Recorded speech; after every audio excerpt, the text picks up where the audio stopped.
Live from WBFF in Baltimore, this is Fox 45 Early Edition. Good morning, and our top story, as you can see, is this morning, Hurricane Ian, as it's impacting parts of Florida right now. On your left, live look from Orlando, where we can see they're still getting some heavy rains, and every once in a while that camera shakes and you'll see the wind there. On the right, this is from video from Port Charlotte as the hurricane swept through that area, causing some damage. Well, good morning. I'm Tom Rogers. On this Thursday, September 29th, we'll be checking in with Megan Gillen, who's actually in Florida, too, covering this storm for us. But first, we want to go right over to meteorologist Justin Chambers and find out the latest path of Ian and what it's doing now and who is wreaking havoc. Yeah, it made landfall yesterday, Tom, as a Category 4, as we know, down near Port Charlotte about 3 o'clock yesterday afternoon. It's still a hurricane with 75-mile-an-hour winds right now. You can see that on our HD radar. We talked about Orlando and over in areas of Jacksonville, Daytona Beach. Zooming in a little bit closer, it's still 75-mile-an-hour wind, so all of that storm surge now for the east coast of Florida and all of those beaches and the folks that live there. Now, more than likely, this will get downgraded to a tropical storm in the next update in about 30 minutes from right now from the National Hurricane Center, but that doesn't mean that we're done with this storm by any means. We are taking a look at that and showing you that that storm is going to continue to impact us by the time we head into the weekend. Everything is nice and calm here in Towson. We got the flag that is flapping around just a little bit, and temperatures are a little bit warmer this morning. Mid to upper 50s for Cockeysville and Towson to Baltimore, 56 in Brooklyn Park, 57 your number in Dundalk. So a cool Thursday morning. It will be breezy for the afternoon again, and we're definitely tracking that rain from Ian for the weekend. Out for a run or a jog in the next few hours. You're in the mid-50s, so enjoy that. We'll take a closer look at our weekend forecast and some of the rain totals that we're expecting here at home. We'll do that for you coming up in just a few. Tom. All right, thank you, Justin. Now let's take a look at your Lens Solar traffic network here and your drive times in the green. Those issues to report the slowdown because of the construction that's happening right there on 83 and 695 on the inner loop.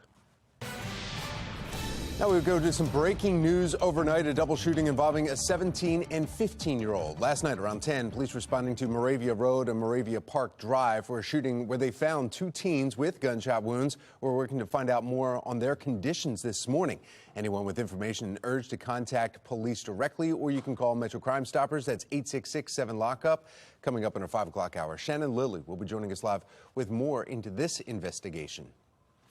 Now to a city in crisis. Police are still looking for at least two shooters after a quadruple shooting in northeast Baltimore Tuesday night. It happened along Bowling's Lane, and police say the shooters drove off, but they don't have a description of the vehicle. All four victims are recovering. Anyone with information is asked to contact Baltimore City Police or Metro Crime Stoppers. And as this violence continues, City Council members press Baltimore Police on the summer crime response. Councilman Mark Conway says police response has often been reactionary, saying it seems to him like BPD, well, is shifting resources instead of fixing its shortages. As of right now, efforts from the city are mostly focused on the Western Police District. This isn't like giving out Christmas gifts. I want my gift, my Christmas gift. When will everyone get their gift of a perfectly safe neighborhood? I can't say. I would love for that to happen yesterday. Now, a statement from Mayor Brandon Scott's office claiming it's misguided to say any neighborhood is taking priority over others. Continuing your coverage this morning, Fox 45 News taking a closer look at just how much taxpayer money Baltimore City leaders are spending on travel. And now among the most expensive trips, as you see right here, and that is nearly $62,000 for a police training course held in Boston, $33,000 for a Parks and Rec convention in Arizona. And at some point, they have to say no. The Board of Estimates has to say no, and not just one time, but multiple times, because the city can't keep on spending hundreds of thousands of dollars a year on travel that just isn't needed. Now, we've seen a few big travel bills coming from City Council President Nick Mosby's office. Earlier this summer, Mosby himself spent $3,000 to attend a conference in Ocean City. But that was more than double what everyone else who attended paid.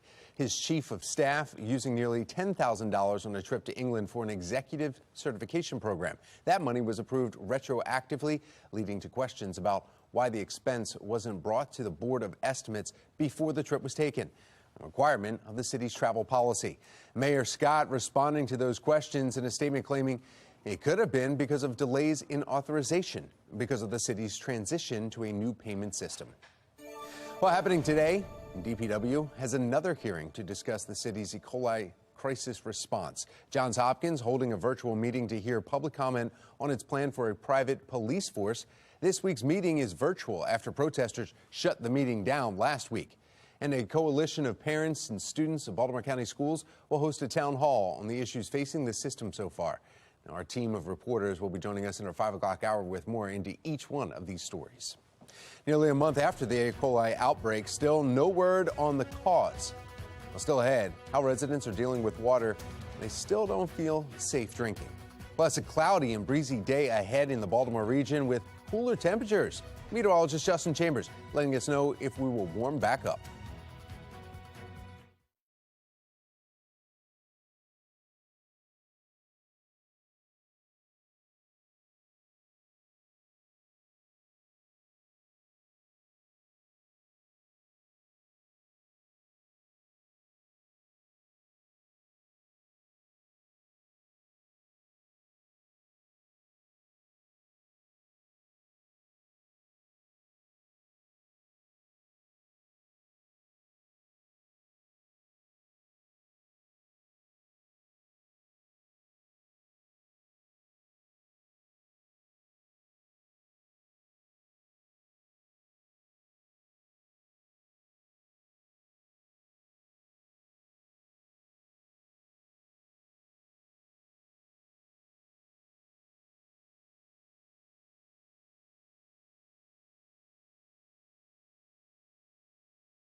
Welcome back. 4:38 is your time right now. Thursday morning. It is Friday Eve. Temperatures not too bad. A lot of us are in the 40s and 50s, especially in Western Maryland, where we're seeing some cooler temperatures. As you head out the door, maybe grab a light jacket here this morning. You'll definitely need your sunglasses later today with plenty of sunshine. Few more clouds will start to work in as we head later into the day, and it will be breezy as well. So checking your yard and gardening cast. Notice those numbers staying in the 50s this morning, eventually climbing to the upper 60s and lower 70s for the afternoon. Rain and wind on the way for us this weekend from Ian. We'll break it down for you coming up.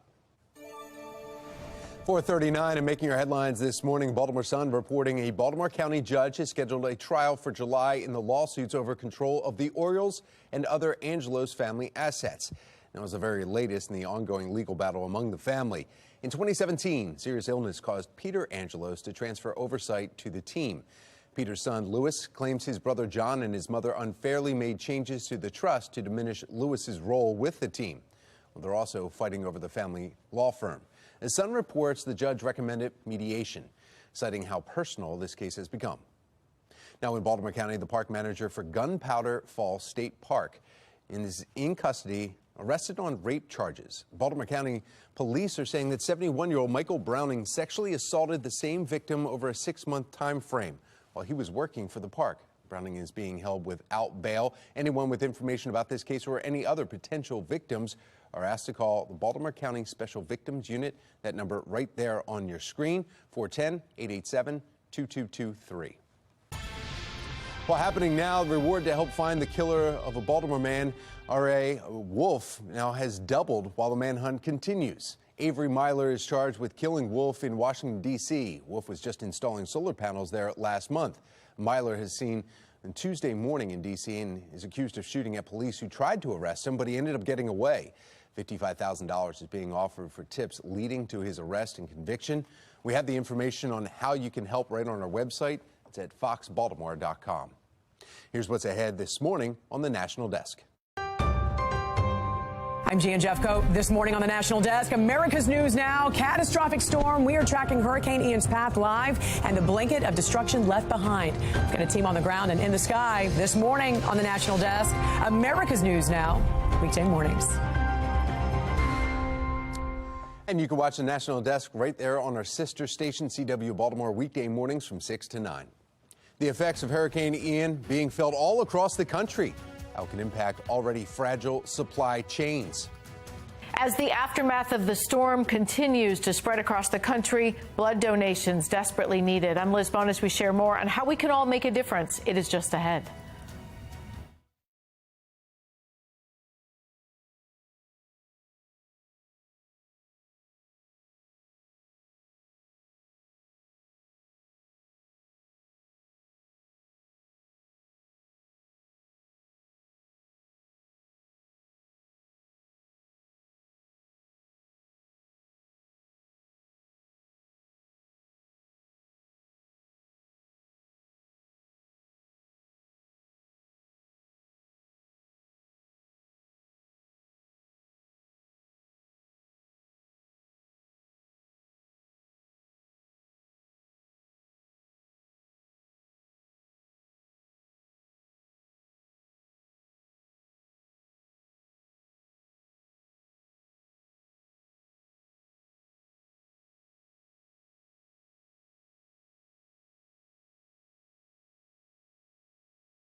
.444 and taking a live look now over Daytona Beach this morning as Hurricane Ian is now a Category 1 storm, but still causing and wreaking some havoc on Florida. As we continue to follow Hurricane Ian's path, healthcare providers are worried about its impact on the nation's blood supply.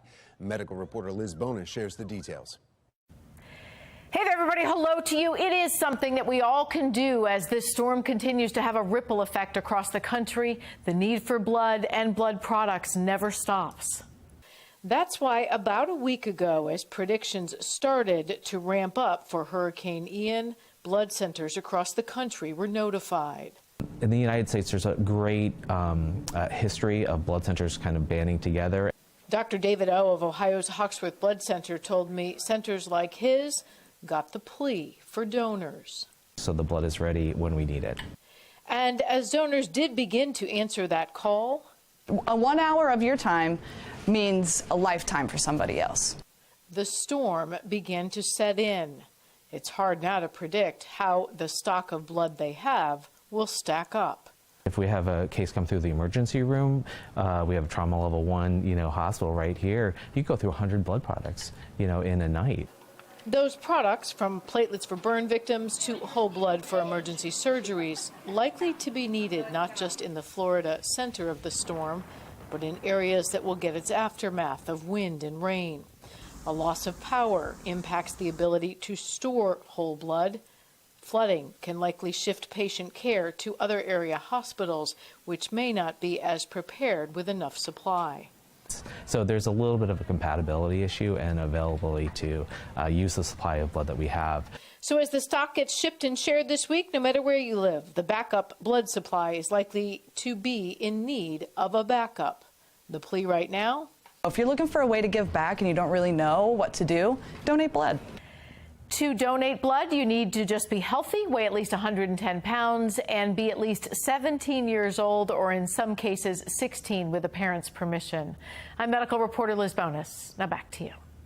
4:46 now, we want to go over to meteorologist Justin Chambers looking at your forecast today locally. And then, of course, obviously, it's all about Ian right now. Yeah, absolutely, Tom. And this is what it looks like right there on the radar picture and on that smart board shot. If we have that up, we can see then Port Canaveral. That is the weather station there. You can see in the double box there. So we've got the HD radar of what the storm is doing currently. And then on the right side of your screen, the wind whipping around those waves, as well as the rain that continues to pound that part of the area. So we continue to see this storm be an issue. It's still a Category 1 hurricane. The update from the National Hurricane Center will come in just a few minutes from right now. So right at the top of the hour, we'll give you the update. More than likely, will be downgraded to a tropical storm, but it is still dumping just tons of rain and still getting lots of strong wind. Look at all of this rain now onto the east coast of Florida, from Jacksonville all the way down through Daytona Beach into Titusville, Orlando, really getting hit as well with some of those rain bands and that heavy rain that will continue. So here's a look at the track. Again, a hurricane now, but more than likely a tropical storm. It will go back out to the Atlantic by the time we head into the afternoon. And then our focus shifts essentially to areas around South Carolina and Georgia, right there in the Savannah River between Savannah and Charleston, moving in, and then to southern Virginia. By the time we get into the weekend, Virginia, the governors of Virginia, North Carolina, South Carolina already declaring states of emergency. So we'll track the impact from that storm, what we're going to see here locally by the time we get into Saturday. And we're looking at Saturday afternoon into Sunday, seeing more of those rain showers that will be here as well. In terms of our rainfall totals, right now, some of the totals coming in anywhere from 1 to 2 inches. You can see kind of the areas right there, and that yellow 2 inches plus, basically between late Friday and early Sunday afternoon into the later part of the day today, into Sunday, I should say, with those 2.5 inches possible for us. So that's what we're looking at. The wind, not so much an issue. It really is going to be that rain, that steady rain that's going to be with us throughout most of the course of the weekend. Everything nice and dry right now in our Towson camera. A cool Thursday morning, breezy for today. You're going to see that northeasterly wind and the rainy and windy weekend that we're tracking with the remnants of Ian here at home. 68 in Cockeysville and Hunt Valley today. Bel Air at 68 as well. Lower 70s in Baltimore City. 69 your temp in Annapolis. And up and down the East Coast, we'll see those numbers into the lower 70s for Baltimore and Philly, down through D.C. Mid 60s in Cumberland, and 65 your temp today in Ocean City. So here's a look at our future scan, kind of the wider picture. Again, Thursday afternoon, we are dry. We've got that northeast flow keeping us dry, but also the breezy conditions will be picking up. Now, as we head into Friday, watch what happens. You can start to see the bottom of your screen right there. Those are going to be some of the remnants of Ian coming into southern Maryland and parts of Virginia as well. And even by Friday night, could pick up a few showers. Early Saturday morning is when that rain really gets here. There's the low right there. You can see that tracking up toward parts of Virginia and areas in the Carolinas. And then as we get into Sunday, we'll still see those rain showers left over. That low eventually starts to track back out out to the Atlantic, but won't be a storm in terms of a tropical system by then. It will just be what we'll call the remnants of Ian for this weekend. So prepare for the rain this weekend. Today and most of tomorrow is going to be dry. Numbers are going to stay below average as well. Going to be wet for that Ravens game on Sunday and even some leftover showers Monday before we start to dry out next week. Tom? All right, thank you, Justin. 4:50. Let's take a quick look at your Lens Solar Traffic Network, taking a look at your area maps, and everybody's in the green. Just a little bit of construction zones that'll slow you down. Now we want to get a check of your mass transit. We have Mark Jones with the MTA. Good Thursday morning, Mark. Well, good Thursday morning, Tom. Good morning, everyone. Out there right now for your Thursday morning commute, you'll find a couple cancellations on the Camden line of Mark. We've got Camden trains 840 and 841 canceled due to CSX freight train congestion. Light rail link single tracking still between Lutherville and Woodbury. Expect delays there in your travels. And Metro Subway link also single tracking between Old Court and Owings Mills. Allowed time for travel there. For the MTA Transit team, I'm Mark Jobs. Thank you, Mark. Still ahead this morning, a look at more stunning video coming out of Florida. Look at this. The road to recovery for the residents who are impacted. Effects of Hurricane Ian felt across the country. I'm Atrell Nashar with how experts say it could impact already fragile supply chains.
.453, Fox 45 News continues tracking Hurricane Ian. Taking a live look right now from Tampa as you see the camera is shaking, so the wind still impacting them there. Other parts of Florida, especially near Orlando and Cape Canaveral, seeing some bands of rain and heavy wind. We're seeing devastating damage all throughout the state. On the right there, you can see the storm full force in Punta Gorda there. And as it stands now, about 2 million Floridians have no power.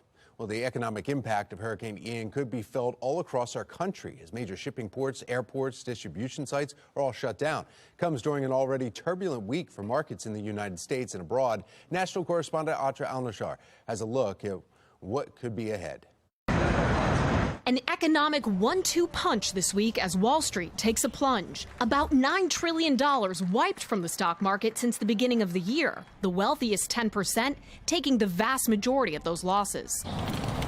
Also plunging, mortgage applications down as the average 30-year fixed-rate mortgage crosses the 7% mark this week, up more than 3 points from the beginning of the year. And at the gas pump. The gas is already high, and it's going to go higher. Prices slowly ticking up, the national average rising 8 cents in the past week. Hurricane Ian shutting down some oil production off the Gulf Coast. President Biden insists it shouldn't impact drivers. Only about 190,000 barrels a day has been impacted by the storm thus far. That's less than 2% of the United States daily production impacted for a very short period of time. Supply chain expert Dr. Hakan Hekimoğlu says as long as no more production shuts down, gas prices shouldn't spike.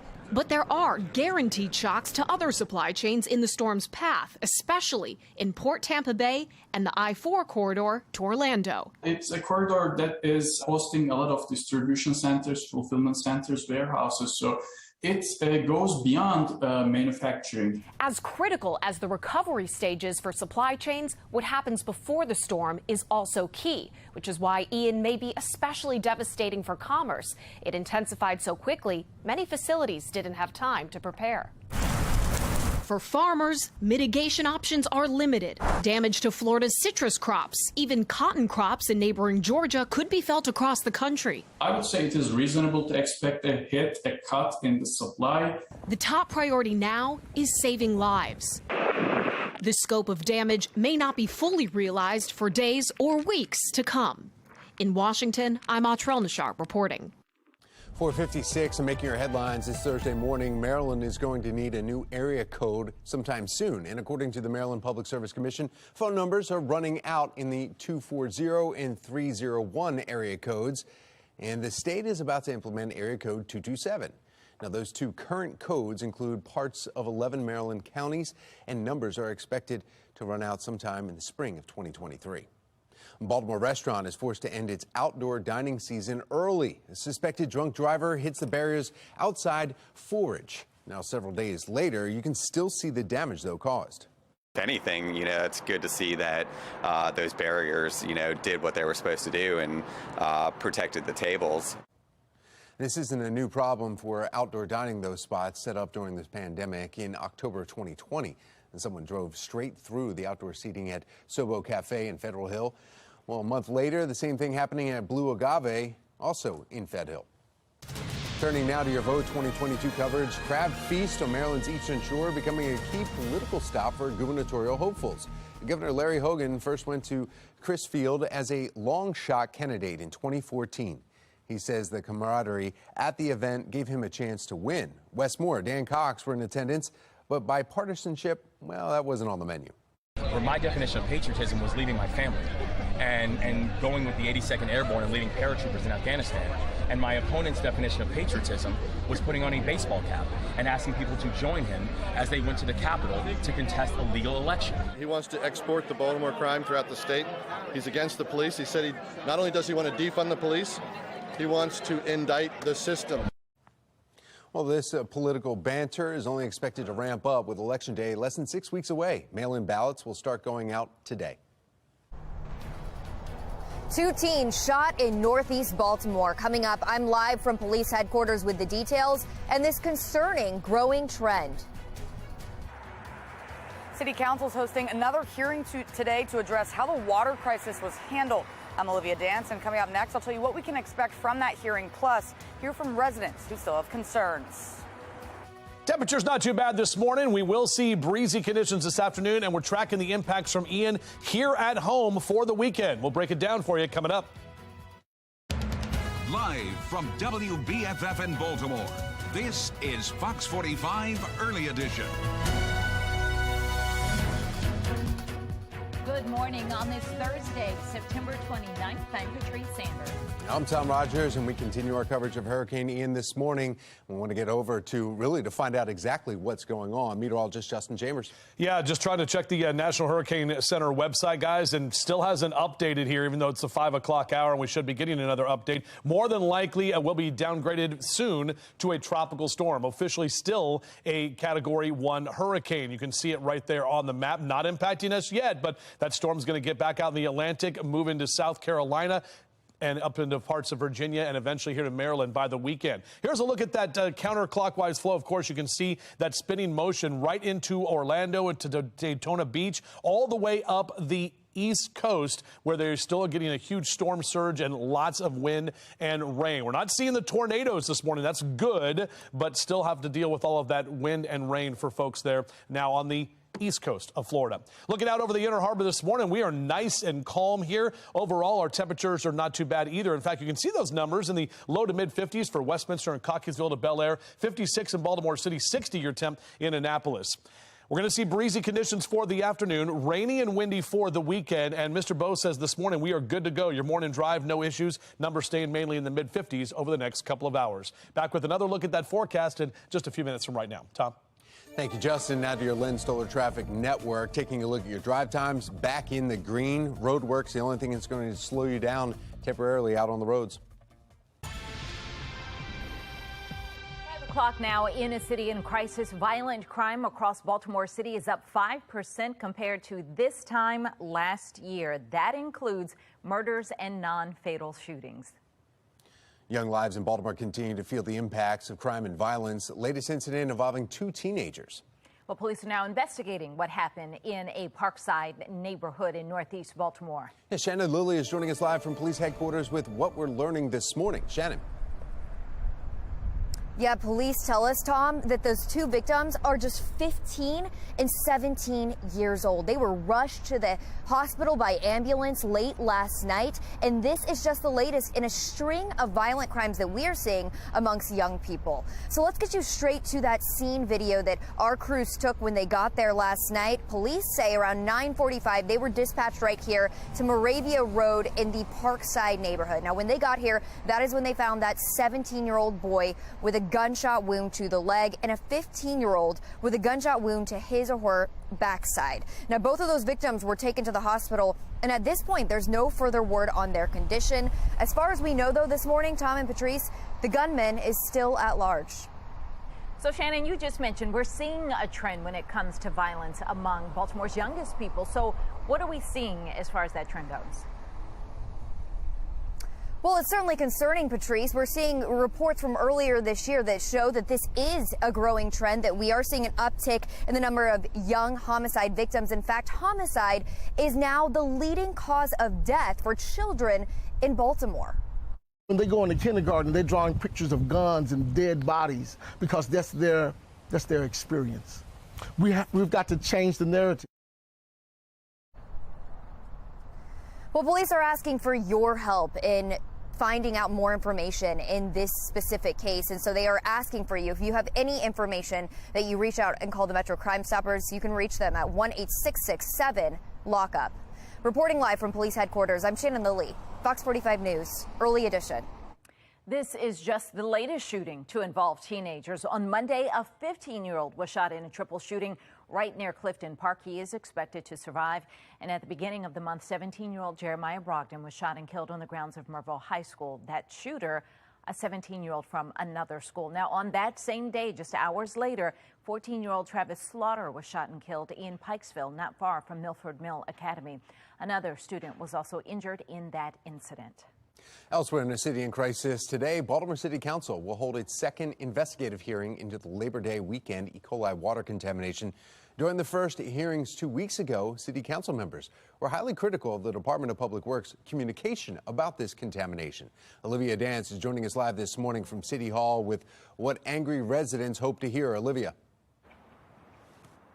Well, Tom, the meeting will be at 2 this afternoon right here at City Hall, and Councilman Yitzi Schleifer has said that he will continue to hold these hearings until the Department of Public Works answers all of his questions. Now, the first hearing with DPW to talk about their response to the water crisis was just 2 weeks ago, and council members didn't hold back at that first meeting. Take a listen. I think the city failed. I think the entire city failed with this. Time in a crisis is those first 24 hours. And frankly, I'm disgusted on how those first 24 hours was handled. DPW first tested the water, which came back positive for E. coli at the start of September, and they've been criticized for their slow response in making the public aware. And now not only do city council members have unanswered questions, but residents in Baltimore do too. Where did it come from? How did it come? What would you be doing to fix it? Water contaminated, got E. coli. You just jumped out there and said that. You give us water for a couple of days, and now it's solved. What did you do to solve it? Some residents in the city tell us that they're still unsure about the quality of the tap water in their homes, despite DPW saying the water is okay to drink again. Tom and Patrice, back to you. All right, well, Olivia, at the first meeting, we know the DPW director said the department would examine what worked and what didn't and then implement changes where needed. Has the department made any changes yet? Yeah, Tom, we actually don't know yet because Fox 45 News reached out to the department and they directed us just to the mayor's office. Unfortunately, we haven't heard back from the mayor's office yet, but of course, we will continue pressing for answers. For now, reporting live in Baltimore, I'm Olivia Dance, Fox 45 Early Edition. The water contamination is just one of several problems we've seen from DPW lately. The department has seen problems with water billing for years. Fox 45 News has heard from several residents who have seen water bills in the thousands with no clear reason why the bill is so high. The department has also had trouble with consistent trash and recycling pickup. Weekly recycling pickup has yet to return since the pandemic began. Councilman Yitzi Schleifer proposed fining the DPW director until it does go back to normal. The department has also had problems with its Back River wastewater treatment plant. State took over that facility in March after residents reported seeing floating solids, as you see in the video here, in the river. Well, Fox 45 News will continue demanding answers from DPW ourselves and then hold leaders accountable for these things that are ongoing problems. Still ahead this morning, a look at more intense video coming out of Florida. Our Macon Gillen will join us live from Florida with the latest. And we're looking good here at home, but we're definitely tracking the remnants of Ian that will be here this weekend. We'll talk about the wind and the rain that will impact you. It's all coming up on Fox 45 Early Edition.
5:09 is your time right now, and your Weather Authority forecast just in from the National Hurricane Center. As I expected, Ian is now down to a tropical storm with 65-mile-an-hour winds. This is still going to be a huge impact for folks there on the east coast of Florida and then into the Carolinas and Georgia, impacting us this weekend. We'll take a closer look at that full forecast for you coming up in a few. Continuing coverage this morning in the case of Adnan Syed, who was let out of prison just over a week ago. The family of Heyman Lee has filed notice that they plan to appeal the decision to vacate Syed's conviction. Now, they had been disappointed over the communication from the city state's attorney's office over the plans to pursue a reversal in this case and say their right to participate was violated. After more than 20 years of being told the killer of their loved one was behind bars, they are again seeking justice. Prosecutors have about 3 weeks to decide whether or not they'll retry Adnan Syed. Johns Hopkins University has decided to move the public forum today on creating its own police force online. This follows a scene last week when protesters took over the stage and started shouting, and then they shut down that meeting.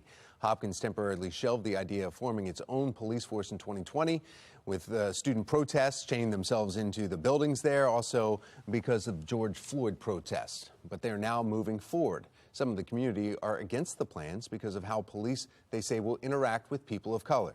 Well, coming up at 5:30, Olivia Dance will be joining us live with the expectations coming out of today's meeting. City Council grills the Baltimore Police Department over its crime plan. Just ahead, the questions we did not get answers to as crime rises in Baltimore City. And Ian is on the move this morning. We could see impacts here in Maryland, and soon our Fox 45 Weather Authority team is tracking it all just ahead. 5:11 is the time.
.514 from the Live Center this morning. Ian is causing problems all across Florida.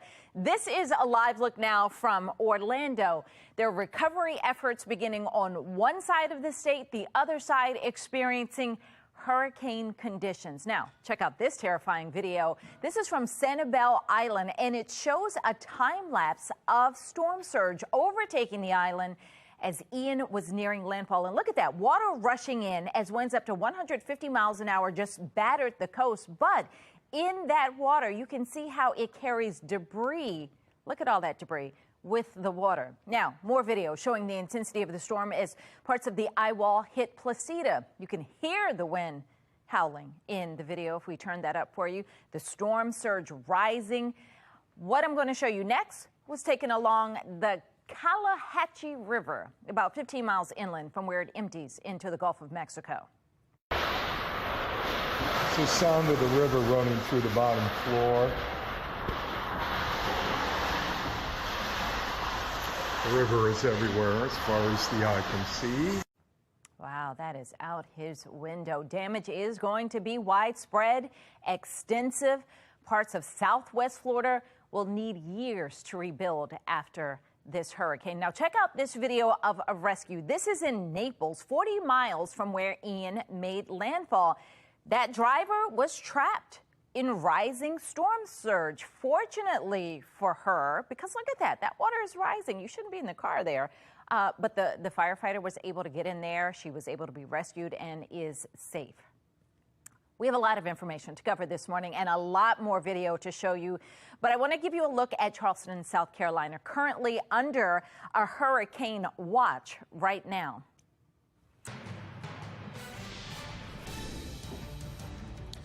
Well, 5:15, now we want to go over to meteorologist Justin Chambers to find out exactly the path of Ian, and it's downgraded, right? Yeah, exactly right. Patrice, Tom, good morning to both of you. Now a tropical storm, and that system still with 65-mile-an-hour winds. But yeah, most of Florida, or at least the areas that were hit the hardest, more than 2 million people still without power. And the thing with that video is that what they were saying as they were trying to get everybody prepared ahead of time was that first responders are not going to go out and try to save you. And thankfully that person did. But I mean, that was the whole thing. It was everybody was supposed to shelter in place with that storm. It's still bringing a lot of wind and rain. You can see this right there over Orlando. And you zoom in a little bit closer, you can actually see up toward Daytona Beach, all the way up toward Jacksonville, the Palm Coast, really getting in more of that easterly flow. So that's bringing in all of that water from the Atlantic now. Not the Gulf of Mexico, but now this is coming off the Atlantic with this storm. And even though it's been downgraded to a tropical storm, it's still going to pack a lot of wind and rain. It's going to track out back to the Atlantic later today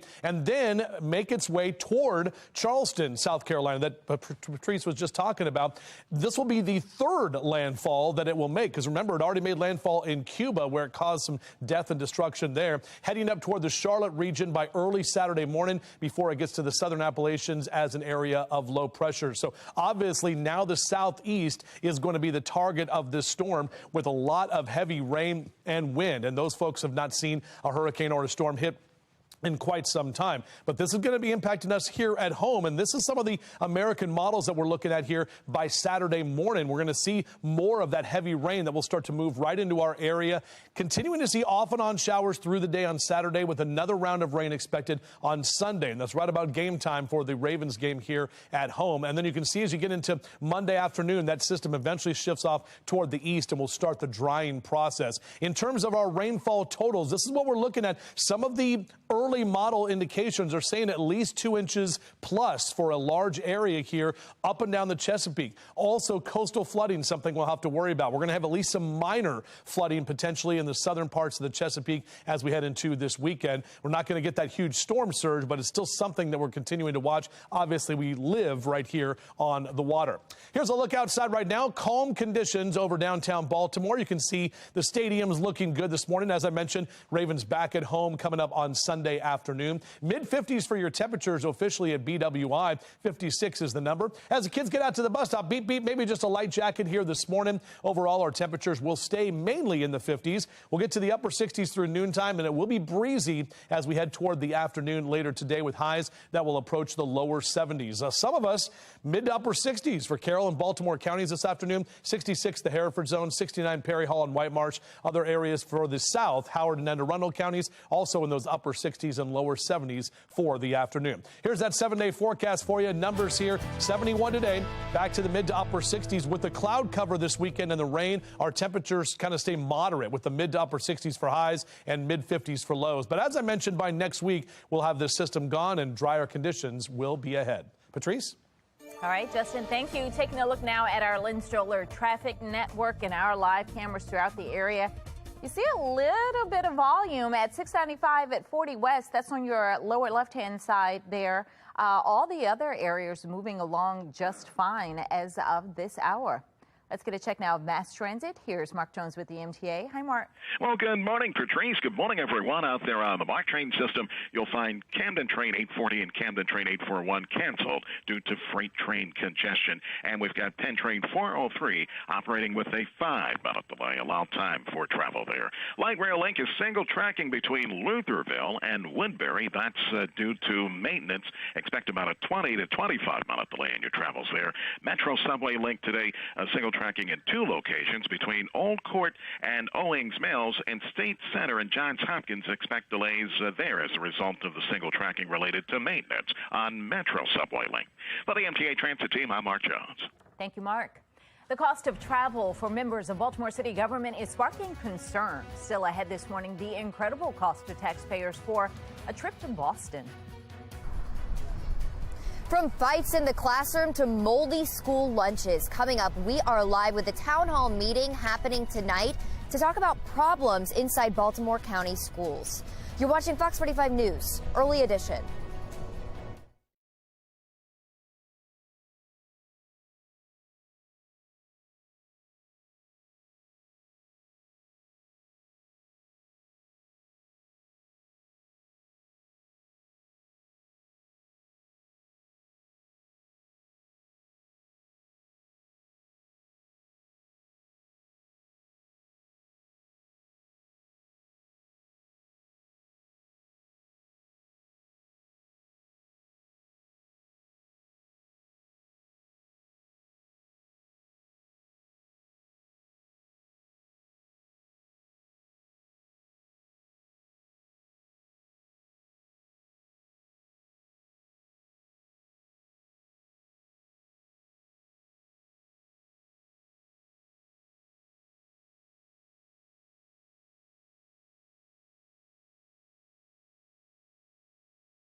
.523 and taking a live look from Port Canaveral this morning here, where you can see it's still rainy and windy conditions. Looking at the waves there, our Weather Authority team will continue our coverage of Ian all morning long. 523, and looking now at a city in crisis. The crime continues to claim the lives of residents, with 9 people shot just yesterday. Violence was top of mind for City Council during a public safety hearing, and that had Baltimore police in the hot seat. Fox 45's Mackenzie Frost is demanding answers about what is being done to curb the crime. Most of the members want to know what's being done about guns and what's standing in the way from the Baltimore Police Department getting a grip on this violence. The agency says a lot of it comes down to staffing.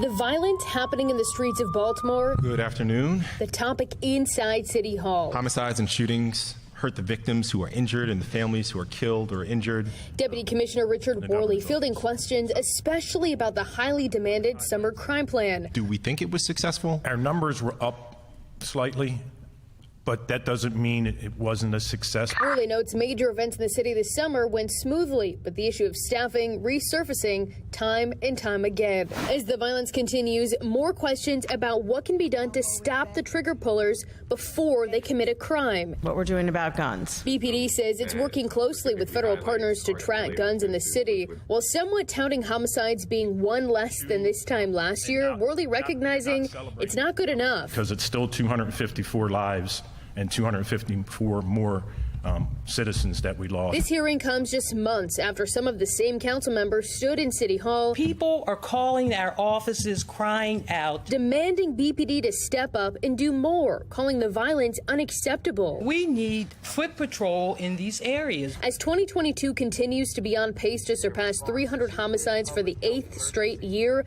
we sent questions to Mayor Brandon Scott asking, would you consider BPD's summer deployment strategy a success?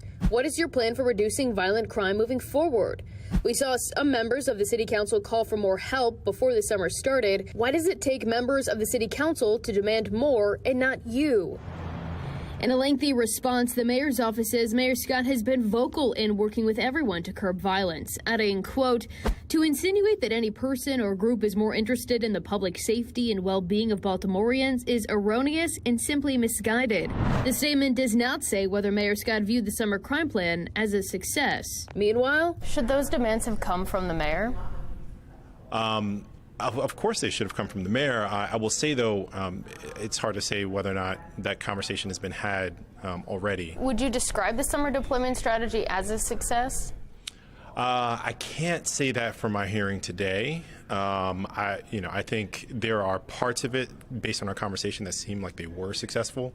But I say by and large, across the city, we're not seeing the returns that we want to see. BPD often touting the work being done to drive down organized crime, but the efforts from the city right now only focused in the Western Police District. Other people are waiting, hey, when is it my turn to see this? This isn't like giving out Christmas gifts. I want my gift, my Christmas gift. When will everyone get their gift of a perfectly safe neighborhood? I can't say.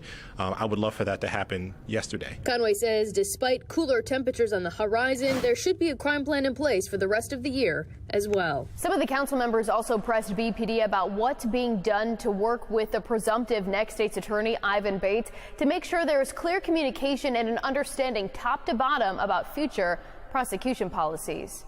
In City Hall, Mackenzie Frost, Fox 45 News. Florida continues to feel the force of Ian. This morning, we have live team coverage of the remainder of the storm and recovery efforts going forward. Johns Hopkins University is hoping to create its own police force and is hosting a virtual forum today. I'm Olivia Danson. Coming up next, I'll tell you what we can expect from that hearing, plus why some are protesting the idea. You're watching Fox 45 Early Edition.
Live from WBFF in Baltimore, this is Fox 45 Early Edition. This morning, we are welcoming you back on this Thursday, and we're continuing to follow Hurricane Ian and the destruction that it has left behind as it made its way inland. Yeah, that's right. On the left-hand side of your screen right here, you can see the storm making its way through Fort Myers, the flooding completely overtaking the streets there. And then on the top right, you see our Weather Authority radar showing where the brunt of the storm is right now. Let's get over to meteorologist Justin Chambers, and he's been tracking what's been going on. Yeah, and the impact that it's going to have on us this weekend, guys. We're tracking the rain and the wind that will be here as early as Friday evening, and then especially as we get into Saturday and Sunday, that's when we're going to feel all of the impacts from Ian here at home. This is the current update right now. It has now been, the storm has weakened to a tropical storm strength winds with 65-mile-an-hour winds, but we just saw a 75-mile-an-hour wind gust reported in Daytona Beach, right there kind of in the center of your screen is where we're seeing the heaviest rain at this time, and there's still a lot of lightning strikes there as well. We're nice and calm and cool this morning over downtown Baltimore as we look out over the Inner Harbor. And statewide, numbers in the 40s out west. Most of us are in the 50s from Westminster and Bel Air over to Baltimore City. 60 your temp in Annapolis this hour. Out for your morning drive, maybe the windows down, but maybe the heater's on as well. Numbers staying in the 50s as we are nice and dry through the morning commute. 71 today. Numbers come down a little bit tomorrow. We'll see a lot more cloud cover as the impacts from Ian roll in. And you can see Saturday, it's going to be basically a washout Saturday and Sunday with quite a bit of rain. Some areas could see up to 2 inches or more right here in our own backyard. So we'll take a closer look at the impacts from this storm coming up in just a few. Tom? All right, thank you, Justin. Taking a look at your Lens Solar Traffic Network. You see some cameras around here. 695 westbound. The only incident to report is one vehicle accident, 95 South right at 152, and it's not causing any delays there. 5:32 and turning to the crisis in the classroom. Baltimore County Schools is confirming a fight at Perry Hall High School during dismissal. And Baltimore County Police say they arrested a juvenile in connection with that fight yesterday. Now, fights were a major problem in Baltimore County schools last year. Fox 45 News obtaining several videos you see right here and heard from many concerned parents after a number of violent fights were breaking out. Well, that is not the only issue parents brought to our attention last school year. Back in May, parents sent us pictures showing poor quality school lunches. Parents said that schools served spoiled milk and moldy food. Shannon Lilly joining us live this morning as parents and county leaders plan to take those problems head on. Shannon? Yeah, one community leader, Patrice, is hoping that this will be a time and space for parents to talk about those issues that their children are facing inside their classrooms. But on top of that, they hope that Baltimore County school leaders will do more about it. Let's take a listen to just some of those concerns that we've heard from parents so far. Torture, not only to him, but also to myself. He's not safe. He's not safe. It's every day. Every day I have parents reaching out to us. Yeah, that was Darren Badillo you just heard from. He's a former candidate for Baltimore County Executive.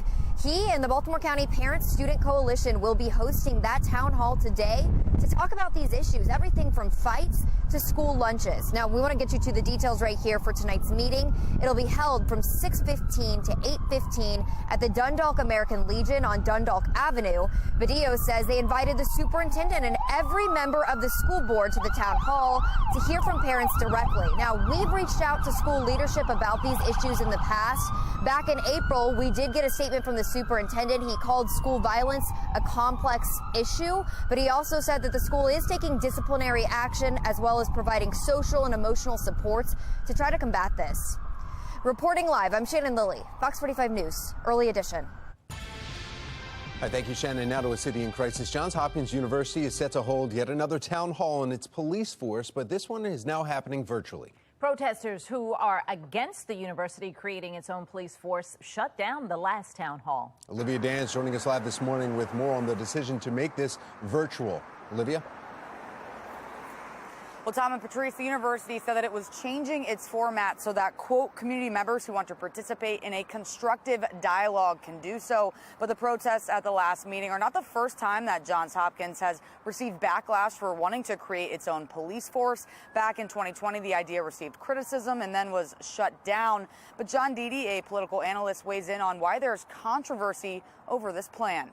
In Baltimore, there has been a recent rich history of people not liking the police. So this is just another layer of law enforcement that has people uncomfortable. People may feel that it's almost too much of a big brother presence as far as in the community.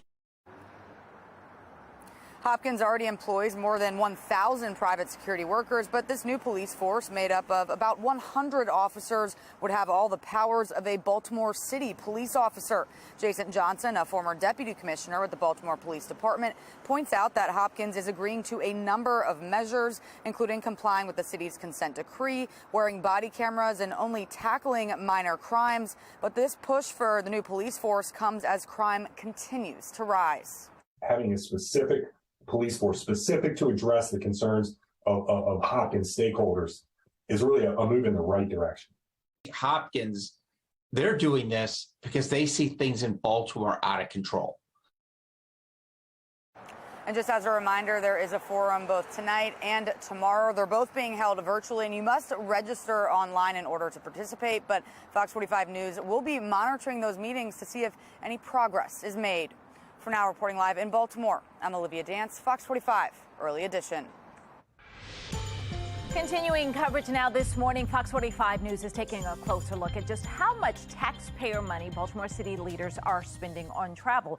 Among the most expensive trips, nearly $62,000 for police training in Boston and $33,000 for a Parks and Rec convention in Arizona. And at some point, they have to say no. The Board of Estimates has to say no, and not just one time, but multiple times, because the city can't keep on spending hundreds of thousands of dollars a year on travel that just isn't needed.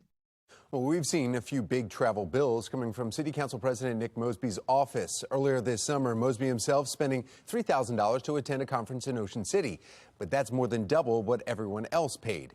His chief of staff used nearly $10,000 on a trip to England for an executive certification program. That money was approved retroactively, leading to some questions about why the expense wasn't brought to the Board of Estimates before the trip was taken, a requirement of the city's travel policy. Well, Mayor Brandon Scott responded to those questions in a statement claiming it could have been because of the delays in authorization because of the city's transition to a new payment system. We are seeing incredible video this morning from Southwest Florida, including the rescuers who look like they're in need of rescuing. Breezy and cool day ahead here at home, though. Meteorologist Justin Chambers letting us know how Tropical Storm Ian will impact us this weekend. 5:38 your time.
Welcome back. Our Weather Authority forecast. Beautiful shot here from downtown Baltimore. Our Toyota Inner Harbor Sky Cam, and mainly clear skies right now. It's definitely cool. Temperatures are in the 50s next couple of hours. Out for your run or your jog. Should be good to go. We're back with your full forecast coming up.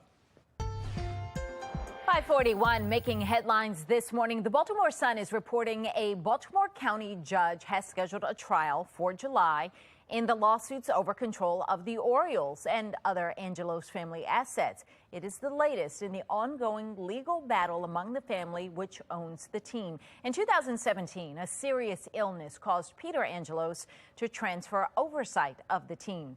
Peter's son, Louis, claims that his brother John and his mother unfairly made changes to the trust to diminish Louis's role with the team.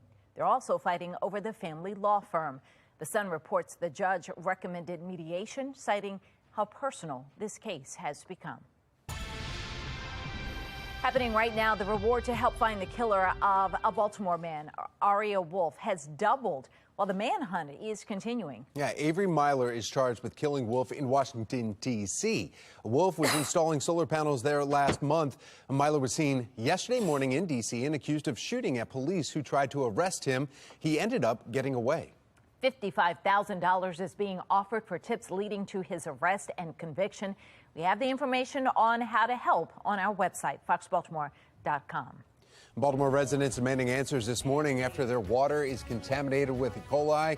City Council meeting happening today and the expectations going forward. Plus, our team coverage of Hurricane Ian continues all morning long. How this storm could impact your weekend plans right here at home. 542, it's the time.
Fox 45 News, winner of 17 2022 Regional Emmy Awards, more than all other Baltimore news stations combined.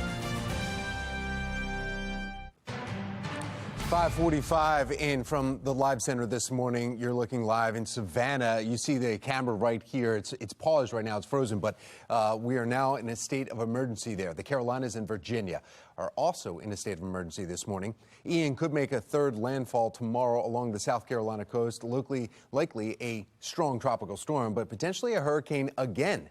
Florida is not in the clear yet, though. In fact, we can take you a live look at the Weather Authority HD radar, still dealing with Ian as it's working its way across the peninsula. You see that right over Deltona right here, and Orlando getting hit now as it's moving into the Atlantic. Here's stunning video of some of the cars that were underwater in Fort Myers. Mayor of the city saying roughly 96% of the city is without power after Hurricane Ian made landfall. In Naples, fire station is now underwater. Look at that. Firefighters walking through their station. Overnight, we learned there were at least 30 rescues, though, in the Naples area in these dangerous conditions. And on Marco Island, all roads impassable. Overnight emergency crews responding only to life-threatening situations. Estero Island, also home to Fort Myers Beach, completely overrun by the storm surge. You see this? Yeah, from way above there, you can see flooded properties completely there. It's widespread water, wind damage there, except the homes built off the ground and to the highest storm codes. Now, here's a live look now from St. Petersburg this morning, where we are expecting, though, an update from Governor Ron DeSantis on the storm's response. That's supposed to happen somewhere around 8:45. Take a look at this. Ooh, look at, wow, that wasn't good. You can see in this video the Weather Channel's Jim Cantori nearly being blown over by the force of the winds, and even more importantly, it's the debris that comes flying through. Did you see that thing hit him? And now he's holding on to the sign just to stand up and not be. If he lets go of that, he's going to be blown away. And that sign could break, too. You see the stop sign right next to him on the ground. So, I mean, it's just a dangerous situation. It is very dangerous, and it's the debris that comes flying in those situations. Meteorologist Justin Chambers with us. That is one of the big concerns. If you're out there, you have no idea what's coming your way. I will say Jim has a low center of gravity. He's kind of a short, stocky guy. I know him from several weather conferences, and yeah, he always goes out there. He always puts himself out there. The entire crews that get out there, even Megan and our crew down there this morning that are going to be checking in a little bit later this hour. And, it's all about getting the story. And it's just very important to know that, they try to be safe, but, you're showing just exactly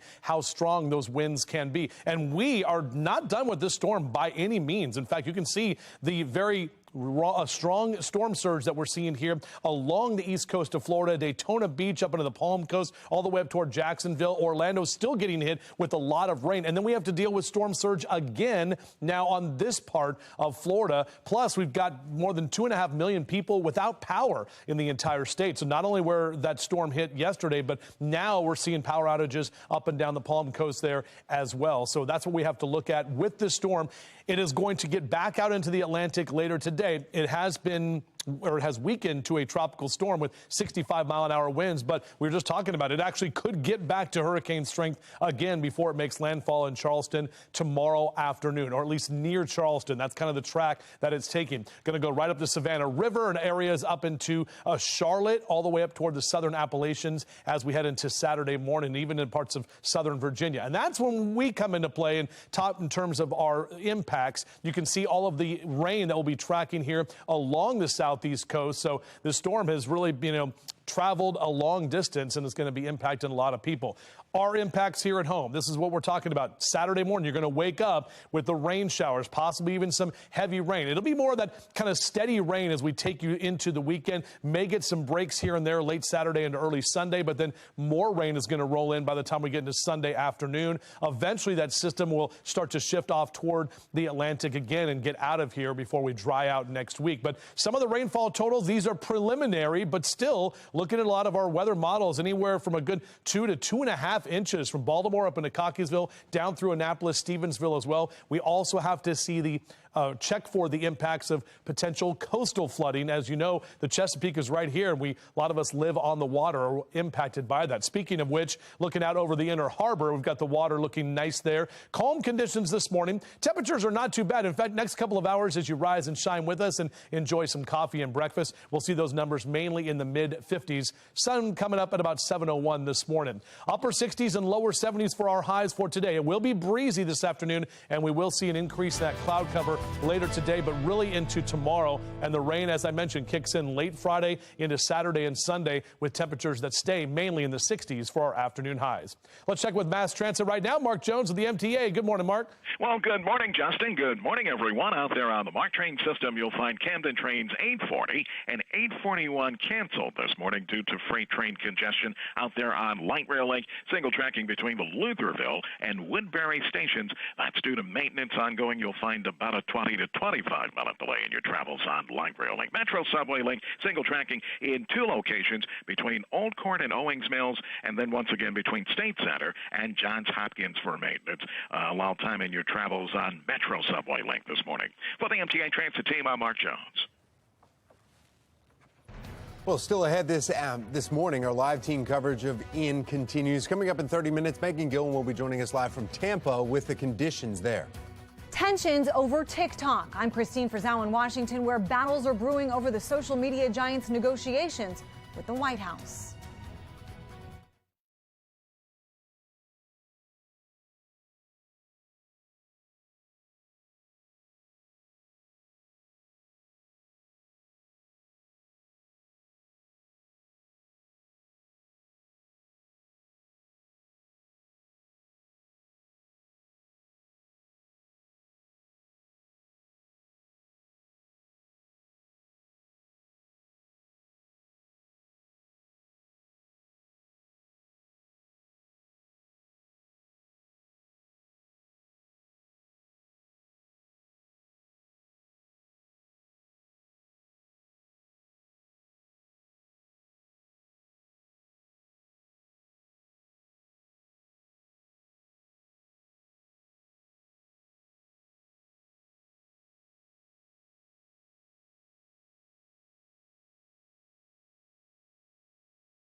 .554, Fox 45 News continues to track Hurricane Ian, taking a live look from Tampa. This morning, you see the wind still whipping through that. Our camera blowing there as Hurricane Ian has made landfall and moved through that area. Now, this morning, we are seeing devastating damage in Florida. Look there on the right. You can see the storm that was at its full force in Punta Gorda.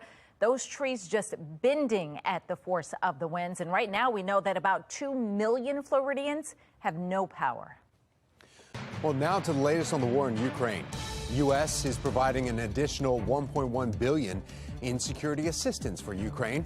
It includes 18 new high-mobility artillery rocket systems, as well as hundreds of armored vehicles, radars, and counter-drone systems. The announcement coming as the White House accuses Russia of setting up sham referendums. And U.S. officials say Moscow is using the votes as a pretext to annex parts of Ukraine. In fact, that coming in right now, Kremlin, this alert, you just heard it coming across our wires right now. Associated Press is saying that Kremlin is now with their 4 Russian-controlled regions of Ukraine be folded into Russia Friday because of that. White House Press Secretary Karine Jean-Pierre says that the U.S. will not be deterred, though, from supporting Ukraine. We will continue to stand with the Ukrainian people and provide them with the security assistance they need to defend themselves for as long as it takes. Well, the U.S. has now committed more than $16.2 billion in security assistance to Ukraine since Russia's invasion in February. In your health alert now, the White House says it has made strong progress in its response to the monkeypox outbreak. Officials point to new data showing the efficacy of the 2-dose Jynneos monkeypox vaccine. Eligible individuals who don't get the vaccine are 14 times more likely to get the virus than those who are vaccinated. The CDC is now expanding eligibility for the vaccine by moving to a pre-exposure prophylaxis strategy, which means people who could get monkeypox can now get the shots. We're looking to ensure those at the highest risk for monkeypox receive the vaccine before exposure, and that vaccines continue to be made available equitably to those who need them. According to CDC and Health and Human Services data, there are more than 25,300 monkeypox cases in the U.S., and more than 800,000 Jynneos vials have been shipped to jurisdictions. It is one of the highest level negotiations in Washington taking place between the Biden administration and TikTok. For top U.S. officials, it is a question of national security. So how it will be answered is anybody's guess. National correspondent Christine Frizzell brings us up to speed. I'm a bad boy. It is a delicate dance between one of the world's most popular social media apps and the national security of the United States. TikTok now in negotiations with the White House to continue to operate in the country if it makes some changes in light of accusations it has for years collected and stored Americans' data. A TikTok executive making this admission a few weeks ago. We do have Chinese engineers based in China. We have Chinese employees who have access data.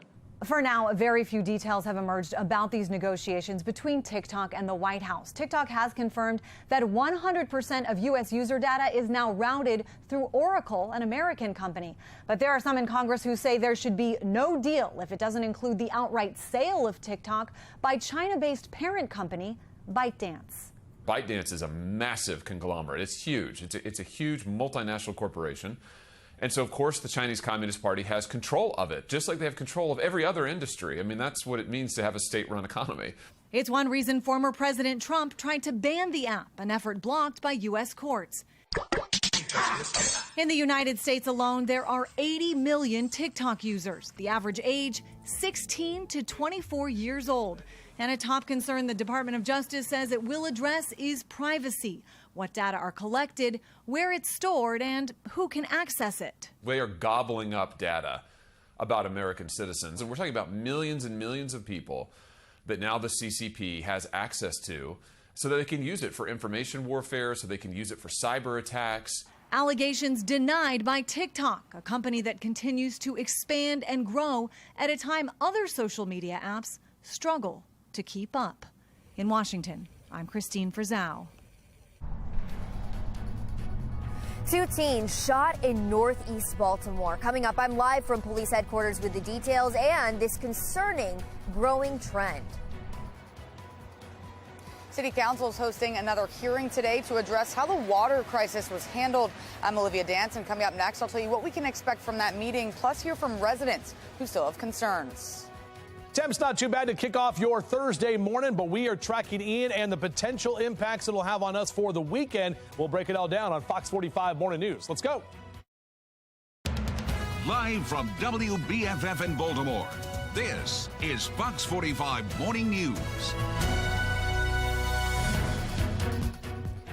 Taking a live look now over Madeira Beach, Florida this morning as Hurricane Ian has left a path of destruction, trapping people in flooded homes and knocking out power to 2 million people. Now, we have live team coverage for you this morning. Our Fox 45 Weather Authority team. Plus, we have Megan Gillen, who is in Tampa, and we will be checking in with her in just about 20 minutes. Good morning to all of you on this Thursday, September 29th. I'm Patrice Sanders. I'm Tom Rogers, and we want to find out exactly what the weather's going to be like, not only in Florida, but here. Meteorologist Justin Chambers giving us a look at the forecast. Yeah, guys, good morning. Just about an hour ago, now weakened to a tropical storm. Ian is 65-mile-an-hour winds, but still really battering now the east coast of Florida. That's what we're looking at with this current system, and it continues to bring a lot of wind and rain, storm surge, power outages. All of that is what we're tracking. Possibility of some more thunderstorms and strong storms. Really Daytona Beach there, up into the Palm Coast, up toward Jacksonville, and even all the way down toward Orlando on I-4. You are seeing a lot of that wind and the rain. It has a 75-mile-an-hour wind gust just reported at Daytona Beach a little while ago. So continuing to track that for you as well. Over the Inner Harbor right now, everything is nice and calm. We've got temperatures that are mainly in the 50s as you wake up with us this hour. 53 Cockeysville and Towson, straight down the JFX to Baltimore City at 55. 54 in Glen Burnie. Elk Ridge, you're checking in at 54 as well. A cool Thursday morning leading to a breezy afternoon, and we will see a rainy and windy weekend as the impacts from Ian roll into our neighborhoods. Mid to upper 50s as you're rolling out for your morning drive. Next couple of hours, Mr. Bo says we are good to go. We'll take a closer look at our forecast for today, and of course that all-important weekend with the rain totals that we're expecting coming up in a few. Patrice? All right, taking a look now at our Lynn Stoller traffic network at this 6 o'clock hour. We see the volume starting to pick up out on the roads, but everybody, for the most part, moving along just fine. 695 at 40 West, your lower left-hand corner there. Moving a little slowly, but it looks like just a lot of volume out there at this point. Well, now to a city in crisis. Violent crime across Baltimore City is up 5% compared to this time last year, and that includes murders and non-fatal shootings. Young lives in Baltimore continue to feel the impacts of the crime and violence. Latest incident involving 2 teenagers. Police are now investigating what happened in that Parkside neighborhood in Northeast Baltimore. Shannon Lilly joining us live from police headquarters this morning with what we're learning. Shannon? Police say those 2 victims, Tom, are just 17 and 15 years old. They were rushed to the hospital by ambulance late last night, and this is just the latest in a string of violent crimes amongst young people. So let's get you right to that scene video from last night. Police say they were dispatched here around 9:45 last night. This is on Moravia Road, right in the Parkside neighborhood. And they got reports of a shooting. They came out here and they found a 17-year-old boy with a gunshot wound to the leg, a 15-year-old with a gunshot wound to his or her backside. Both of those victims were taken to the hospital, and at this point, there is no further word on their condition. But as far as we know this morning, Tom and Patrice, the gunman is still at large.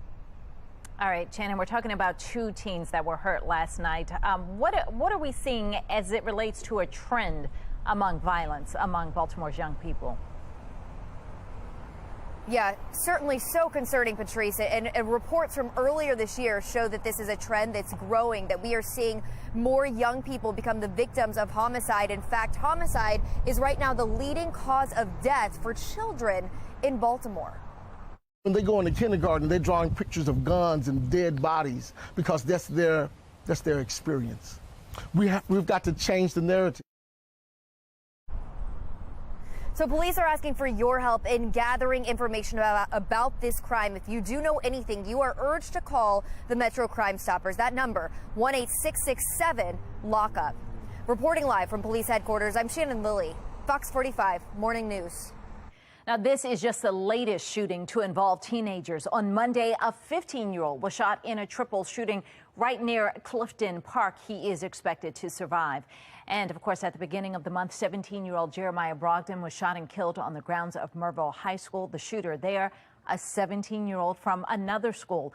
On that same day, just hours later, 14-year-old Travis Slaughter was shot and killed in Pikesville, not far from Milford Mill Academy. Another student was also injured in that incident. Well, elsewhere in a city in crisis today, the Baltimore City Council will be holding its second investigative hearing into the Labor Day weekend E. coli water contamination. During the first hearings 2 weeks ago, City Council members, though, were highly critical of the Department of Public Works communication about this contamination. Olivia Dance is joining us live this morning from City Hall with what angry residents hope to hear. Olivia. Yeah, that's right, Tom. The hearing will be at 2 today, right here at City Hall. And City Councilman Yitzi Schleifer has said he will keep holding these hearings until the Department of Public Works answers all of his questions. Now, the first hearing with DPW to talk about their response to the water crisis was just 2 weeks ago, and council members didn't hold back in that first hearing. Take a listen. I think the city failed. I think the entire city failed with this. Time in a crisis is those first 24 hours. And frankly, I'm disgusted on how those first 24 hours was handled. DPW first tested the water, which came back positive for E. coli at the start of September, and they've been criticized for their slow response in making the public aware. And now not only do city council members have unanswered questions, but residents in Baltimore do too. Where did it come from? How did it come? What would you be doing to fix it? Water contaminated, got E. coli. You just jumped out there and said that. You give us water for a couple of days, and now it's solved. What did you do to solve it? And some residents in the city tell us that they're still unsure about the quality of the tap water in their homes, despite the city saying that the water is okay to drink again. Back to you. All right, well, Olivia, we know at that first meeting with DPW director, he said they would examine what worked and what didn't and then implement changes where needed. Has the department made any changes yet? Yeah, Tom, we actually don't know because FOX45 News reached out to the Department of Public Works and they just directed us to the mayor's office. Unfortunately, though, we haven't heard back yet from the mayor's office, but we will continue pushing for some answers. For now, reporting live in Baltimore, I'm Olivia Dance, FOX45 Morning News. Well, the water contamination is just one of several problems we've seen from DPW lately. The department has seen problems with water billing for years. Fox 45 News heard from several residents who have seen water bills in the thousands with no clear reason why the bill is so high. The department has also had trouble with consistent trash and recycling pickup. Weekly recycling pickup has yet to return since the pandemic began. Councilman Yitzi Schleifer proposed fining the DPW director until it does go back to normal. Now, the department has also had problems with its Back River wastewater treatment plant. You see the video right here. The state took over the facility in March after residents reported seeing floating solids in the river. Fox 45 News will continue demanding answers from DPW ourselves and holding our leaders accountable for these ongoing problems. The White House sending help to Florida. Just ahead, why the press secretary says this is not about politics. We continue to track the impacts from Ian as we are going to see it locally this weekend. We're looking good this morning, but breaking down exactly how much rain we're tracking. We'll follow it on Fox 45 Morning News, all local, all morning.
6:10 is your time right now in your Weather Authority forecast tracking Tropical Storm Ian. Look at all of this rain. We just had an 83-mile-an-hour wind gust in parts of Daytona Beach, and we're still seeing lots of rain being dumped over Orlando, and all folks there in Florida dealing with this. This is our power outages map, and you can see all of the dark red areas. That's where most of those power outages are in southwest Florida, but we're also seeing that up toward Daytona Beach with 100,000 power outages in that county alone. More than 2.5 million people across the state without power, and probably won't get power for quite some time as the storm surge is still hanging around. As for us here at home, we'll take a look at those temperatures into the lower 70s for this afternoon. Temperatures staying below average, and it will be breezy later today as well. We'll track the impacts with the rainfall totals we're expecting this weekend here at home coming up in just a few. Tom.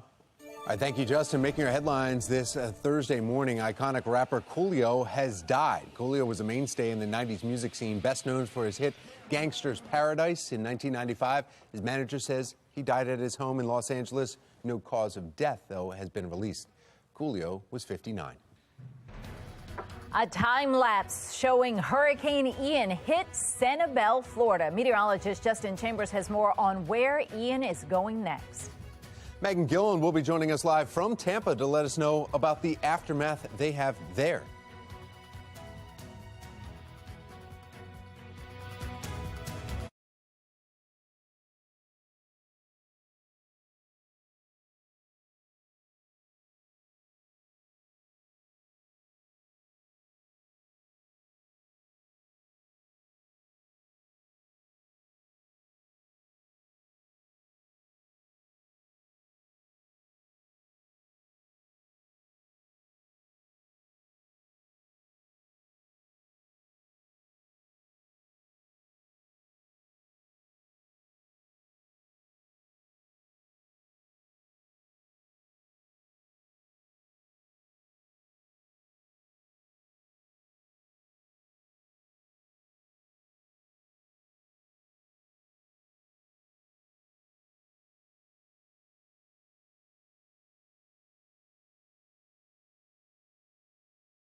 .14, and the White House says it's sending the full force of the federal government to Florida in response to Hurricane Ian. President Biden spoke with Governor Ron DeSantis over the phone Tuesday night. The two leaders have gone head-to-head on a range of issues in the past, from COVID to immigration.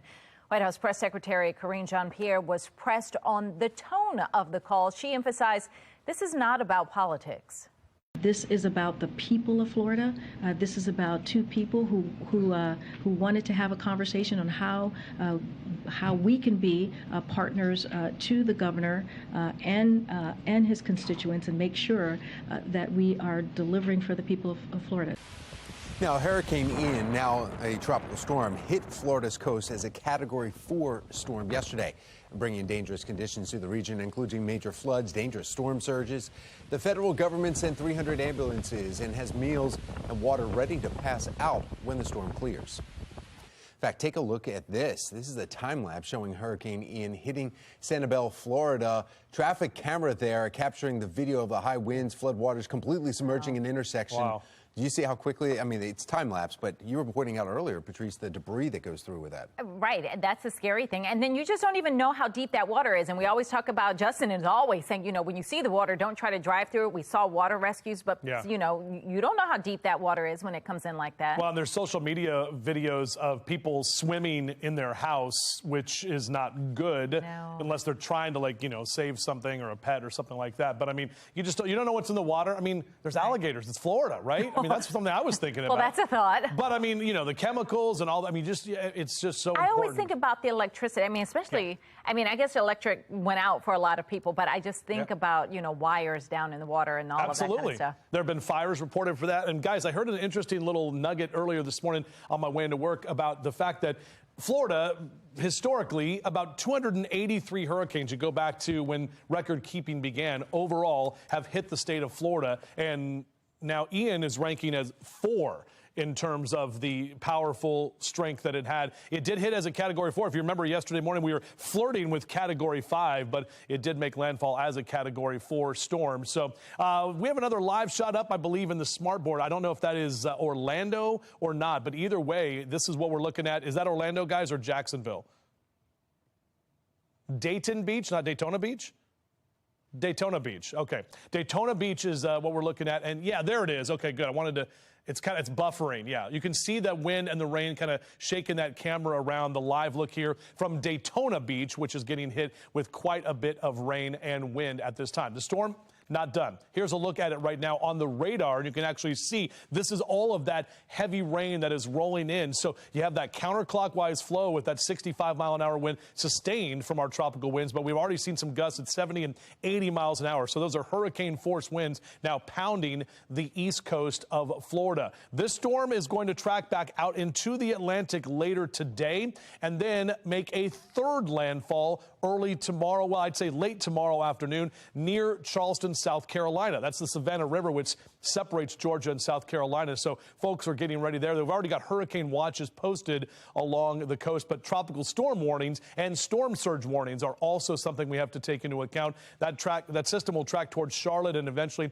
up toward the southern Appalachians by the time we get into the weekend. But the southeast coast now in the line of fire for this storm as it continues through Florida and moves out into the Atlantic. That's what we're going to be tracking next. And obviously the impacts here at home, because by Saturday morning, we're going to see the potential of some bands of heavy rain moving in. We are all going to wake up with wet conditions on Saturday. We may get a break as we get into Saturday afternoon as the storm kind of tracks to the east, but then more rain is expected on Sunday, and we know people have outdoor plans, including that Ravens game coming up on Sunday afternoon. Now, as you head toward Monday, that storm eventually moves off toward the coast and into the Atlantic again and should be drying out by next week. These are some of the projected rainfall totals we are looking at here. Not nearly the 20 inches and 2 feet of rain they saw in Florida, but we're still talking about 2.5 inches plus as we get into Sunday afternoon, and that's going to be up and down the Chesapeake. So we just prepare that we are going to have a lot of rain this weekend. Here's a look right now from our live camera. We're going to see those clouds start to increase a little bit later today,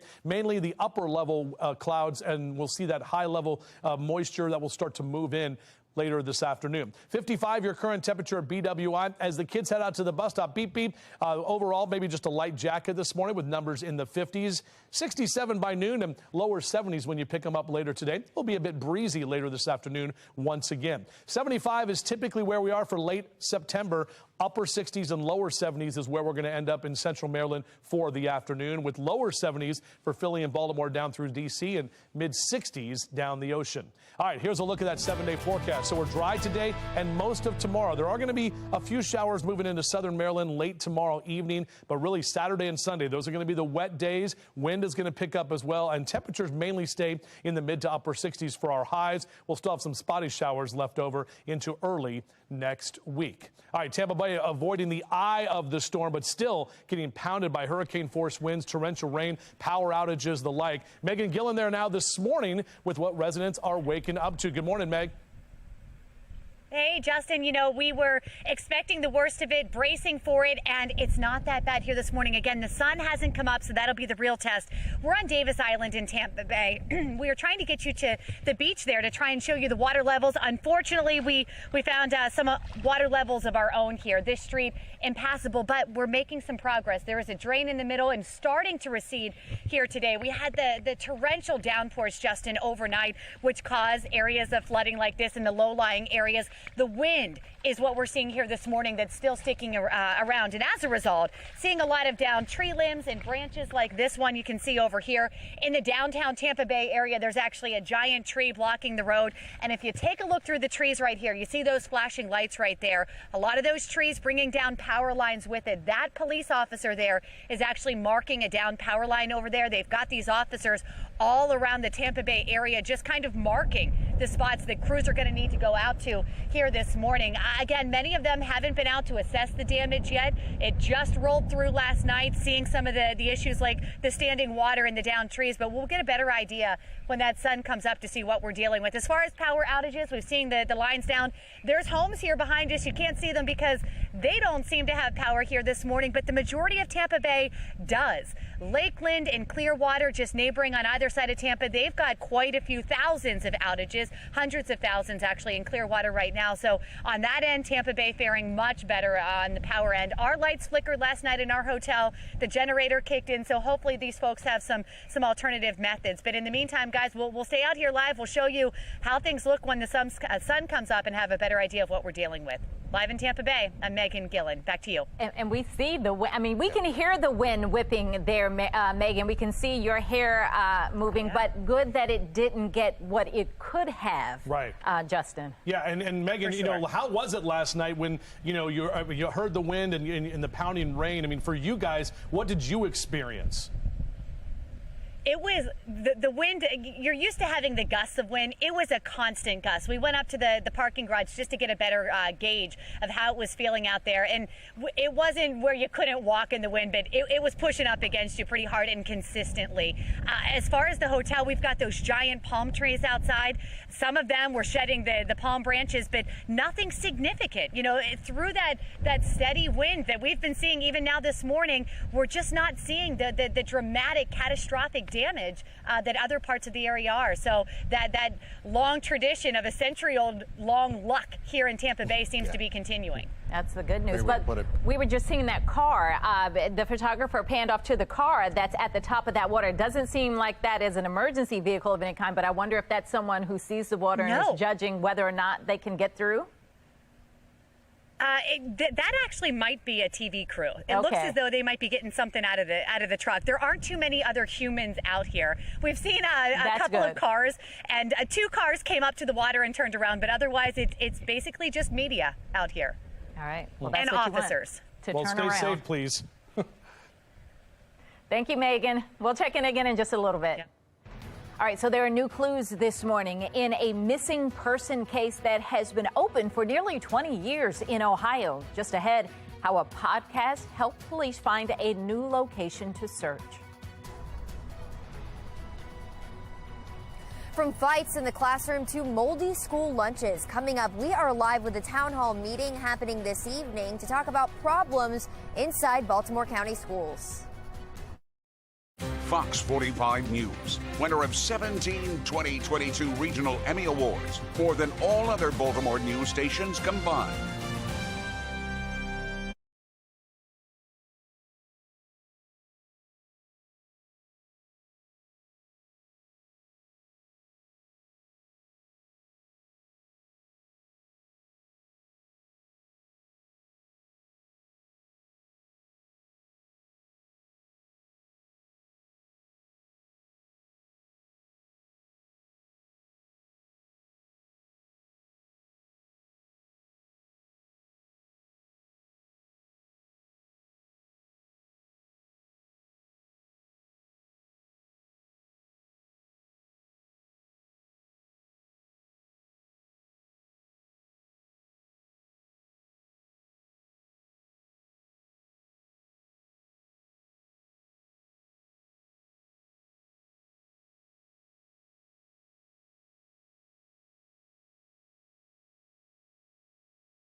Developing now new clues this morning in a case that has baffled investigators in Ohio for decades. 9-year-old Erica Baker just vanished without a trace in 1999 while walking her dog in an Ohio suburb.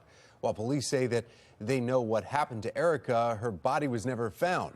The prime suspect in the case confessing, but has never led them to her.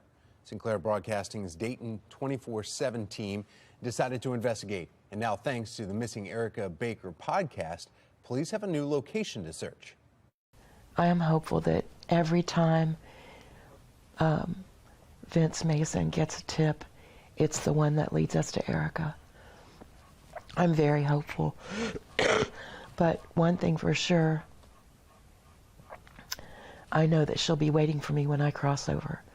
And I'm so much older than everybody else that it will be joyous, and I think she will meet me. Well, if you want to learn more about this case, you can download the podcast. You'll find it on Apple, Spotify, wherever you get your podcasts. Just search Missing Erica Baker. Well, we are tracking Ian's path up the Florida coast. Meteorologist Justin Chambers letting us know how it will impact us here and when. Johns Hopkins University is hoping to create its own police force and is hosting a virtual forum today. I'm Olivia Danson. Coming up next, I'll tell you what we can expect from that meeting, plus why some are protesting the idea. You're watching Fox 45 Morning News, all local, all morning.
Live from WBFF in Baltimore, this is Fox 45 Morning News.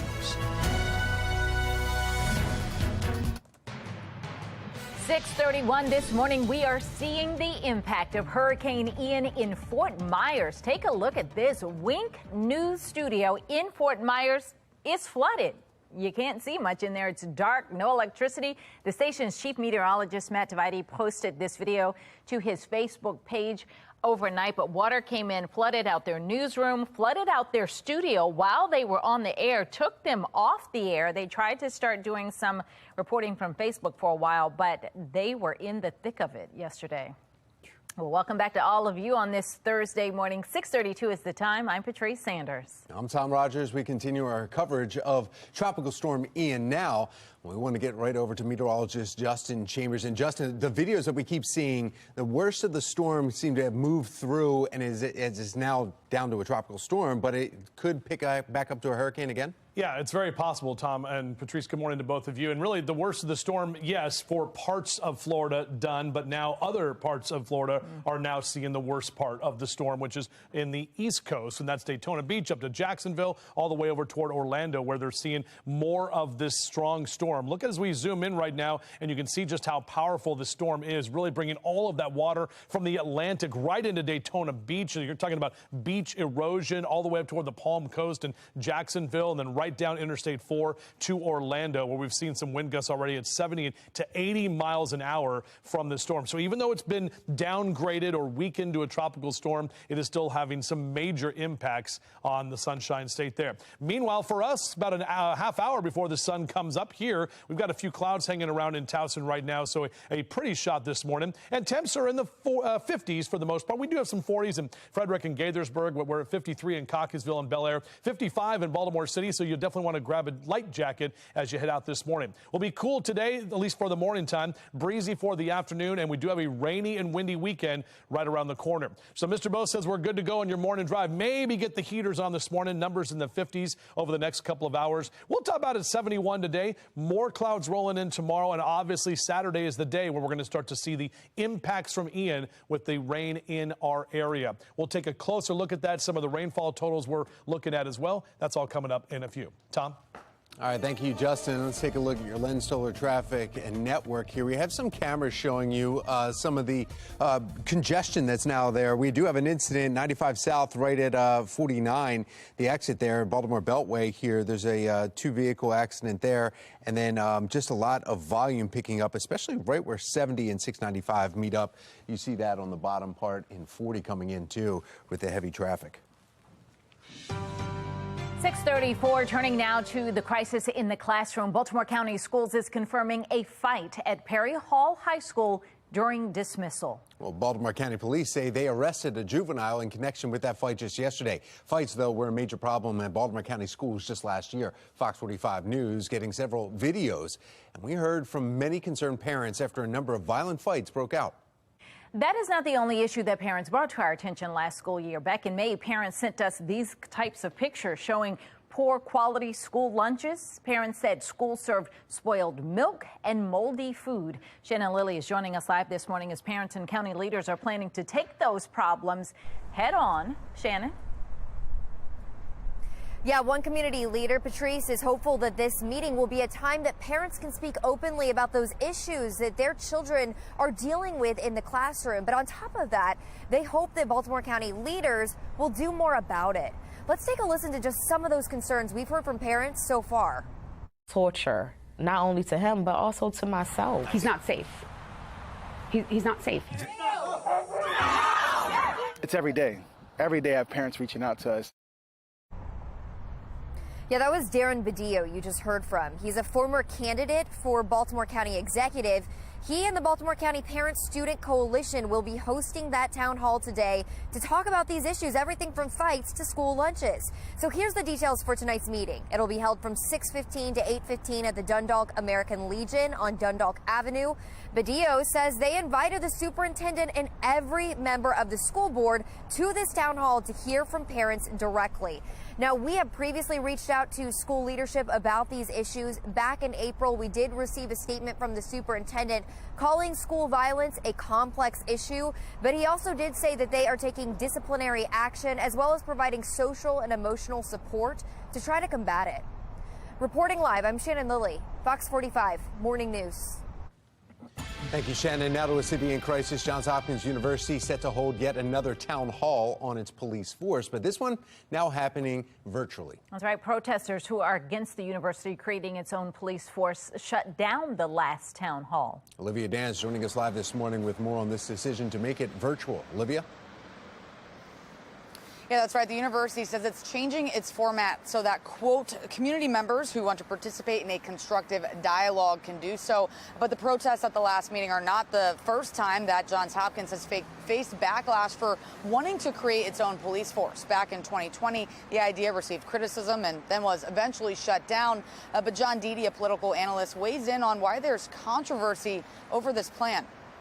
In Baltimore, there has been a recent rich history of people not liking the police. So this is just another layer of law enforcement that has people uncomfortable. People may feel that it's almost too much of a big brother presence as far as in the community. Hopkins already employs more than 1,000 private security workers, but this new police force, made up of about 100 officers, would have all the powers of a Baltimore City police officer.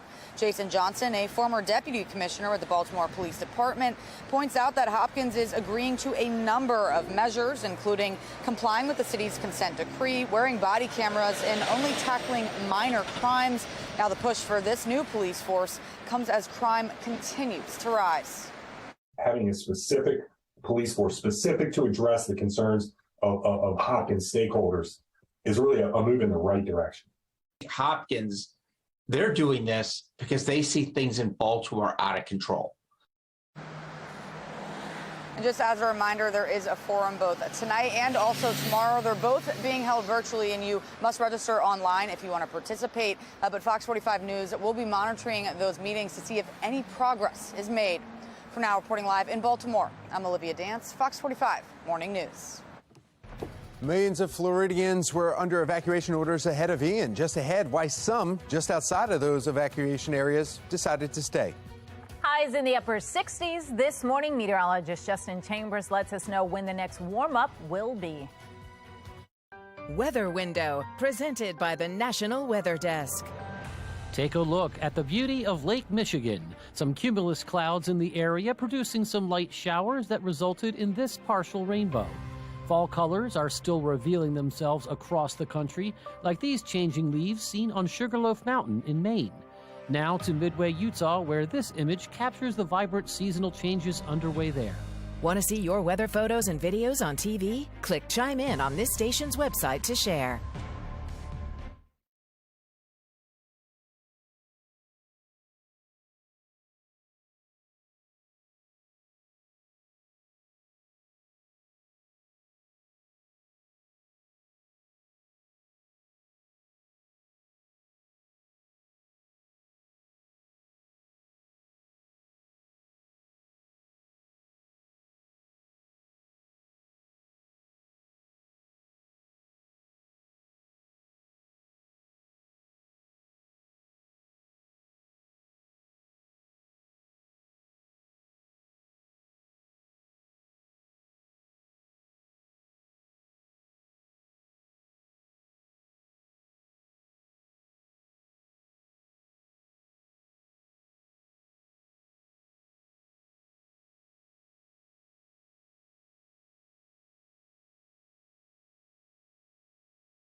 Good morning, everybody. 6:42 is your time right now. Thursday morning, Friday Eve, and looking out over the Inner Harbor. Last couple of days of September. This will be our first weekend of October. Yeah, that's right. Saturday is October 1st. We know Fells Fest going on this weekend. We've got a Ravens game, and we've got rain for all of that, unfortunately. But this morning, we are taking a look at our Out the Doorcast jacket this morning. Maybe the light jacket. Just stepped outside myself. Very pleasant. Maybe a little chilly.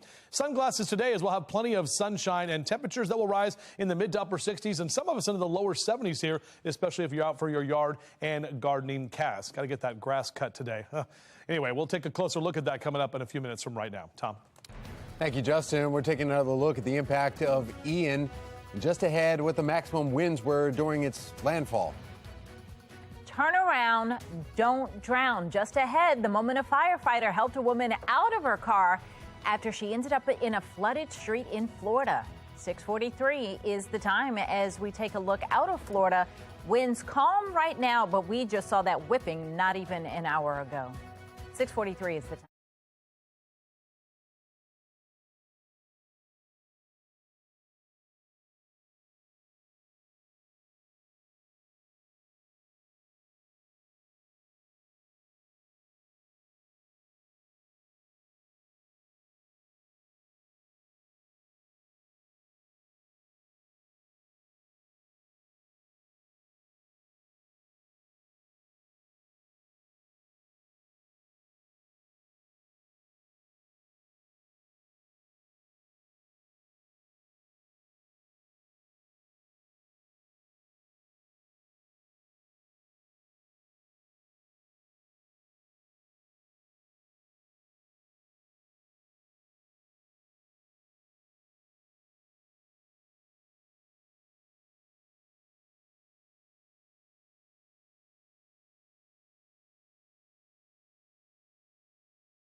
.46 in your morning rush. Ian is on the move and it is heading north. This is a live look from Charleston as the Carolinas are now in a state of emergency. Still dark there, but it's headed that way. Georgia, Virginia also in a state of emergency.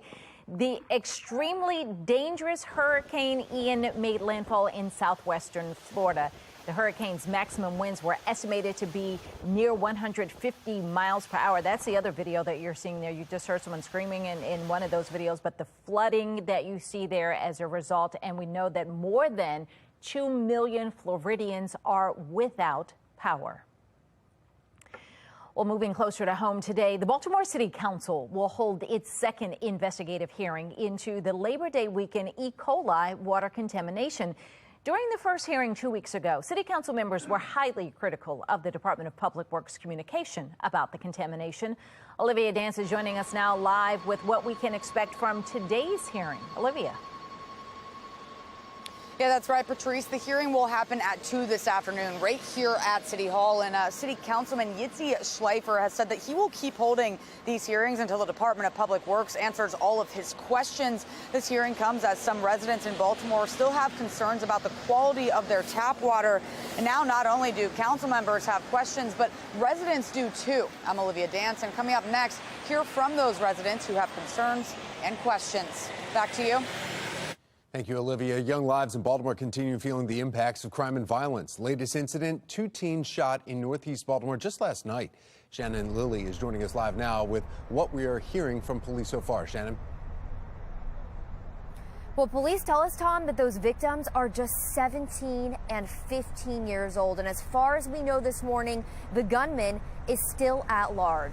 So police say this all happened just before 10 o'clock last night in the Parkside neighborhood. One of the victims was shot in the leg. The other was shot in the backside. Both of them were rushed to the hospital.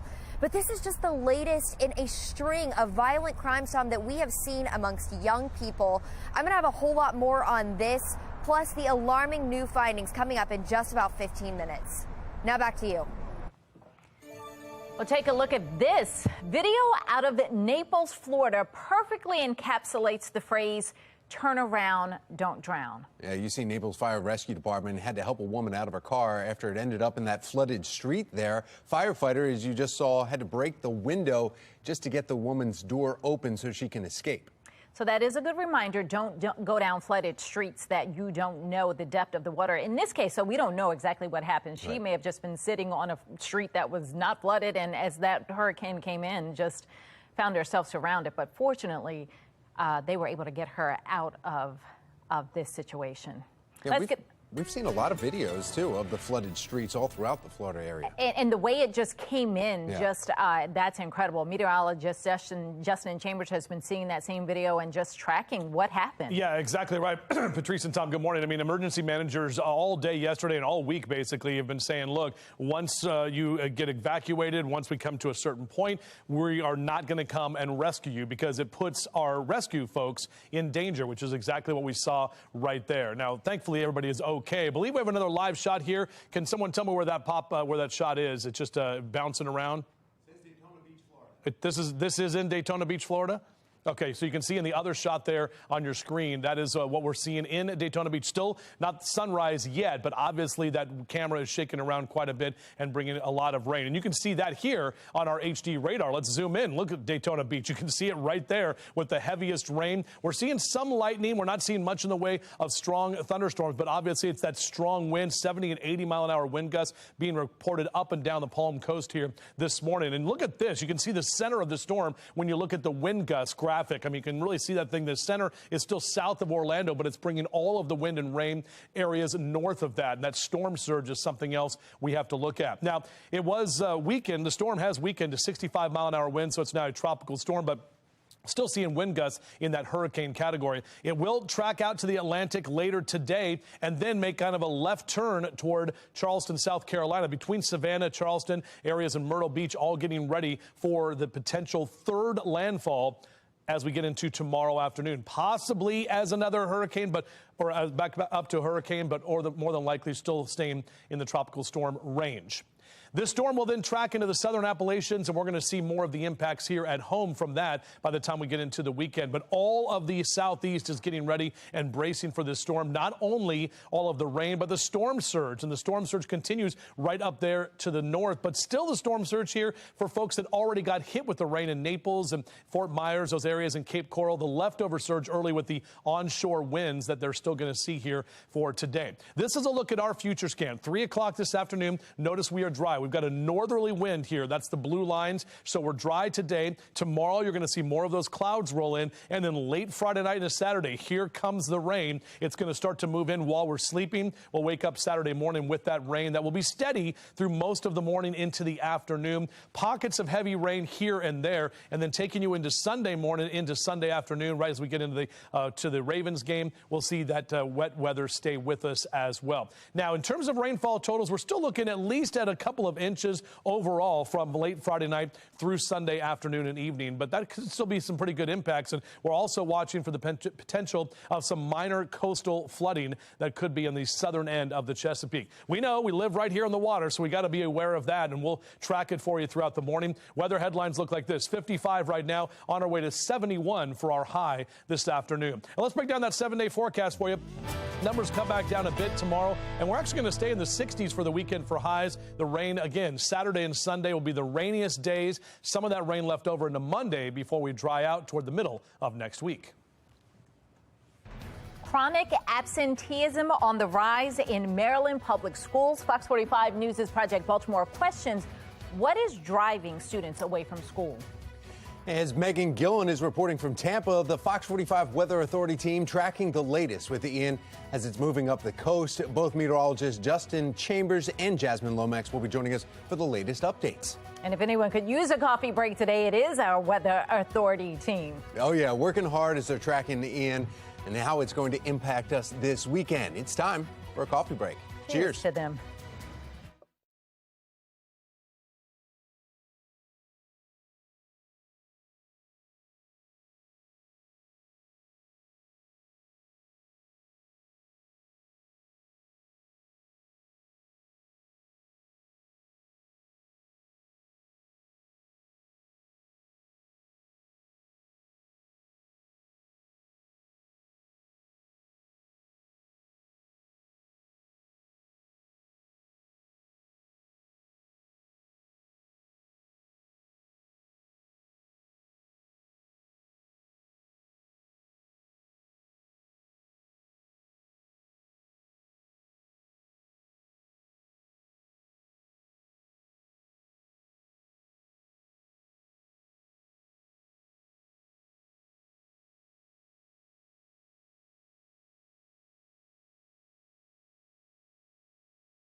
.655 now. New video of the view of Ian from space is here. And when you see it, you're going to see just how wide the storm was and the lightning from it. Yeah, you see it right there. Look at that. All those pops of color. That's the lightning strikes. And officials from the D.C. Homeland Security and Emergency Management Office, they're hard at work tracking this storm. Joy Wang from our Sinclair sister station in Washington, D.C. has an update for us. Joy.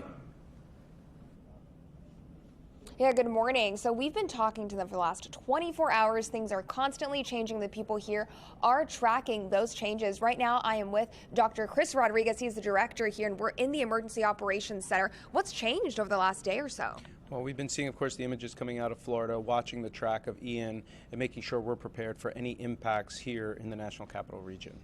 When it comes to coordinating those resources, of course, with Virginia declaring that state of emergency coming up too, how does that change your operation?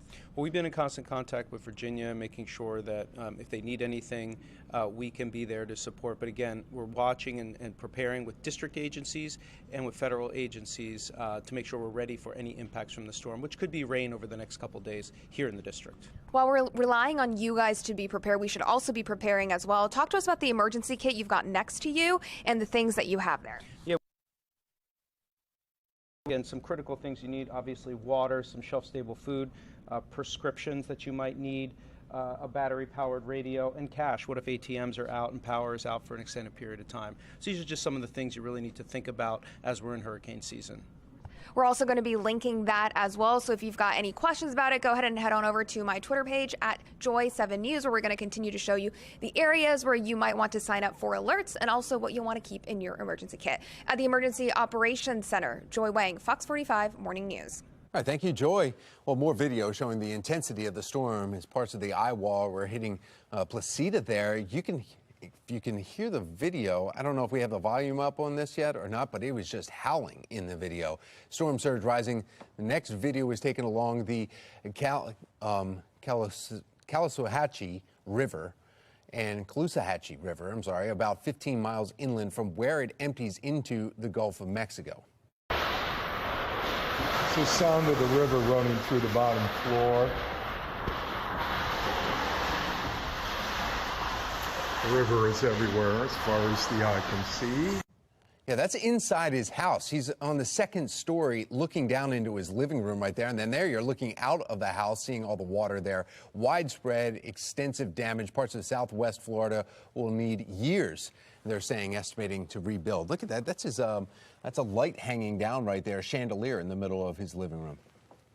And then there's this. We've been showing you this. It's a rescue in Naples. This is about 40 miles from where Ian made landfall. That driver was trapped in the rising storm water.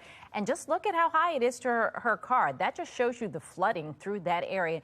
Fortunately, she was able to be rescued. She is safe, but I'm sure this is what crews spent a lot of time doing yesterday. I know there's a team that left from Maryland that is a water rescue team because they know they're going to have to do those types of things and assist the first responders who are already down there. So a lot of that going on in Florida. It's really good news that we haven't heard of any deaths either from this storm here in Florida. So that's great news. Well, breaking overnight, the family of Heyman Lee fighting back after the murder conviction of Adnan Syed was tossed out. New move for justice. A week after some in the community opposed plans from Johns Hopkins to have its own police force, another community meeting is happening tonight, and the university is moving that meeting now online. It's insane. It's like mind-blowing to see that they sure could do that. The beast of a storm pummels Florida is still doing that right now, sinking houses, leaving a path of destruction. We're tracking Tropical Storm Ian now as it's making its way up north. Live from WBFF in Baltimore, this is Fox 45 Morning News. 7 o'clock, and we are following three big stories for you this morning. With a city in crisis, a total of 8 people were shot just yesterday in Baltimore, 2 of them teenagers. As crime rises in Baltimore, Johns Hopkins wants its own police force, but some in the community are against that. We have new information on tonight's public hearing. And the family of Heyman Lee appealing the ruling that Adnan Syed is free. This as the clock ticks down to a decision on whether to bring new charges in this case or not. Shannon Lilly and Olivia Dance standing by live this morning with full details on our big stories. Well, we begin this morning with the latest on now Tropical Storm Ian. It's September 29th. I'm Tom Rogers. Good morning to all of you. I'm Patrice Sanders. Ian has left a path of destruction in Southwest Florida. You are looking live at conditions right now as Ian continues to lash the Sunshine State. Now, it has weakened. It came offshore, made landfall as a Category 4, now down to the tropical storm. But central and northern Florida, they're still in danger, even with the lessened wind. And right now, there are 2 million people in Florida without power. No reports of any fatalities, but that could change. So Ian has dropped more than 2 feet of rain in some areas, and life-threatening storm surge has turned roads into rivers, and it's left homes underwater. Look at the whipping wind down there. Look at the flooding that you're seeing, the debris in the water as it all came, it just flooded those streets. Officials say Floridians are not in the clear just yet. You're going to see hurricane-force winds in places in central Florida, perhaps. It's clearly a very strong tropical storm all the way until it exits the Florida peninsula in the Atlantic Ocean. We have live team coverage for you. Megan Gillen is in Florida. She will be joining us with the conditions that are happening down there. Yeah, and we have meteorologist Justin Chambers and meteorologist Jasmine Lomax tracking Ian's path and how it could affect us here. So we want to begin with Justin and the latest track. Yeah, good morning, guys, and good morning, everyone. This is what we're seeing. The storm is definitely not over, bringing a lot of wind and rain, and the storm surge now from areas of Port Orange all the way up into Jacksonville. We're seeing Daytona Beach getting hit with a lot of this wind and rain. Flash flood warnings are posted. Luckily, we've seen no tornado warnings. There has been some lightning out there, but it's mainly the wind and the rain. 70 and 80 mile an hour wind gusts this morning, and more of that storm surge on the way. The latest track on what is now tropical storm Ian, 65 mile an hour winds with gusts up to 75. This is going to track to the Atlantic as we get you into the later part of this afternoon. And by tomorrow afternoon, it will be making its way toward Charleston, South Carolina, Savannah, Georgia, Myrtle Beach, all of those areas in the path of this storm. It will make its way on land up to Charlotte by the time we get to Saturday morning, southern tip of the Appalachians, and that's when it's going to start to impact us here locally in Maryland and in Virginia, the Delmarva Peninsula, all getting hit with all of this wind and rain as well. Mainly going to be a rain event. For a closer look at that and how the impacts it will be for our weekend, we'll check in with meteorologist Jasmine Lomax. Jasmine, we've been talking about it backstage about how there's going to be a lot of rain this weekend. Yeah, Justin, it really looks to be a washout on Saturday and Sunday, but you still have Thursday and Friday to enjoy. Now, once we make our way into Saturday morning, very early in the morning, around 2 a.m., notice that rain does start to move in. Then as we head around 6 a.m., still very rainy. So a wet start to the day, and this rain continues off and on as we head into the afternoon. We're not done with the rain on Saturday. We've got more on the way on Sunday around 10 a.m., very rainy. If you have any plans to tailgate at that time, you may want to rethink those plans or have the rain gear ready. Even as we head into the afternoon, still rainy, but by the evening that rain starts to clear out and we get a little bit of a break from it. So overall, make sure that you are prepared for a rainy weekend. Here's a look at some of the totals that are projected from one of our future scan models. We're looking at 2 to 3 inches here in the Baltimore area, perhaps some lower totals to our west and also to our south. But again, things could change over the next few days. We'll provide you with those updates as we receive them. Justin? All right, thanks so much, Jasmine. And of course, taking a look at your forecast, everything looking good today, as Jasmine mentioned. A dry day today and tomorrow. We'll track this a little bit further as we head closer to the weekend in just a few minutes. Thank you, Justin. Looking live at the conditions in Florida again, Governor Larry Hogan says Maryland's emergency response team keeping a close eye on this storm. We also know St. Mary's County on the eastern shore is giving out sandbags ahead of Ian's arrival. You can find more information at foxbaltimore.com. Our Megan Gillen will be joining us live from Florida in just about 7 minutes with more on the live conditions there. 7:05, breaking overnight, 2 teenagers shot in northeast Baltimore. And Shannon Lilly is joining us live from police headquarters with what we're learning this morning. Shannon.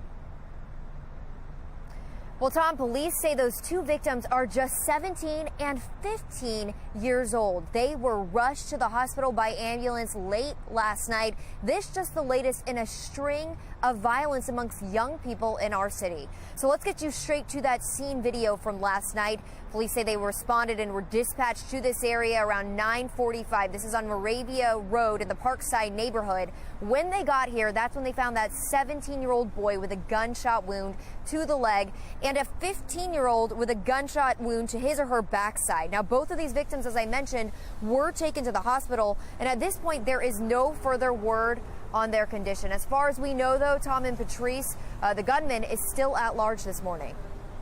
So, Shannon, let's talk about the trend that we're seeing when it comes to violence among the young people. What are we seeing there? So an alarming report from earlier this year, Patrice, shows that there is an increase and young people becoming homicide victims in the city. In fact, homicide is now the leading cause of death for children in Baltimore. When they go into kindergarten, they're drawing pictures of guns and dead bodies because that's their experience. We've got to change the narrative. And police need your help gathering information for this case. If you know anything, you are urged to call the Metro Crime Stoppers. That number, 1-8667-LOCK-UP. Reporting live from police headquarters, I'm Shannon Lilly, Fox 45 Morning News. Thank you, Shannon. 7:07 now, and the family of Heyman Lee planning to appeal the decision to vacate the murder conviction of Adnan Syed. Syed was released just last week after spending 22 years in prison. Lee's family has now filed an appeal notice saying that their right to participate in the motion to vacate was violated. Lee's family claims they were notified of the move to vacate Friday, September 16th. Well, the hearing took place the following Monday. City State's Attorney Marilyn Mosby pushed to free Syed after she said new evidence came to light. Prosecutors have about 3 weeks to decide whether they will retry Syed. Happening today, Johns Hopkins University is set to hold yet another town hall on its police force, but this one's now happening virtually. Protesters who are against the university creating its own police force shut down the last town hall. Olivia Dan joining us live now with more on the decision to make the virtual move. Olivia? Well, good morning, Tom and Patrice. And the university said it was changing its format because, quote, community members who want to participate in a constructive dialogue can now do so. But the protests at the last meeting are not the first time that Johns Hopkins has received backlash for wanting to create its own police force. Back in 2020, the idea received criticism and then was shut down. And John Deedy, a political analyst, weighs in on why there's controversy over this plan. In Baltimore, there has been a recent rich history of people not liking the police. So this is just another layer of law enforcement that has people uncomfortable. People may feel that it's almost too much of a big brother presence as far as in the community.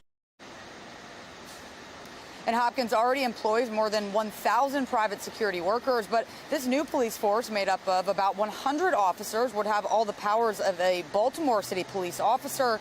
And Jason Johnson, a former deputy commissioner with the Baltimore Police Department, points out that Hopkins is agreeing to a number of measures, including complying with the city's consent decree, wearing body cameras, and only tackling minor crimes. But the push for this new police force comes as crime continues to rise. Having a specific police force specific to address the concerns of Hopkins stakeholders is really a move in the right direction. Hopkins, they're doing this because they see things in Baltimore out of control. And just as a reminder, there is a forum being held tonight and also tomorrow. They're both going to be virtual, and you must register online if you want to participate. But Fox 45 News will be monitoring those meetings to see if any progress is made. For now, reporting live in Baltimore, I'm Olivia Dance, Fox 45 Morning News. Tampa Bay avoiding the eye of the storm, but still getting pounded by hurricane-force winds and torrential rain. Megan Gillen has been down there the last few days as people were getting ready, and now she's got more on what the residents are waking up to. Megan, and I see the water behind you in the street. Yeah, you know, it's as the sun comes up, finally able to see what we're dealing with. This is Davis Island on Tampa Bay. We were just down the street. The water actually receded a little bit, made us feel a little more confident we could get down here. And unfortunately, as we were able to make our way down, it just gets deeper. And this whole street right here is actually underwater here. We were trying to get to the beach to check out the water levels, and again, finding a whole other issue of water levels down here.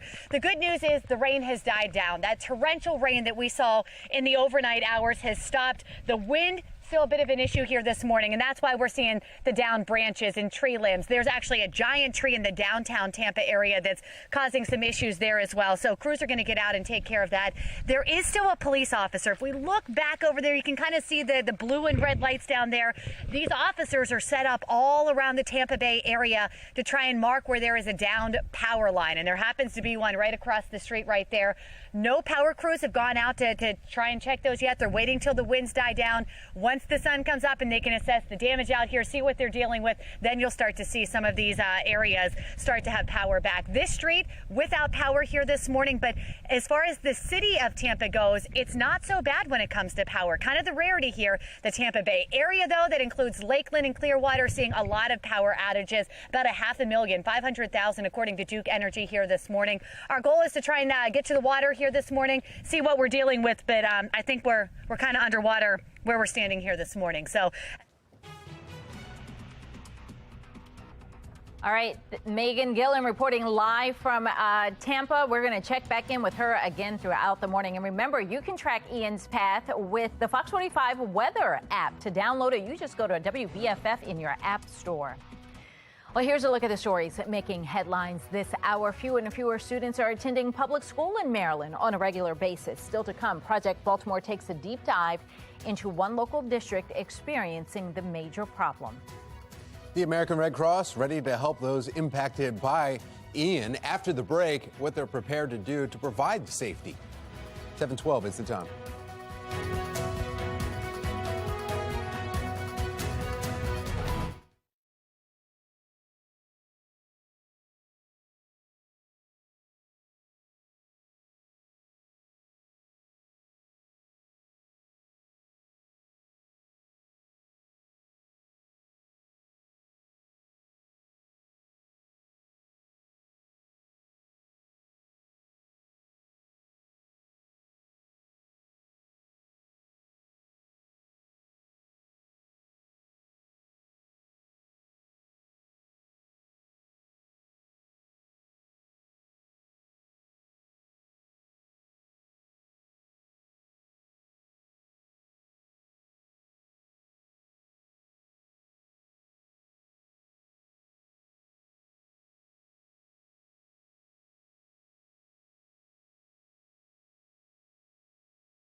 Here's a live look now from Florida here this morning, zooming in on St. Petersburg, and we've been taking different shots throughout the Florida area as Ian continues to move through. Tropical storm Ian continues pounding majority of Florida. It didn't look like it in that video, but there's much needed supplies are on hold to help with cleanup, restoration, and nourishment. The American Red Cross was preparing before this storm hit, but in the next few hours, we'll get a better picture of how much help is needed. Joining us now with the best ways that we can help families impacted by Ian, Executive Director of American Red Cross out of Loudoun and Prince William counties, Erwin Stierle.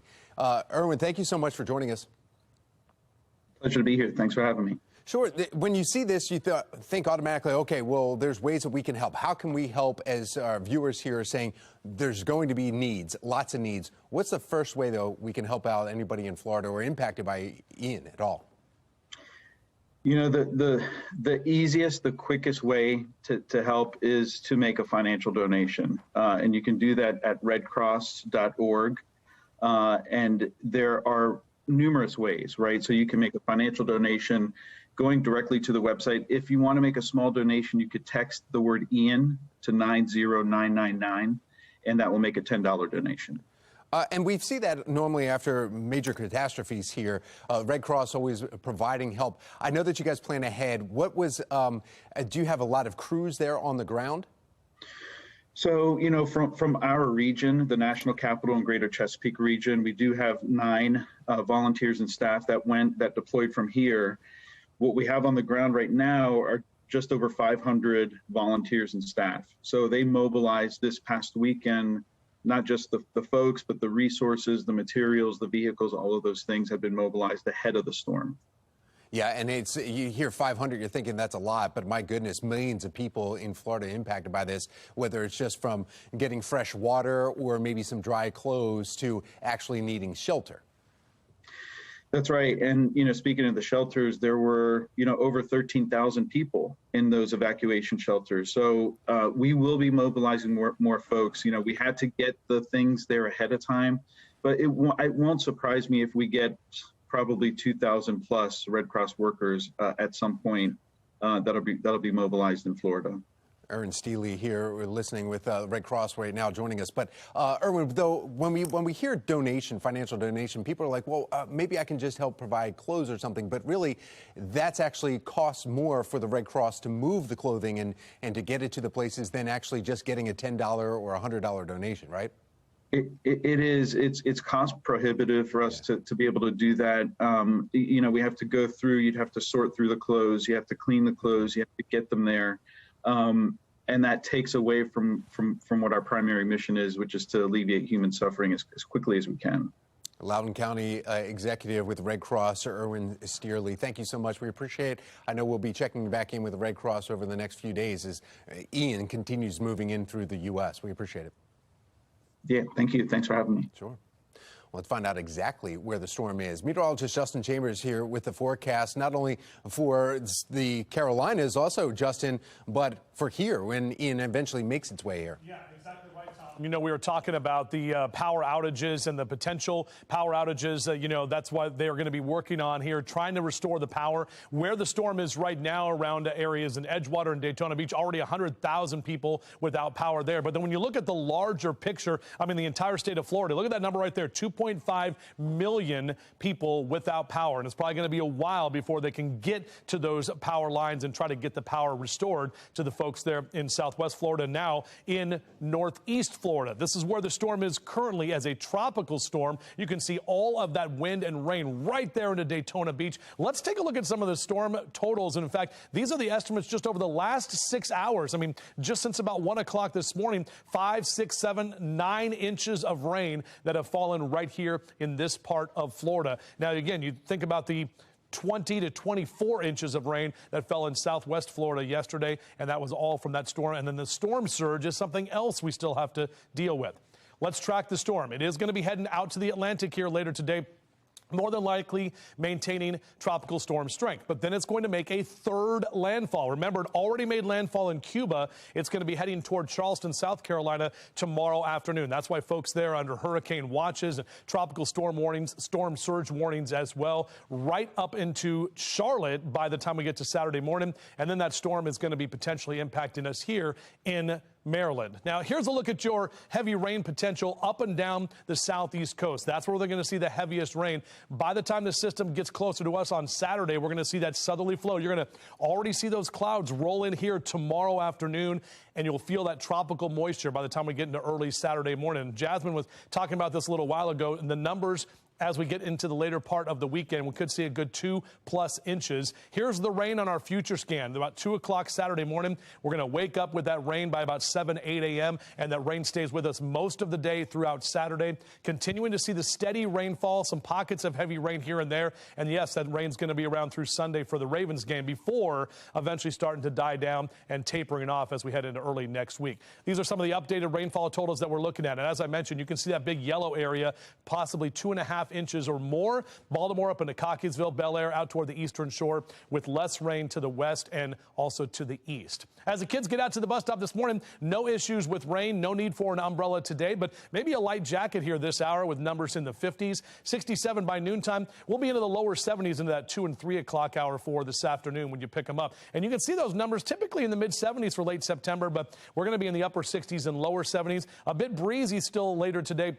More of a northeasterly wind is what we're going to see with temperatures in the lower 70s for Philly and Baltimore down through D.C. Here's a look at that 7-day forecast. Again, we're dry through tomorrow afternoon. Some showers may try to work in late on Friday night, but really Saturday and Sunday is when we'll have the bulk of the rain. We'll see some breezy to windy conditions, but not nearly any kind of the wind that they're seeing there in Florida. And then by next week, as I mentioned, we do start to dry out. A growing trend of children skipping school in Maryland. Fox 45's Project Baltimore investigates why it's accelerating and what one county could do to stop it. And we're at Valley View Farms this morning. So many fun things to do, like the maze and if I can get out of this maze, well, I'll tell you everything about that coming up. We got this huge pumpkin we're going to talk about. Fox 45 Morning News, all local, all morning.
.25, taking a live look from Key West this morning, and we can see still rainy conditions out there, but of course not as severe as when Ian was blowing through. Our weather authority team will continue our coverage of once Hurricane Ian, when it hit Florida, now Tropical Storm Ian.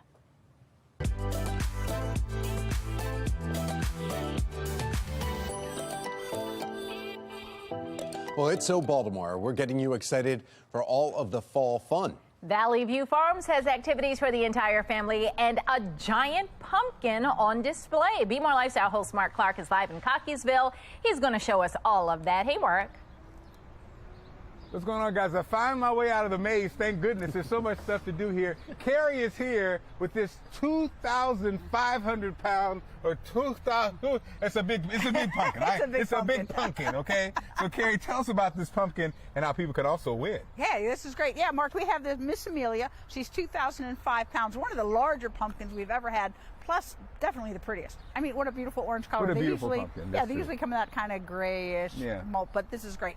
Grown by a 13-year-old girl from up the river. We send 2 guys pumpkin hunting every year about this time, and they came back with this beauty. So we're really proud to have it. And we're going to have it on display all month, through most of the month of October. And then on the last Saturday, we're going to cut that open. We're going to count the seeds inside. So you need to get here and get your guess in our pumpkin seed contest book. We took all yesterday's pages out. Look at that. This is the official pumpkin seed contest. I see what you did there, Carrie. That's right. No confusion here. No confusion. So everybody knows what's going on. We do it every year. It's a lot of fun. This is a great photo op for people to come out with the family and just have a good time in this wonderful weather. And that's just one of many things out here, guys. We'll be exploring some mums and exploring some other things here. It's a great place. And Charlie Brown would be really impressed right there, right? Okay, what's your guess? How many seeds are in that pumpkin? I have no idea. I don't even know where to go. Right? Do you go 2,000? Do you go 8,000? Who knows? I mean, that's a lot. All right, we'll figure it out. Thank you, Mark. Thanks, Mark. For more information, you can go to our website, foxbaltimore.com/newslinks. A dry week ahead up until the weekend. Meteorologist Justin Chambers letting us know how Ian is going to make an impact for our weekend weather. And Ian is now on its way to make landfall for a 3rd time following its impacts in Cuba and the west side of Florida. Still to come this morning, we continue our Weather Authority live team coverage. 7:27, you're watching Fox 45 Morning News, all local, all morning.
Project Baltimore is sponsored by the Snyder Law Group. Call 410 the Firm.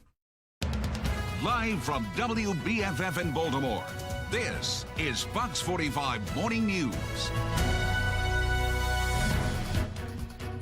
We are taking a live look over Florida this morning as we are tracking Hurricane Ian. Now, the conditions are along the west coast as the storm is continuing to rip through parts of the state. It's calmed down in some areas, not so much in others. Yeah, we'll continue tracking the storm on our HD Weather Authority radar as it's moving more inland. And actually, it's moving off the coast right there, as you can see it here, as it made landfall in Florida. And now it has its eyes on Georgia and the Carolinas. Well, welcome back on this Thursday morning. 7:31 is the time. I'm Patrice Sanders. I'm Tom Rogers. We want to go right over to meteorologist Justin Chambers. Just get a look at our forecast here and, of course, where Ian is. Yeah, exactly right. Good morning, Tom and Patrice. As we take a look here at our HD radar, you can see the showers and the storms that continue to pull in to the northeast coast of Florida right now. We're talking Daytona Beach all the way down toward Orlando, up into Jacksonville. We've seen some 70 and 80 mile an hour wind gusts. Still a very strong storm surge. They've gotten anywhere from 8 to 10 inches of rain just in the last 6 hours or so. That's on top of the 20 plus inches of rain that we saw in southwest Florida yesterday. But that storm system continuing to move. We've got the flash flood warnings that are posted. Some lightning strikes. We're not seeing any tornadoes, which is good, at least for right now, but we know that storm surge is coming, and we will have to deal with the impacts of Ian here at home by the weekend. Looking great outside right now on our weather headlines. Temperatures in the mid-50s. Cool Thursday morning. It will be breezy this afternoon, and we are tracking the rainy and windy weekend with Ian's impacts here by late tomorrow night. High of 71 today. We're back with your full forecast in just a few. 7:32 now. Fewer and fewer students are attending public school in Maryland on a regular basis. As Project Baltimore's Chris Papps explains, alarming new data shows attendance is down, chronic absenteeism is up, especially in one local district. Chronic absenteeism is defined by the state as a student who misses more than 10% of school, or 19 days over an entire school year. It's not just a barrier to student learning. It can also be illegal. I mean, our goal is to get the kids in school. That's what our goal is. Our goal isn't necessarily to criminalize anyone, but sometimes to get the kids in school, you got to go to a courtroom. According to state law, a student is considered truant when they miss more than 20% of the school days without a legal reason, or 37 days over an entire school year. Parents can be fined $50 a day or receive 3 days in jail on a first offense. Baltimore County State's Attorney Scott Schellenberger says his office is seeing an increase in truancy cases. No, there is no easy solution. We don't like prosecuting. Judges don't like putting in jail. And even if you do put in jail, the hammer is not very big. And in fact, it is not much of an incentive at all when it comes to sending the kids to school. Throughout Maryland, students not attending class is a growing problem. In 2019, 19% of students statewide were considered chronically absent. By 2021, it jumped to 22%. And the school system in the Baltimore region seeing the largest increase is Baltimore County. You can see the chronic absenteeism getting worse over the quarters. The Baltimore County School Board has recognized this is a significant problem that's getting worse. There are lots of research to support attendance and a correlation with academic achievement. In Baltimore County, overall attendance is dropping. From 2017 to 2020, the attendance rate held steady around 93%. In 2021, it fell to 90%. In the fourth quarter of the last school year, it was down again to 88%. And that is translating into much higher rates of chronic absenteeism, especially among elementary school students. From 2017 to 2020, chronic absenteeism in Baltimore County elementary schools remained relatively unchanged, around 14%. But in 2021, it spiked to 22%. And last school year, chronic absenteeism in elementary schools spiked again to more than 30%. According to the data, over the past 2 years, the number of Baltimore County elementary school students considered chronically absent has more than doubled. So what is BCPS doing about it? Superintendent Dr. Darrell Williams will not interview with us. Instead, his office sent us a short statement about what many consider to be a major problem. BCPS's statement blamed the COVID pandemic, saying it had a significant impact on student absenteeism. The district gave no specifics, but said it implemented strong preventative measures concerning COVID, along with specific and strategic support to students and families. And as a result, BCPS has experienced a substantial decrease in chronic absenteeism this school year. Right. Schellenberger says to avoid a courtroom filled with truancy cases, his office works closely with the school system's pupil personnel workers to find parents and get their children to class. He told FOX45 he doesn't blame COVID for the rise in chronic absenteeism because for all of last school year, the students were learning in person. He's not sure what is to blame, but he knows the numbers need to come down. It's incredibly important that kids are in school, particularly those elementary school children who are missing so much, because that sets you back literally for the rest of your life. I'm Chris Pabst, and this is Project Baltimore. Still to come, video from those sticking around Florida for Hurricane Ian, the shocking footage from around the state. Staying dry through Friday and tomorrow with highs in the upper 60s and lower 70s today. Meteorologist Justin Chambers taking a look at when Ian will impact us.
.39, we continue our live team coverage of Hurricane Ian this morning after it makes its second landfall in Florida. We have our team of meteorologists, Justin Chambers and Jasmine Lomax, live in studio with us. They've got the latest developments. Jasmine, what's the conditions like there now? Well, we're starting to see things improve a little bit. This is coming in from Madeira Beach near Tampa. Of course, that's an area that got hammered yesterday. Still, they are dealing with very breezy conditions. But then when we take a look at Jacksonville, On the other side of Florida, that area is getting hammered with rain right now, and you can see those conditions not very good. You can barely see what's happening in this image. You've got the wind, you've got the rain coming down, and that's all expected to continue until that system moves off land. That's going to happen later this afternoon. Now, Justin, how are people reacting to this? I mean, Jasmine, we've seen all the videos. You've probably seen all the videos at home. We're just going to go through a couple of them here, right here on Twitter. Look at this thing here as you pull this up. This is in Naples, and it says houses are moving. I mean, you can literally see that house that is floating down the river right there, or probably a street that is now a river. That's just one shot there as well. Here's another one. Look at this one. Got this from a friend in Naples, and it is just so sad. That's the wind and the rain that is going through that person's house. I mean, that's somebody's downstairs where their living room is or where their couches are. And then this is an interesting one. You think this is fake, and you're like, oh, Sharknado. No, that actually is a shark that is swimming around, and that was what we're seeing there in Fort Myers. So all sorts of videos that continue to come in. We just hope that everyone is okay there in Florida. We'll continue to track the impacts from Ian here locally. We'll do that coming up in a few minutes from right now. Wow, incredible video there, Justin. Thank you. And remember, you can track severe storms, even hurricanes, when we are not on the air. Just download the free FOX45 Weather Authority app. Go to your app store and search WBFF to get started. Job of the Day is sponsored by Antwerp Auto Group. Well, getting Maryland back to work. It's time for our Job of the Day. Target's hiring their general merchandise and food sales team in Baltimore. If you'd like some more information about these positions, go to foxbaltimore.com. If you're an employer with jobs that need to be filled, please send your information to news@foxbaltimore.com. Another shooting in Fells Point leaves 2 women hurt, where a bouncer was killed this summer. Coming up on Fox Undercover, the focus returning to the mayor and police commissioner's summer crime plan. Taking a live look over Miami here. Hurricane Ian is in the completely opposite part of the state there, so it looks beautiful in Miami, but my goodness, near the northern part of the state is getting hit with high winds and rain. How a major telecommunication giant is helping those impacted by the storm.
7:45, taking a live look at our radar and a live look over Florida this morning as we're continuing to track where Ian makes landfall next. It's still moving.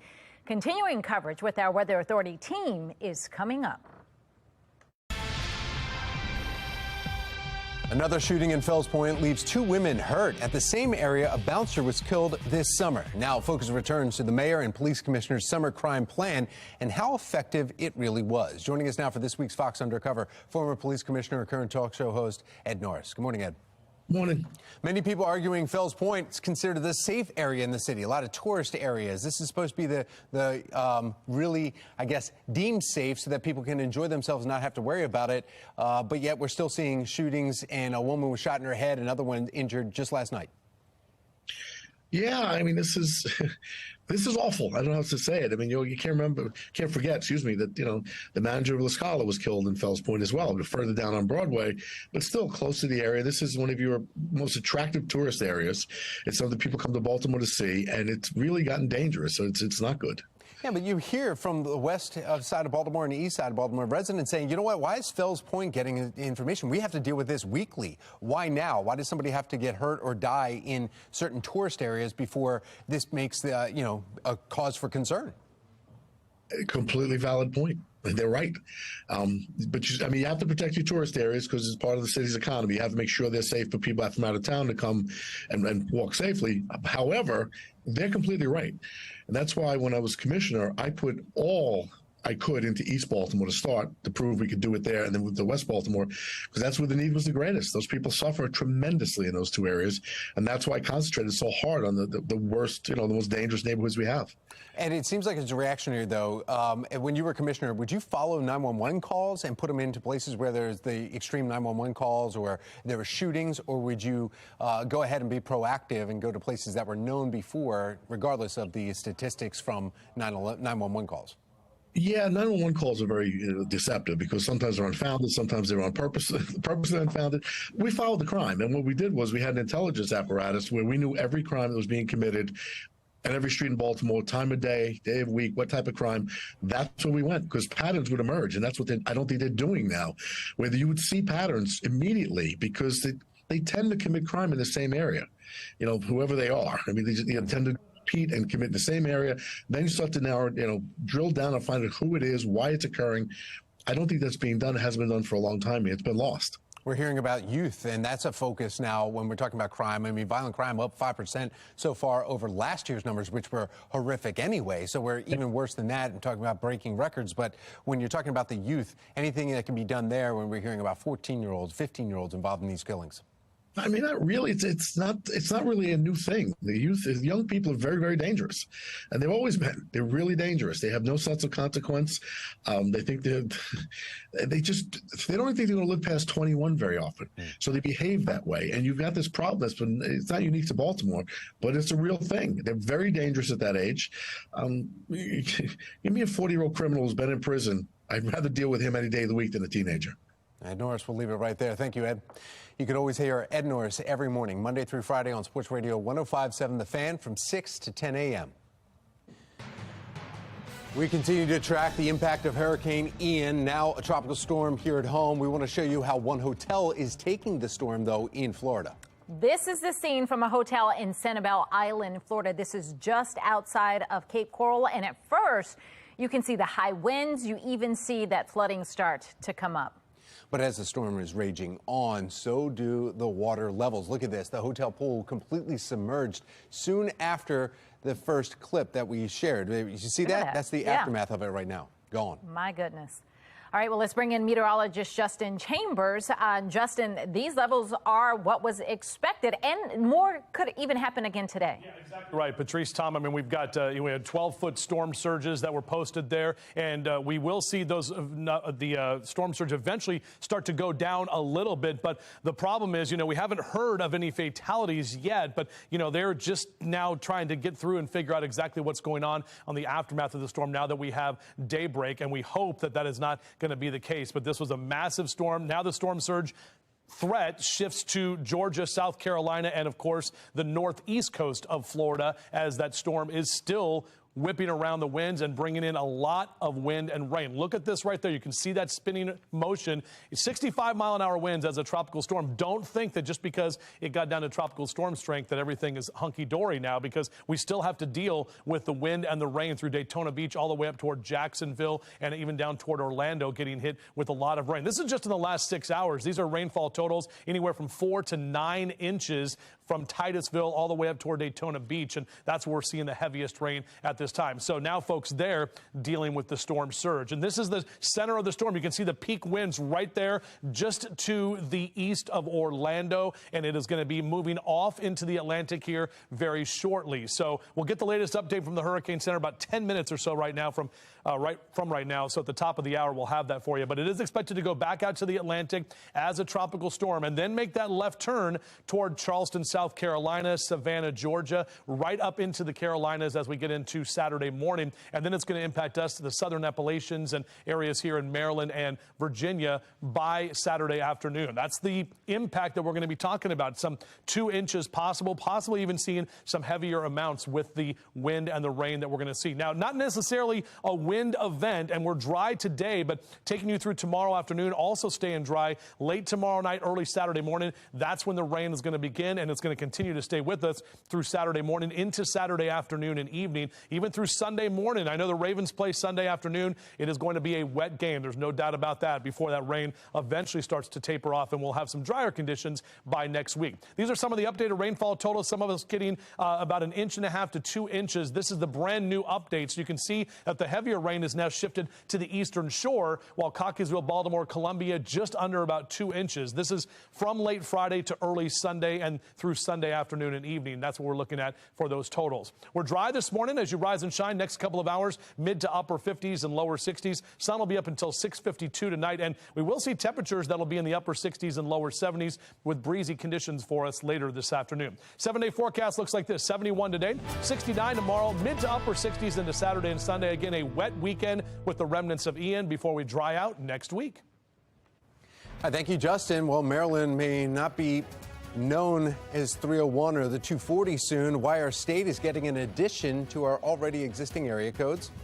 And spooky season begins in just 2 days. Still to come, the big way that Valley View Farms is kicking off the season. And whether it's a PSL or just a good old cup of regular. You can celebrate National Coffee Day today with a coffee break.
Well, 7:56 now, and to help people stay connected during Ian, telecommunications giant Comcast is opening more than 200,000 hotspots. The Xfinity Wi-Fi hotspots will be in Alabama, Florida, Georgia, and South Carolina. And the public hotspots are available for free to everyone, including non-Xfinity customers. Roughly 90,000 of those hotspots are in Florida, where more than 2 million power customers are currently without electricity. Non-Xfinity subscribers can sign in by looking for the Get Connected section and agreeing to the terms and conditions. The session must be renewed every 2 hours. Now, in our region today, partly cloudy and breezy with highs in the lower 70s. Meteorologist Justin Chambers taking a look at how the hurricane, now tropical storm, will impact us this weekend. 2 teens shot in northeast Baltimore last night. Coming up, I am live with the details and the look at this concerning growing trend. You're watching Fox 45 Morning News, all local, all morning.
Live from WBFF in Baltimore, this is Fox 45 Morning News. This morning, we are continuing our coverage of Hurricane Ian and the destruction it has caused as it made its way inland. The sheriff of Lee County in Florida went on Good Morning America this morning and said the deaths there are in the hundreds. More than 2 million people in Florida waking up without power this morning. Now, on the left there, you see the storm making its way through Cape Coral and the flooding completely overtaking the streets. That is in the Lee County where we're talking about the fatalities. Our Weather Authority radar showing where the brunt of the storm is right now as it continues to make its way through that state and then up the East Coast. Good morning to all of you on this Thursday, September 29th. I'm Patrice Sanders. We want to get right over to meteorologist Justin Chambers this morning. It's slowed in some areas, intensified in others. It's not over, is the bottom line. Yeah, exactly right, Patrice. And we've got a ways to go, including the impacts that we'll have right here in Maryland by the time we get into the weekend. Let's take a closer look at that storm. Still a tropical storm. Jasmine, do we have an update on that? Is it still tropical storm 65 miles an hour? Yeah, okay.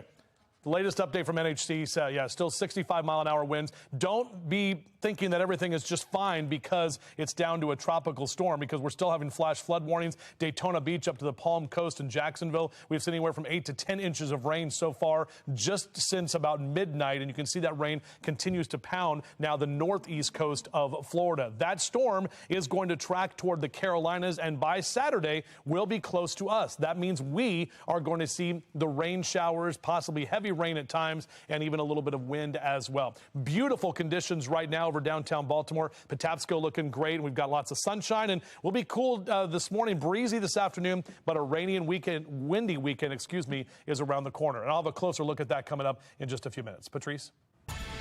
Thank you, Justin. In a city in crisis now, violent crime across Baltimore is up 5% compared to this time last year. That includes murders and non-fatal shootings. Young lives in Baltimore continue to feel the impact of the crime and violence. The latest incident involving 2 teenagers. Police now investigating what happened in a Parkside neighborhood in northeast Baltimore. Shannon Lilly joining us live from police headquarters with what they are learning this morning. Shannon. Well, Patrice, police tell us that those 2 victims are just 15 and 17 years old. Both were rushed to the hospital by ambulance late last night after they were shot. This is just the latest in a string of violence that we have seen amongst young people. So let's get you right to that scene video from last night. Police telling us they were dispatched here around 9:45 to Moravia Road right there in the Parkside neighborhood for a report of a shooting. Now, when they got here, that's when they found that 17-year-old boy with a gunshot wound to the leg, and they found a 15-year-old with a gunshot wound to his or her backside. Now, both of those victims were taken to the hospital, and at this point, there's no further word on their condition. As far as we know, though, Patrice, the gunman is still at large this morning. Shannon, these are just the latest 2 juveniles to be involved in crime. What is the trend that we're seeing?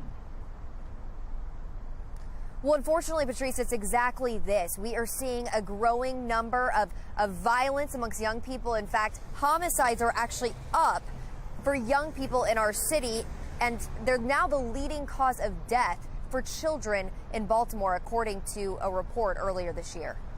When they go into kindergarten, they're drawing pictures of guns and dead bodies because that's their experience.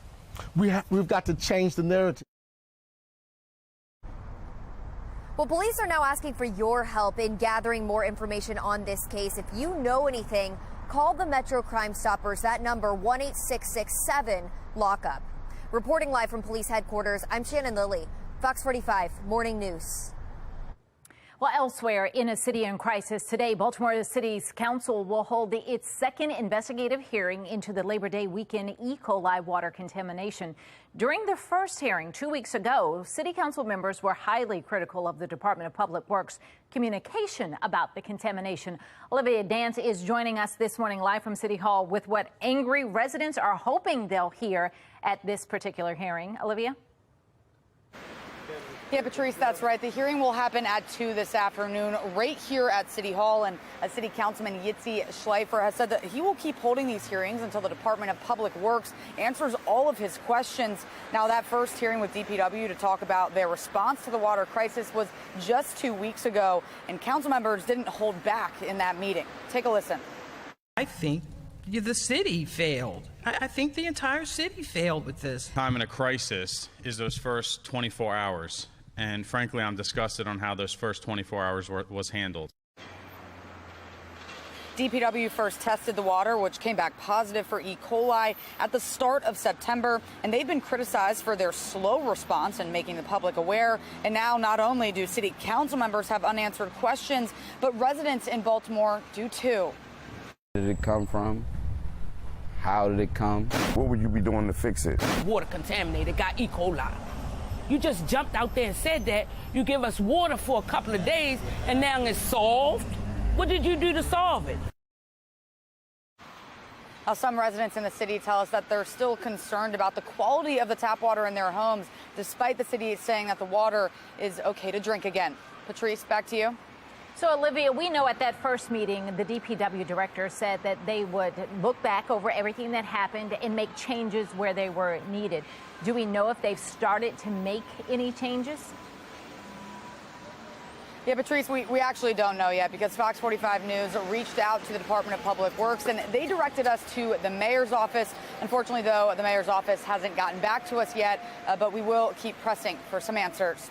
For now, reporting live in Baltimore, I'm Olivia Dance, Fox 45 Morning News.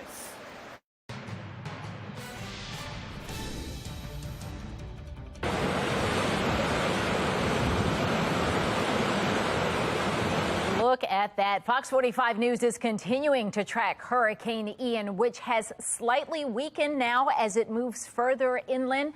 The storm surge was forecast to be catastrophic, and unfortunately it was.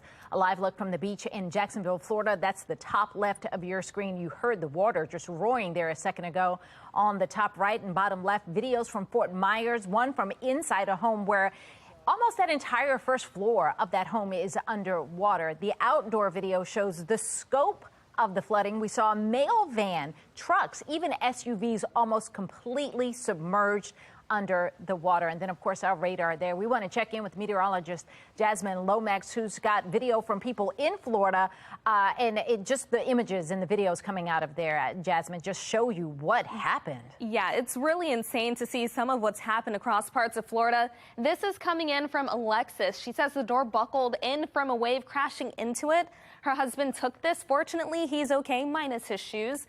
We've also got another video. This is from houses just floating on their foundation. Really a horrible situation to see coming out of Florida.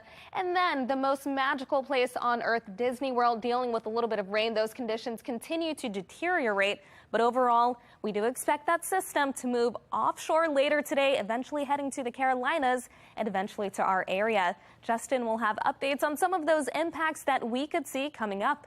Back to you. All right, well, you can keep track of the conditions by downloading the Fox 45 Weather Authority app for your smartphone. Download the free app to use our powerful Doppler radar to track the storms right down to your street. Search WBFF to get started. Coming up, the family of Heyman Lee is appealing the ruling that set Adnan Syed free. This as the clock ticks on a decision on whether or not to bring new charges in the case.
8:11 now. The family of Heyman Lee is planning to appeal the decision to vacate the murder conviction of Adnan Syed. Syed was released just last week after spending 22 years in prison. Lee's family has now filed an appeal notice saying their right to participate in the motion to vacate the conviction was violated. Lee's family claims they were notified of the move to vacate on Friday, September 16th. The hearing took place the following Monday. City State's Attorney Marilyn Mosby pushed to free Syed after she said new evidence came to light. Prosecutors now have about 3 weeks to decide whether to retry Syed.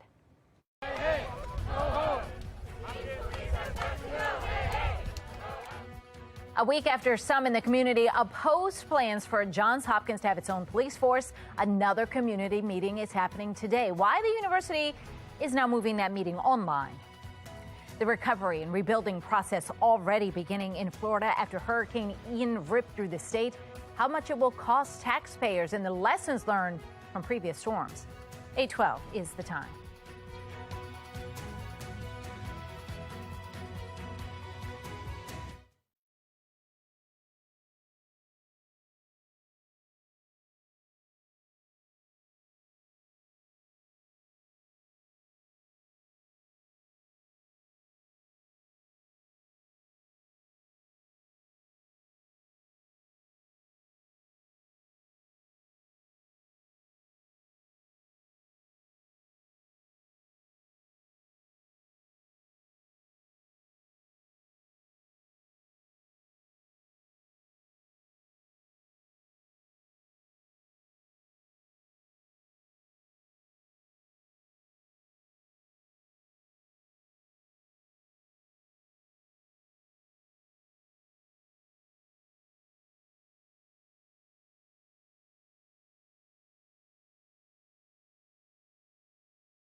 $8:15 now. In today's Waste Watch, as Hurricane Ian continues to move across Florida, the next step will be recovery and rebuilding. But how much will that cost taxpayers, and what lessons have been learned from previous storms? David Williams with the Taxpayers Protection Alliance joins us this morning. And David, of course, as they're still going through it down there, the first priority is everyone's safety. But at some point, they will have to step back and take stock of the financial damage that was done. For sure. And good morning, Patrice. And the video coming out of Florida is just incredible and heartbreaking, right? And this is going to cost a lot of money. And I know there are human lives at stake here, but this is going to cost a lot of money. And, when you look at the federal government, this storm is probably going to be about a $70 billion storm. That's the amount of damage that's going to happen. And FEMA is probably going to kick in $7 to $10 billion. And you mentioned, what lessons have we learned from previous storms? The first is we have to make sure the money gets to the right people. We saw it with Katrina. We saw it with other storms, is that unfortunately people take advantage of these storms and the generosity of all levels of government.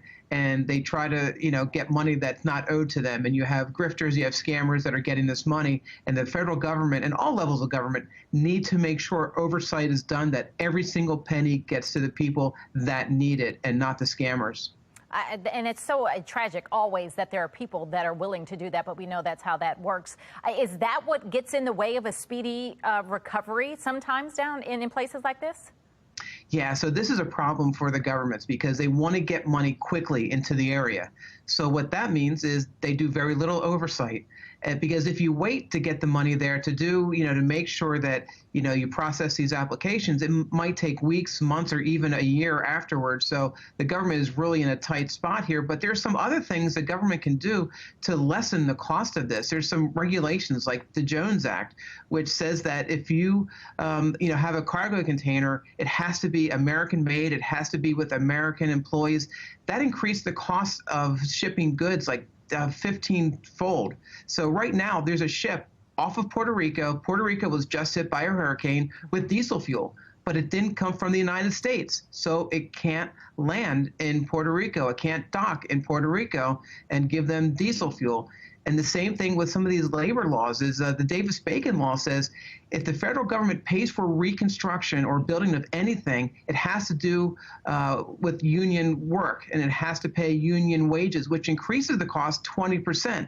And the fascinating thing is that these two things have been waived in the past for previous hurricanes and natural disasters. So the government knows that it's getting in the way of this. So there are ways of spending money, but also easing some regulations so it's not as expensive to rebuild. And we have to look at everything when looking at Florida. All right, absolutely. David, thank you for that.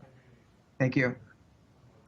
Well, Fox 45 Morning News is continuing our coverage of Hurricane Ian this morning after it makes its second landfall. More than 2 million Floridians waking up without power this morning. Florida Power and Light put out a statement saying they are working as hard as they can, and we're sure they are, weather permitting, to help residents restore power. Just difficult in situations like this. Hurricane Ian now making its way up Florida's east coast. That storm predicted to hit Jacksonville by 2 a.m. Friday morning. Also, stunning video coming into our newsroom this morning. Firefighters in Naples had to go in and do a water rescue. They had to get in there on jet skis. Flooding, a major issue throughout Florida today, but emergency responders, as you would expect, are doing everything they can to keep other Floridians safe. Just a trying time down there. Meteorologist Justin Chambers, he's here with us. He's got more on the storm. And then you're talking about how we're going to feel the impact, not what they're seeing in Florida, but we're going to feel something. Yeah, we're going to see all of the rain and possibly some wind as well, Patrice, by Saturday and Sunday. And, speaking of those power outages, you can see in our power outage map right here, this is the northeast coast of Florida, which is being hit by Ian right now, with 110,000 people without power. Edgewater up toward Daytona Beach, 170,000 near Orlando. But when you look at the whole state, just like we talked about, now it's up to 2.6 million people for the entire state of Florida without power. And with the fact that those streets are flooded and the storm surge has not receded, it's going to be hard for those power workers to try to get that power back online. Now, we still have the storm surge potential along the southwestern Florida coast, but now we're focusing, obviously, the northeast, which is getting hit right now, and then up into Georgia and Carolina, where they already have storm surge warnings. This is the latest with the storm. You can see 65-mile-an-hour winds, but we've seen some wind gusts at 70 and 80 miles an hour this morning. The heaviest rain is Daytona Beach, north to Palm Coast, up into Jacksonville at this time. Definitely a lot of wind and rain that is pushing in to that part of the state. And anywhere in the last couple of hours here, about the last 6 hours, we've had 3 to 5 to 6 to 7, even 9 inches of rain just on this part of Florida. And you add that to the 20-plus inches that we saw in southwest Florida yesterday as well. This is the center of the storm. You can really see the wind gusts spooling right there. That's the eye of Ian, and that is just about to move off the coast of Florida. This is the latest update from the National Hurricane Center. This is going to track out into the Atlantic, and by early tomorrow morning will still be a tropical storm. More than likely by tomorrow afternoon.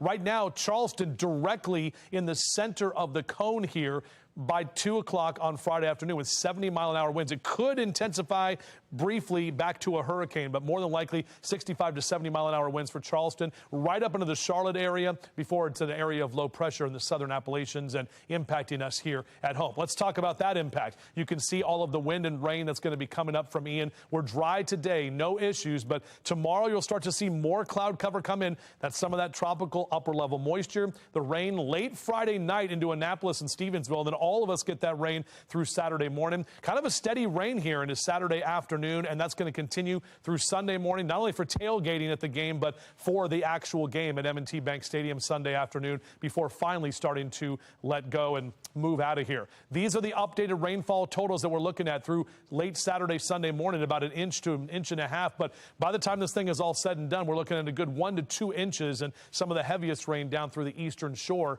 by the time this storm is done for the weekend. So here's a look at your 7-day forecast. Again, we're dry today and tomorrow. The rain is Saturday and Sunday, and into Monday, just a few leftover showers, but definitely drier through the middle of next week. And we're at Valley View Farms this morning. Mum's the word. We'll talk about the mums coming up next. Fox 45 Morning News, all local, all morning long.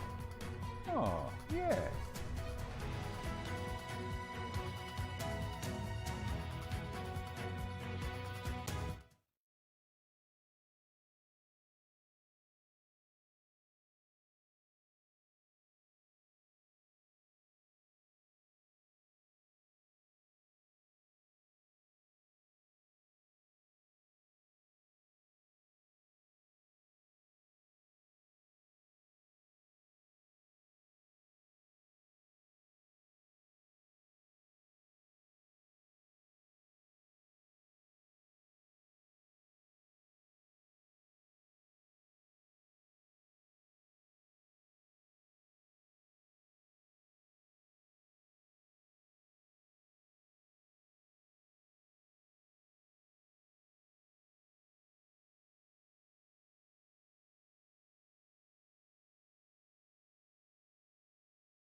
.25 now. It is so Baltimore. We are talking mums, Halloween, and pumpkins to ring in the fall season. Valley View Farms has all of that and more. Be More Lifestyle host Mark Clark is live in Cockeysville. He's getting us into the fall Halloween spirit. Hey, Mark. Patrice, I found something out this morning. When I said mums, the faces lit up. You see that Jen was like, yes, mums. And so mums the word. And so Jen, this is the time for us to get the mums, right? Yes, it is. Yes, we have a wide variety of mums here that you can come and select. We have some that are just starting to bloom, so they'll last you 6 to 8 weeks. For color, we have some that have already bloomed, so if you have a party this weekend, you're good to go with the color. It's a great time to come get a mum. Jen, I'm telling you, you got me excited. I had this great idea. Why not get the orange mums to put at the house for the Halloween situation going on into the fall? Absolutely. I'm so excited. Yes. I'm so excited. I'm so glad I came this morning. Yes, absolutely. Although if you don't like orange, we have other colors as well. We've got red and yellow and white and the purple for the game on Friday. Yes, right? Purple Friday. We've got it. Yes. Look, I'm telling you, I'm discovering, and this is just, again, you got the pumpkins, you got the mums, you got the plants, you got, this is a great place to bring the kids, and it's so so many things to offer. You guys are working on the Christmas inside. We got Halloween inside. So again, if you have some time this weekend, it'd be a perfect time to come check this out, right? Yes, come see us. Come see the mums. Come see our great pumpkin. And like he said, we're starting with Halloween and even some Christmas ornaments. Come see the mum queen. Jen is here, guys. That's my kind of place. I've got Patrice? the Christmas too. I need to come see her because I need to find out how to keep my mums alive. I get them. They're bright. They're beautiful. They're dead. So I need help. All right, Mark. Well, the answers are here. Get some tips for me. Thank you. If you want information and maybe how to keep your mums alive, go to our website, foxbaltimore.com/newslinks.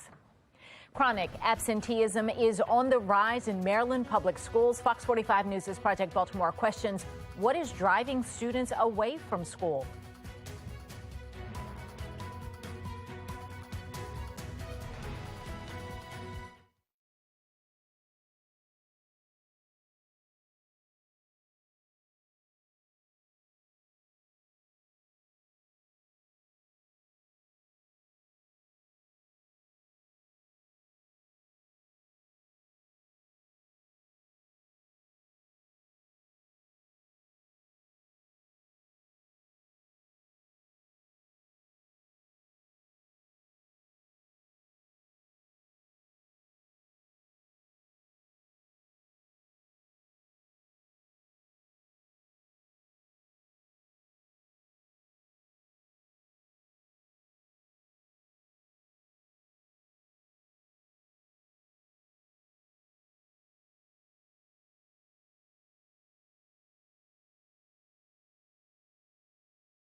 Project Baltimore is sponsored by the Snyder Law Group. Call 410 the Firm. Live from WBFF in Baltimore, this is Fox 45 Morning News. Yeah, it is 8:30 on this Thursday morning, and of course we are continuing to follow all the coverage of Hurricane Ian, which is now a tropical storm. The destruction, we're starting to get more and more videos here coming out of Florida just showing roadways ripped apart, trees laying down, boats slammed up against hotels, and there's 2 million people in Florida waking up without power this morning. Also, we need to, we're showing, as we show you this video, we need to update you. So Sheriff Carmine Marcino, who is in Lee County, had spoken earlier apparently on national TV. This is going across the world right now, saying that there's hundreds dead in Lee County. We are now hearing that he cannot confirm that number. So that has not been confirmed, though, but he did mention it at one point. He's been working, I know, for the last 48 hours they've been under a advisory there in Lee County. That's where Fort Myers, when they were direct hit from Hurricane Ian, though, and a bridge collapsed also in that area. Now, the top right, you can see our Weather Authority radar showing where the brunt of the storm is located right now. So you see Jacksonville really starting to get hit here, and we'll be checking in with Justin Chambers, our meteorologist, here in just a second. Thank you for joining us on this Thursday, September 29th. I'm Tom Rogers. Megan Gillen is actually in Tampa. She's been in Florida, but we want to get straight to meteorologist Justin Chambers, who's tracking the storm and the destruction now, Justin. Yeah, Tom, I mean, the reports just keep coming in about just how destructive it was, which is exactly what we were talking about yesterday. That's why the National Hurricane Center kept saying catastrophic, because things are just being wiped out with the storm surge, the flooding, and all of those winds. People were dealing with 100-mile-an-hour plus winds for 5, 6, 7 hours yesterday, if you can imagine that. I mean, to think about it, even if it for a couple of minutes, but how about hours at a time having to deal with that wind? And now they're taking this here in Port Orange, up into Jacksonville, Palm Coast, right around Daytona Beach. We've seen a lot of wind and rain. That's going all the way down to Orlando, where we've got flash flood warnings that are posted, flash flood emergencies that are happening right there with that storm surge on the northeast coast of Florida. By the time we get to the weekend, this storm is tracking toward us, so making a third landfall in South Carolina tomorrow afternoon, and then we'll be dealing with the wind and the rain here, but not necessarily the wind. It's mainly the rain. Towson camera looks great right now, and we're great today. In fact, 50s and 60s, breezy to windy conditions this afternoon. We'll take a closer look at that forecast and the impact from Ian here locally in just a few. All right, well, thank you, Justin. Fewer and fewer students are attending public school in Maryland on a regular basis. Project Baltimore's Chris Papps joining us live now with the alarming new data that shows that, Chris, attendance is down, but chronic absenteeism is up, especially in one local district. Tell us about that. Yeah, Tom, so this is a big deal. So if students are not in school, how are they supposed to learn? So we are seeing, and many schools districts are blaming COVID on this, although the real changes that we saw were last school year, 2021, 2022, not necessarily the COVID year before that. But what we're seeing is that fewer students are attending school, attendance is down, and chronic absenteeism is up. And the local school system, the Baltimore Region school system, seeing the largest increase in chronic absenteeism is Baltimore County Public Schools, especially in elementary school, Tom. So up until about 2019, or up until 2020, the COVID year, chronic absenteeism was about 14% in Baltimore County elementary schools. Well, last school year, 2021-2022, it was nearly 31%. So it had more than doubled over that 2-year period. And not only is this an impediment to children learning, this is also illegal, Tom. It is illegal not to send your children to school. So it's a big problem. The school system is saying they're trying to get kids to school. Scott Schellenberger, the district attorney in Baltimore County, they don't want to put parents in jail, but they want to get kids to school. So there's not really an easy solution here, but there's certainly a growing problem that needs to be addressed. Well, yeah, definitely. And now, Chris, can you explain, though, what, instead of just absenteeism, what makes it chronic absenteeism? Okay, so it's missing more than 10% of any given time in school. So let's just do an entire school year. 10% of 180 days is 18 days. So it's got to be more than 10%. So you're looking at any student who misses 19 days or more out of a school year. And that if you miss that much school, I mean, we were all in school. If you're not there, you can't learn. Now, truancy, to be illegal, to violate the law, it's 20%. So over the course of a school year, it'd be 37 days. If a student misses 37 days or more, that is illegal. At that point, parents can be charged $50 for every day that student missed, and they could be sent to jail for up to 3 days on the first offense. More importantly, these kids need to be in school. The school systems are trying to figure out how to get the kids in school, but this is something that we're going to be tracking, because the billions of additional dollars that taxpayers are putting into schools through the Kerwin Commission that we talked about earlier, how is that money supposed to make a difference if the kids aren't there to learn? Yeah. Chris Papps, thank you. We appreciate it. Thank you, Tom. Well, staying with the crisis in the classroom, Baltimore County Schools confirming a fight at Perry Hall High School during dismissal. Now, Baltimore County Police say they arrested one juvenile in connection with that fight just yesterday. Fights were a major problem at Baltimore County schools last year. FOX45 News getting several videos, too, and heard from many concerned parents after a number of violent fights broke out. That's not the only issue that parents brought to our attention last school year. Remember, in May, parents sent us pictures showing poor quality school lunches. Parents saying that schools served spoiled milk, moldy food. Well, this morning, parents and county leaders are planning to take those problems head on. One community leader hopes this meeting will be a place for parents to speak openly about the issues their children are dealing with in their classrooms. But on top of that, they hope school leadership will do more about it.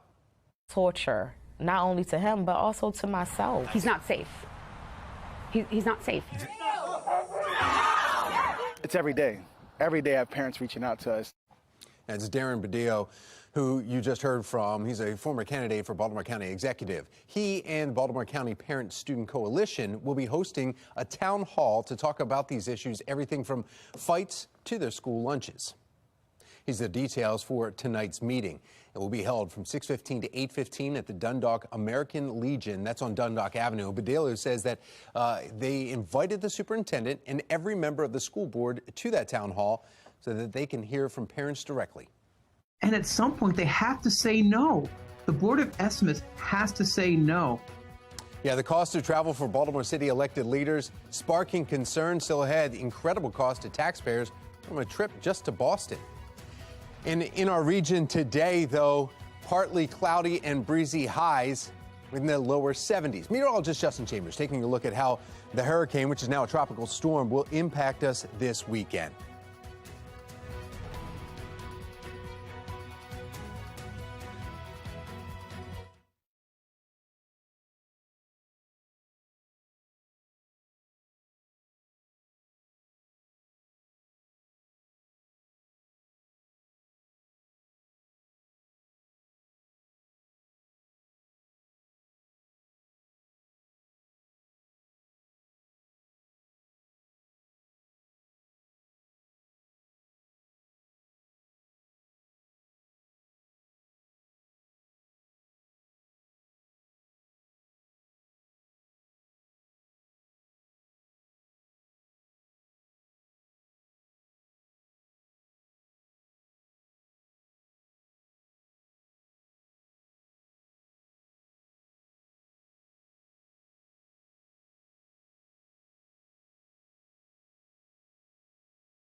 Live look at the storms here from Ian. We're continuing coverage this morning. Fox 45 News is also taking a closer look at just how much taxpayer money Baltimore City leaders are spending on their travel. Among the most expensive trips, nearly $62,000 for a police training course in Boston, $33,000 for a Parks and Rec convention they went to in Arizona. And at some point, they have to say no. The Board of Estimates has to say no, and not just one time, but multiple times, because the city can't keep on spending hundreds of thousands of dollars a year on travel that just isn't needed. Now, we've seen a few big travel bills coming from City Council President Nick Mosby's office earlier this summer. Mosby himself spending $3,000 to attend a conference in Ocean City. The catch, that's more than double what everyone else paid for that same trip. His chief of staff using nearly $10,000 on a trip to England for an executive certification program. That money was approved retroactively, leading to questions about why the expense wasn't brought to the Board of Estimates before the trip was taken, a requirement of the city's travel policy. Well, Mayor Brandon Scott responded to those questions in a statement claiming it could have been because the delays in the authorization because of the city's transition to a new payment system. Well, the White House is sending help to those in Florida. Just ahead, why the press secretary says this is not about politics. And millions of Floridians were under evacuation orders ahead of Ian, but some decided to stay.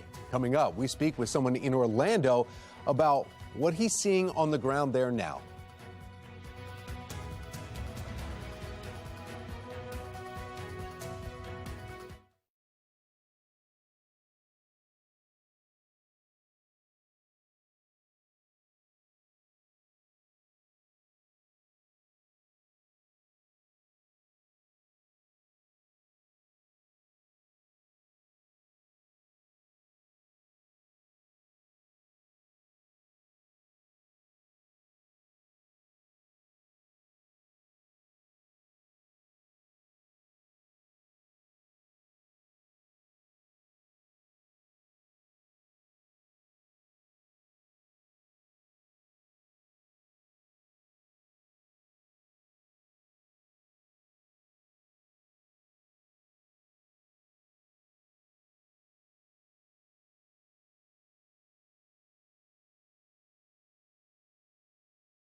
Yeah, 8:45, taking a live look right now at Jacksonville Beach here, and that is where Tropical Storm Ian is really making the impact right now as it's heading into the Atlantic, and then will eventually, according to our meteorologist here, Justin Chambers, he says that it's going to be coming back into the Carolinas. So we're continuing to follow this here, and you're taking a live look, but we're staying all stories with Ian right now as it continues moving north. In fact, when we want to go right now to somebody that was standing by in there, they were asked to leave certain parts of Florida, but one person is actually our executive producer's father. Glenn Thompson says, you know what, he's decided to stay. And Glenn, thank you so much, first of all, for joining us. How are you doing this morning?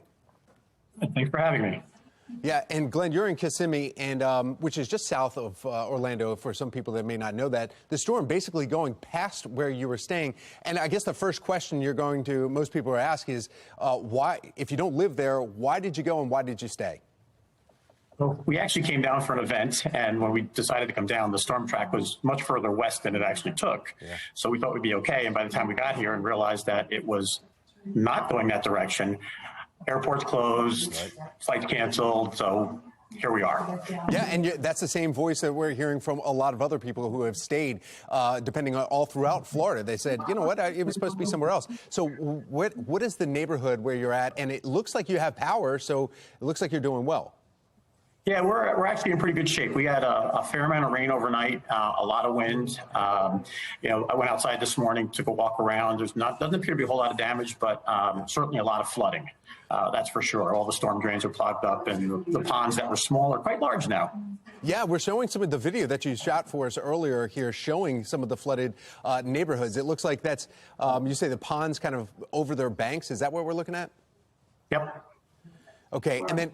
And we can see in there was some power. Are you hearing of any neighboring towns or any other damage in areas outside of where you're actually staying? Not directly in our area. I mean, from what I've heard from the local community is that people still have power, generally speaking. And, the biggest issue is they really can't get anywhere because most of the access roads are partially flooded or flooded to the point where you don't want to take the risk.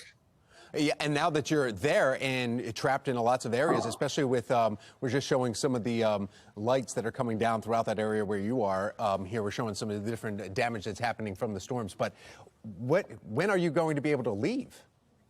So I have a flight tomorrow afternoon at 2:30. I got my fingers and toes crossed that it's still going to happen. The airport's supposed to open up later today. That's the rumor. So all goes well. I'll be on my way home tomorrow. And outside right now, though, no more wind, just a little bit of kind of, is there any kind of rain still falling there in Orlando? So the rain basically stopped around 3, 4 in the morning. It's still some sprinkling, but the wind has been still pretty active. So we're still getting a fair amount of pretty severe wind gusts and, trees are going sideways, but nothing, again, no real damage yet. Okay, Glenn Thompson, thank you so much for giving us a few minutes of your time. And, yeah, take care. We hope that you do get on that flight and get back home. Thanks for having me. Thank you. Let's take a look at this video right here. This is a time lapse showing Hurricane Ian hitting Sanibel, Florida. You see how it's sped up, though. Obviously, this is a traffic camera that just sat through the whole thing. And look at how quickly it went through. This is 6 to 7 hours, winds, floodwaters completely submerging the intersection on the island.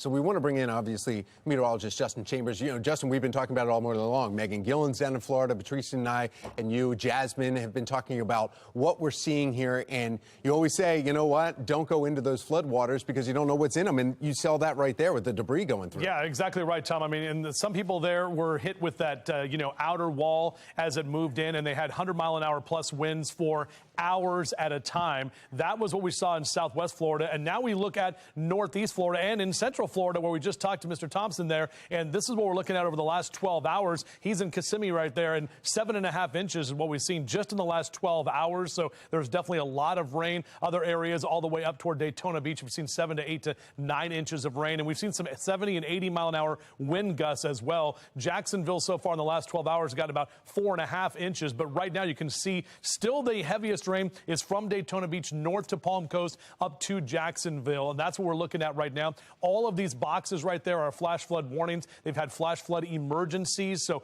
that is when we always tell you, turn around, don't drown. And hopefully people have already evacuated, are in, higher ground. This is what it looks like on the wind gust map. And you can right there see the eye of Ian, a tropical storm now spinning around just to the east of Orlando. It is about to go back out into the Atlantic. So the latest update from the National Hurricane Center, 65-mile-an-hour winds. We've seen some stronger gusts as well. This is going to track to the Atlantic and early tomorrow morning. Should still maintain tropical storm strength. But look what happens tomorrow afternoon. Right about 2 o'clock, we expect landfall again in Charleston, South Carolina, possibly with 70-mile-an-hour winds. That's what we're looking at right there. That storm will continue up towards Charlotte and areas in the southern Appalachians. Do we have that shot of Jacksonville up there in the smartboard? I believe that's Jacksonville. Is that right, guys?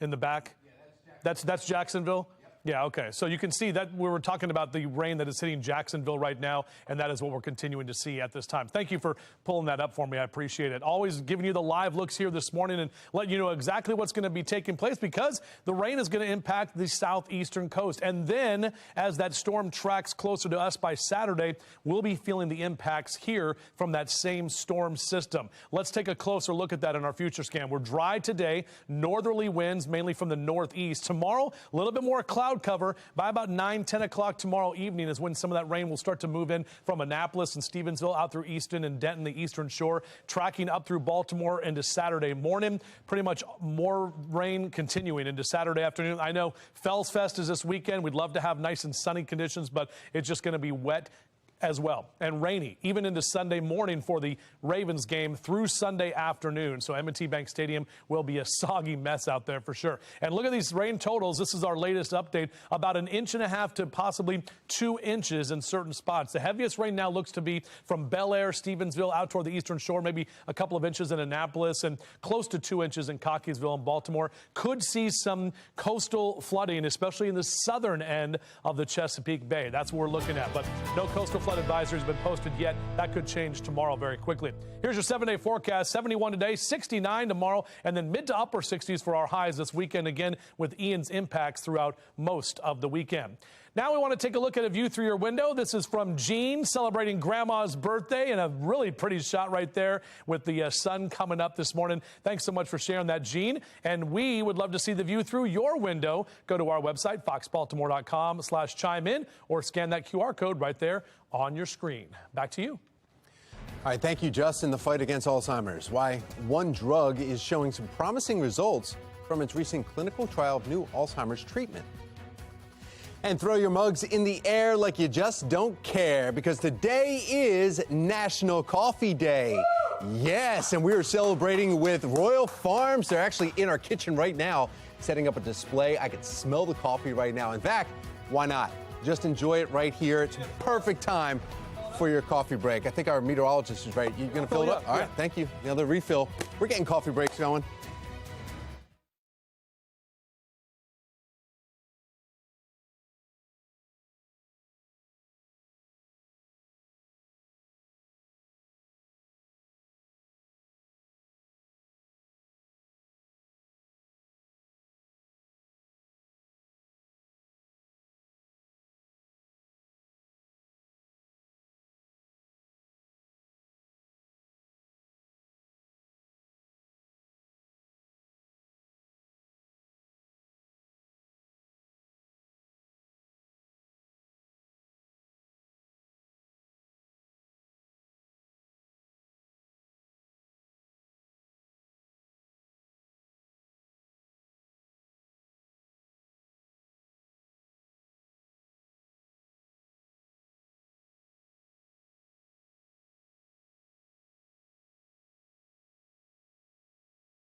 On top of your morning business report, Amazon is temporarily pausing operations at some Florida facilities due to the hurricane. Now, the online retailer has reportedly closed sites right near Tampa and Orlando. Amazon has more than 8,000 full and part-time employees in the Tampa area. It said employees scheduled to work will continue to be paid while those sites are closed. Drug maker Biogen is reporting promising results from a recent clinical trial of a new Alzheimer's treatment. Now, the company says the new monoclonal antibody treatment showed a rate of cognitive decline by about 27% in those studied. If the treatment is given the green light, it could be available as early as next year. Now, in the U.S. alone, around 6 million are living with Alzheimer's disease. Apple reportedly calling off plans to increase production of its latest iPhone model, the 14. Now, this after an expected demand surge fail to happen. Now, Apple has reportedly told suppliers to rein in the planned efforts to increase their production of 6 million units in the second half of the year. New projection, about 90 million handsets, I should say. Demand for the iPhone 14 Pro models, however, are stronger than the cheaper versions. Candy company Mars, maker of M&Ms, introducing a new character.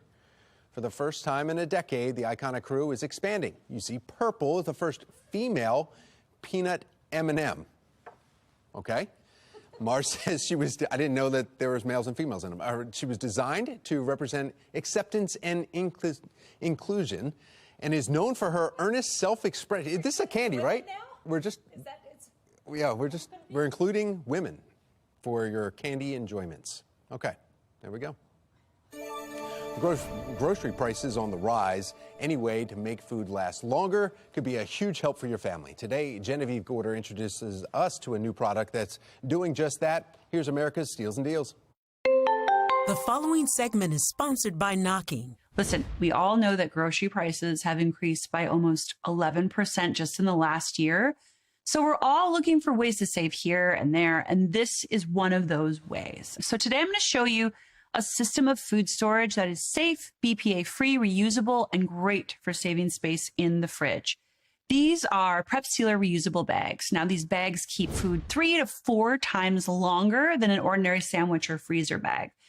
I like to make this a ritual in my life where as soon as I get my groceries, I come home, I unpack everything, wash, dry, cut up the veggies, and I put them all in Prep Sealer bags. It's that simple.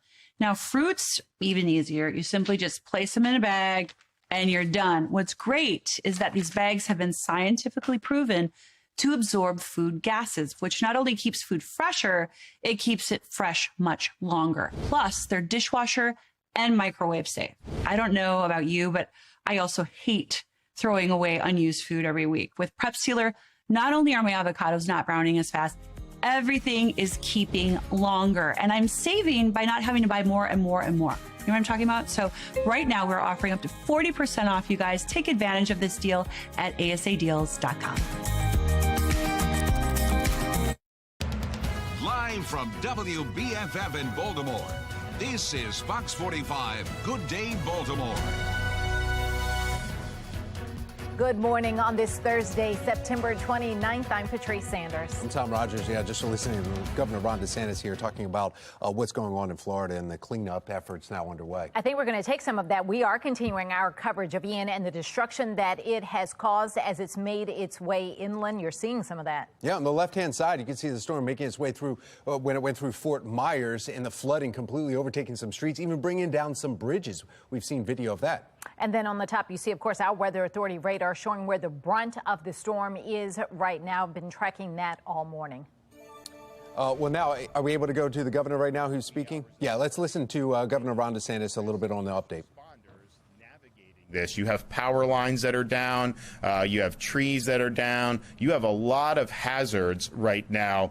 We do anticipate a lot of the water will subside in some of the barrier islands and some of the coasts, but some of those inland places off rivers and off these inlets, you're likely to have standing water there throughout all of today and even in the days ahead. So that is a hazard, and just please be aware that that is something that if you weathered the storm to this point, going and doing and getting involved in that is just totally not worth it, and we want to minimize any harm to anybody as a result of what we're seeing right now in the streets. We have had 26 states provide support. We really appreciate that. It's going to be put to use. This is, I don't think we've ever seen an effort mobilized for this many rescues this quickly, but we appreciate it, and we will make good use of it. We want people to be safe. Those who have, who are in need of life support right now, help is on the way. What they were able to do is look to see where the areas that were the hardest hit, and they've been focusing assets there. So obviously the barrier islands, but then you also have places along these different inlets and different rivers where people said the water was rising. They were calling. You're listening, obviously, to Florida Governor Ron DeSantis breaking down the effects of Ian as it's traveling through his state there. Now, on the Gulf Coast, he was saying Lee County. That's when he was first talking about they're off the power grid. He said there's so much destruction there because of the power, the electricity. They're not sure exactly when they'll get that buck, but they're efforting, trying to get as much power back to, he started listing out the millions of people that are without power right now.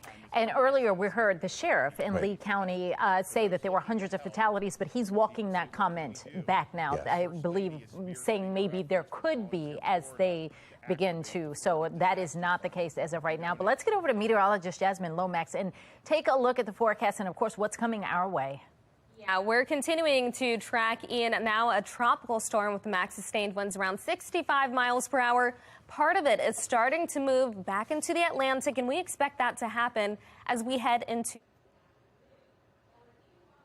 areas of rain, Daytona Beach, Palm Coast, Jacksonville, all getting hammered with that heavy rain right now. The lightning remains offshore, but we expect the entire storm to approach the Atlantic heading into this afternoon. Then eventually it does get close to Charleston, South Carolina, potentially making landfall as a strong tropical storm. That's all before it pushes toward the Appalachians. We'll have remnant low by that point, but we could be talking our next chance for rain here. So first, the rain threat is going to be for areas to our south.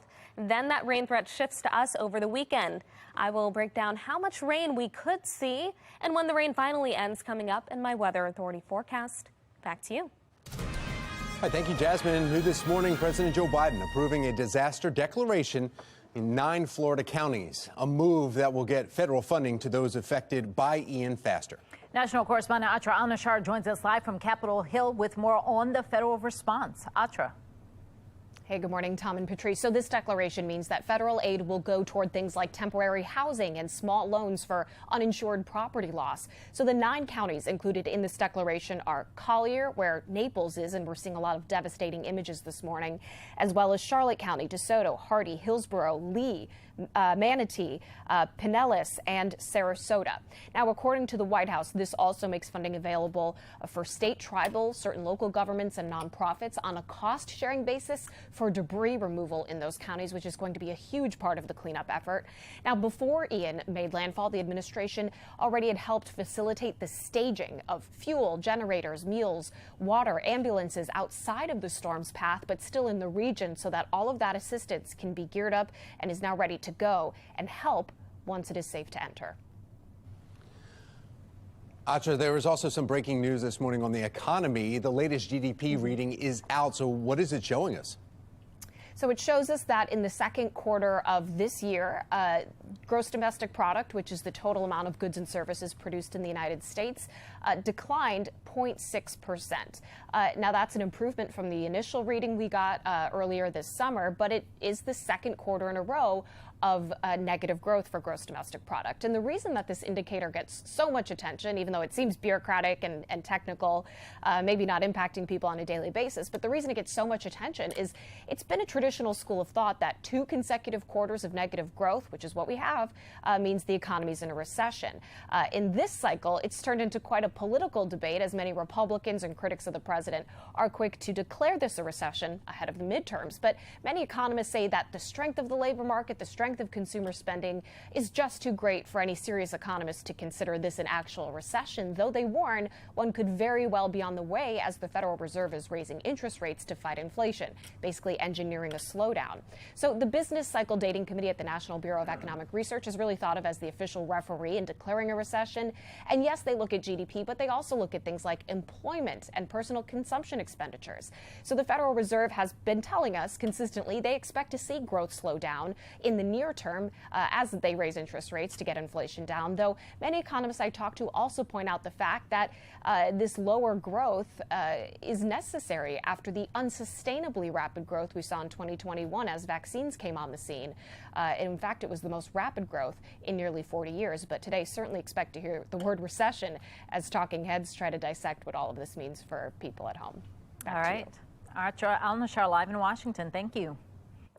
Well, staying on that same topic, do you think our country is currently in a recession? If you say yes, you actually agree with 64% of voters from today's number of the day. Scott Rasmussen National Survey finds just 17% say that we are not in a recession. Survey also shows nearly 3/4 of voters say their income is falling behind inflation over the past year.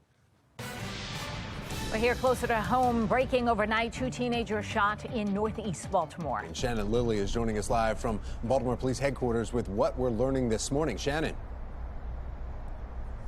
Tom, police say those 2 victims are just 17 and 15 years old. They were both rushed to the hospital by ambulance last night.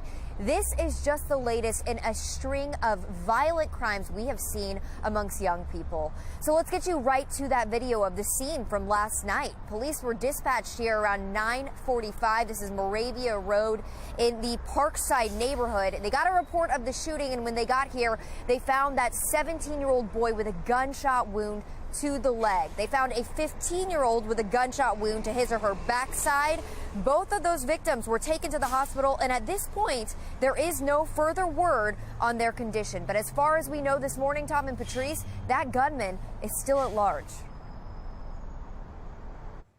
All right. Thank you so much, Shannon. As the violence does continue, city council members are pressing Baltimore police on their summer crime response. Councilman Mark Conway says police response has often been reactionary, saying that it seems to him like BPD is just shifting resources instead of fixing its shortages. As of now, efforts from the city are mostly focused on the Western Police District. This isn't like giving out Christmas gifts. I want my gift, my Christmas gift. When will everyone get their gift of a perfectly safe neighborhood? I can't say. I would love for that to happen yesterday. A statement from Mayor Brandon Scott's office claims it's misguided to say that any neighborhood is taking priority over others. We want to hear from you. Who do you trust to deal with crime in Baltimore? The city council, the mayor, both, or neither? So far, 94% of those who responded say neither. Head to foxbaltimore.com/vote and click on the Pulse tab to weigh in.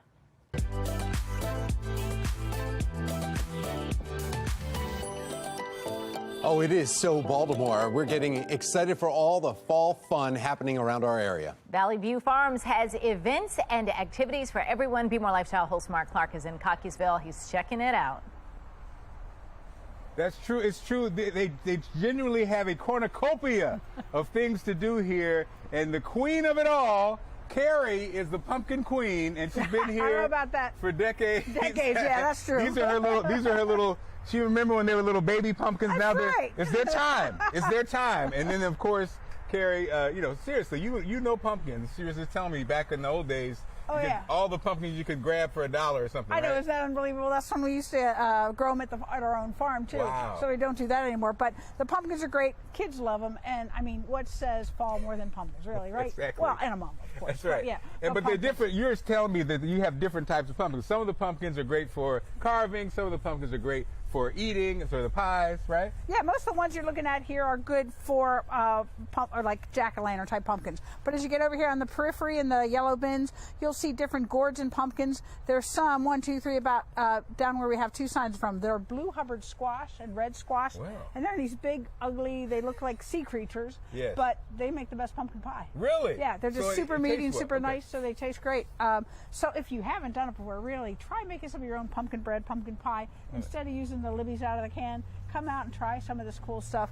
And a lot of the other squashes are great to just like cut open and bake with some, what people use marshmallow and brown sugar and all kinds of good stuff. And Carrie, lastly, we can't forget about Amelia. Amelia's fantastic. Miss Amelia's 2,005 pounds. Come out, get your picture taken with Miss Amelia, and put a guest in our pumpkin book. Carrie, you're amazing, guys. I mean, it's like it's a fun world here. Yeah, it is. Fun world here, and so why not spend some time out here? A ton of pumpkin. I'm thinking pumpkin pies. How many pumpkin pies could Amelia? We'll have to count that out. Poor Amelia. We're about to eat her. All right, thank you, guys. If you want more information, go to foxbaltimore.com/newslinks. Raise your mugs because it's almost a coffee lover's favorite day. After the break, how you can enjoy the best cup of Joe, National Coffee Day. Almost? I think it is It's our here. favorite. And of course, we are continuing our live team coverage of Hurricane Ian. We're going to have more with our Weather Authority team still to come. 9/11, you're watching Fox 45. Good day, Baltimore.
(9:14) and we are taking a live look now. You see that of our radar on the left, and then Florida right now, the active shot as we're continuing to track Ian making landfall. That's Jacksonville on the right-hand side, that live look right there. And that's where you see it's covered with the yellow and the orange bands here from the hurricane, which is miles, dozens of miles south of it on the eye. But we will have continuing coverage with our Weather Authority team coming up here in just a little bit. This Fox 45 news segment is sponsored by Royal Farms. It is the drink that we all love for a good pick-me-up and to energize us throughout our workday. We're getting our mugs out because today is National Coffee Day, and then this Saturday is International Coffee Day. Jessica Minty and Crystal Rumsey from Royal Farms joining us this morning to talk about how we can all enjoy a nice cup of coffee. Good morning, ladies. Good morning. Okay, so coffee was made for morning show news, for news folks in the morning. Of course. Because, you know, 5.5 hours of news, always moving, always changing. We need this, and you all have the best in the world. Absolutely. Not just the best in the world, the freshest in the world. The freshest in the world. So talk about what happens on National Coffee Day. Yeah. So at Royal Farms today, we're actually going to be giving out free coffee to all of our ROPA Rewards members.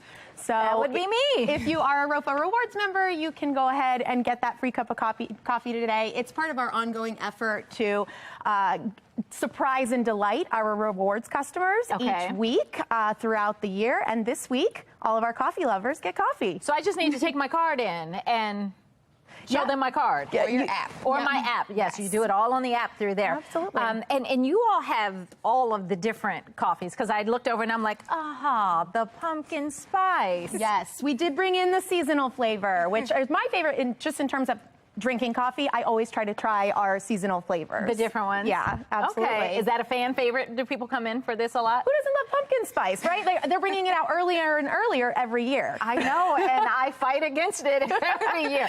I want my coffee like this one, the 100% Colombian. I want the real deal. All right, but in addition to the coffee, I mean, you all have everything at ROFO. You have all the stuff that you could pair with it and keep us fueled for the morning. Absolutely. Yep, you could get Jamaican coffee with a coffee cake. Or with you could get a croissant with ham and cheese with our coffee. So one of the best things about Royal Farms is that we have 24/7 breakfast available, right? Okay. And so people think coffee and breakfast. So we do have made-to-order sandwiches available all day, and then you can pick your bread type and customize it in a lot of different varieties. Well, that makes sense, because people are drinking coffee all day, so why not have the access to the foods that go well with it all day as well? And we do have these Royal Farms branded pastries and muffins and donuts, so those are available to go with it. And then we do have one of our vendor partners, Krispy Kreme, delivers fresh every morning, and those are also available every day. Well, now, you've got us sold here. So do you all have, can you only get Royal Farms coffee in the stores? Or do you all have where you can buy coffee, take it home, I'm going to brew it at home? We do have coffee that you can buy for home. You make it even easier. Yeah, but you don't have our special pressure brewing coffee system. That's the difference. Yes, and that is the key difference. And hey, when you need a cup of coffee, you're too tired to make it yourself, so just let them do it, and it makes it that much easier. All right, but get your Royal Farms card. You need that. All right. Thank you, ladies. Absolutely. Thank you for having us. Let me just go ahead and I'm going to skip over the pumpkin spice. Don't want that. I'm going to go ahead and pour this one. I already had a cup. So. You did. All right. Yeah. Let's get back over to see what's happening in the Weather Authority Center. I'm going to make this cup of coffee for you, Jasmine, because you and Justin have been working hard tracking Ian. Thank you. We appreciate that. Yeah, we've been keeping close watch on Ian as it continues to move closer and closer to the Atlantic. We're still seeing areas of heavy rain, including parts of Orlando. That will continue even as we head into the afternoon and even as the center of Ian is offshore. We expect that rain to continue. Eventually, that system will move towards South Carolina, potentially as a strong tropical storm with max sustained winds of 70 miles per hour. That's still very significant. Then it does weaken as it moves inland toward the Appalachians. However, rain will extend far from that center, that low pressure system, and it will reach our area. So we're talking rain over the weekend, but we still have some dry weather and some great weather to enjoy over the next couple of days. It's pretty dry around our region. Again, that's going to change, but really not much happening. We keep the quiet pattern today and tomorrow. So if you have any plans to enjoy the fall weather, spend some time outside, you want to do that today or tomorrow. 59 for the current temperature with a few clouds over Baltimore. Winds are out of the north-northeast around 17 miles per hour. So overall, a little bit breezy at times. Across the rest of the state, we're seeing those numbers mainly in the 50s and 60s. But we are in for a little bit of a warm-up as those high temperatures reach 71. Then we'll stay in the upper 60s on Friday. Notice that we have a slight chance for showers ahead of Ian. Then as we head into Saturday, that's going to be the best chance for rain. Temperatures only stay in the mid-60s. So unfortunately, it does look like a rainy weekend for us here in Maryland. As we head into the afternoon, we are looking at lots of sunshine into the evening, still staying nice and dry. As we continue overnight and into Friday morning, we'll start with more clouds moving in. Then as we head into the evening, there is that chance for a couple of isolated showers, but overnight is when our rain chances really increase, and that's when we can have those high rainfall totals. Make sure that you have multiple ways of receiving alerts in case any are issued for our area. The rain will continue off and on throughout the day on Saturday, and then we've got more rain on the way heading into Sunday. If you're heading to the Ravens game, you will want the rain gear, maybe the ponchos. We have the chance again for a few showers on Monday and on Tuesday. After that, we do start to dry out as as we head into the middle of the week. Temperature is around 71 for the high today with a mix of sunshine and clouds. It will be a little bit breezy this afternoon, but overall a nice fall day. Then as we head into the day tomorrow, 69 with a few late showers. As we head into Saturday, a better chance for rain. Temperatures around 66. We're still talking the impacts from Ian on Sunday as high temperatures reach 68. Prepare for rain that day. Then as we head into Monday, starting off the work week with a few scattered showers, a few more showers on Tuesday. Temperatures remain in the low 60s, then as upper 60s. Then as we head into the middle of the week, we return to the 70s and we finally dry out. Back to you. All right, thank you, Jasmine. And we are continue tracking Ian here as it was moving up the coast now. We're speaking live with a couple who spent the hurricane while in Cape Coral. 9:21 is the time.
(9:24) and taking a look right here over Florida this morning as we are continuing to track now Tropical Storm Ian, but it was a hurricane when it first hit the Gulf Coast of Florida. Conditions were rough as the storm continues to rip through parts of the northern parts of the state as it's heading out towards the Atlantic. We'll continue to track the storm in our HD Weather Authority storm system here for you in just a little bit. Now, people in Florida, they're waking up to unimaginable destruction this morning from the hurricane. You're looking at video from Cape Coral, southwest Florida. And now the city is urging all the residents to conserve water after widespread main water breaks. And we know while some people decided to evacuate, others decided to stay. In fact, joining us now on the phone live right now with us is Katie and Sean Cavanaugh.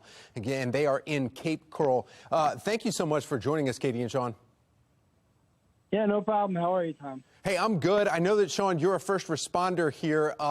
My first question for you is, you're on the phone right now, but do you guys have power?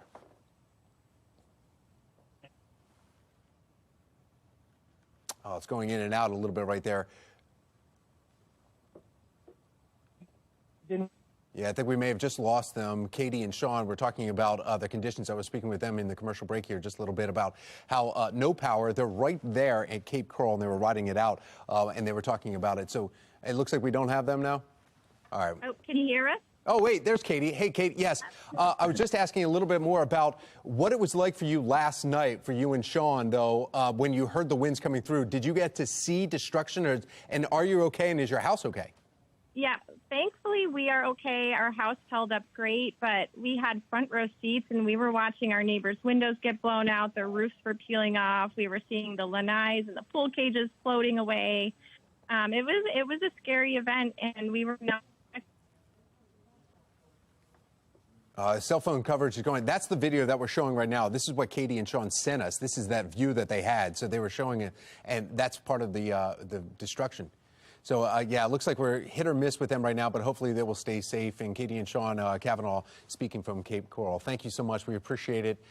Yeah, just incredible. And Patrice, I mean, I was in North Carolina covering hurricanes there. Nothing to this magnitude at all. I just saw something just blow by in the air through there. And so she said, when you were talking in the commercial before we got started, she said, this is their backyard. Yeah. So this is what they were seeing. And he's a first responder. So he had to also be out there and work in this. But fortunately, she said they were safe.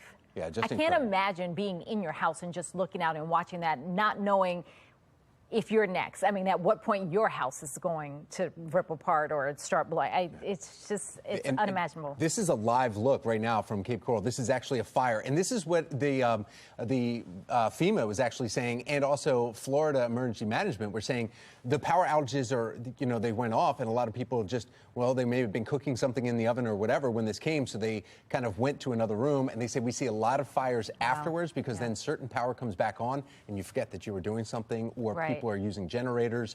They say just be cautious right here. So that's a live look that we're taking from PLG. This is a station down in Florida. And this is where they got the brunt. And it was not the Tampa area that they at one time thought it was going to be. I've been checking in with folks in Tampa yesterday, like, are you all staying? Are you okay? And I checked in with them this morning, and they said there was no damage, just debris in their yard, and they have power. They have power. This is Fort Myers, so just really close to where we were just taking that other image. This is the road that was just completely gone. We've been showing this every once in a while. So in Fort Myers, that's also in Lee County, again, still where the destruction is. They're starting to clean up crews going through here. So just incredible images coming out there. Megan Gillen, obviously, in Tampa, will be checking in with her here in just a little bit, and of course at midday too. All right, 9:28. We'll be right back.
Live from WBFF in Baltimore, this is Fox 45 Good Day Baltimore. We are taking a live look over Florida this morning as we're continuing to track Hurricane Ian, and the conditions are rough there along the west coast. The storm continuing to rip through part of the state, ripped up part of a highway. There you can see the damage left behind. We'll continue to track the storm on our HD Weather Authority radar as it's moving more inland following the landfall that it made in Florida. And now you see the eye of it is actually going out to the Atlantic. And then we'll be coming back, apparently, making a third landfall coming up in just a few days. Welcome back on this Thursday morning. 9:31 is the time. I'm Patrice Sanders. And I'm Tom Rogers, and we have a team of meteorologists that have been following Ian and just kind of giving us the latest updates. Because we know we're going to feel some impacts. Meteorologist Jasmine Lomax is here. She's got the forecast. Yeah, that's right. Ian has just been leaving a trail of damage, first for Florida. Now it is approaching the Atlantic. After that, it's heading to Georgia, the Carolinas, leaving heavy rain there. So here's a look at what we're seeing right now. Heavy rain across Daytona Beach, Palm Coast, Jacksonville even dealing with some of that heavy rain. But again, that center is starting to move toward the Atlantic. Tomorrow, we expect it to approach the Carolinas, possibly as a strong tropical storm. It's looking like that center could be close to the Charleston area of South Carolina. The heaviest rain potential will be for South Carolina, parts of Georgia and North Carolina.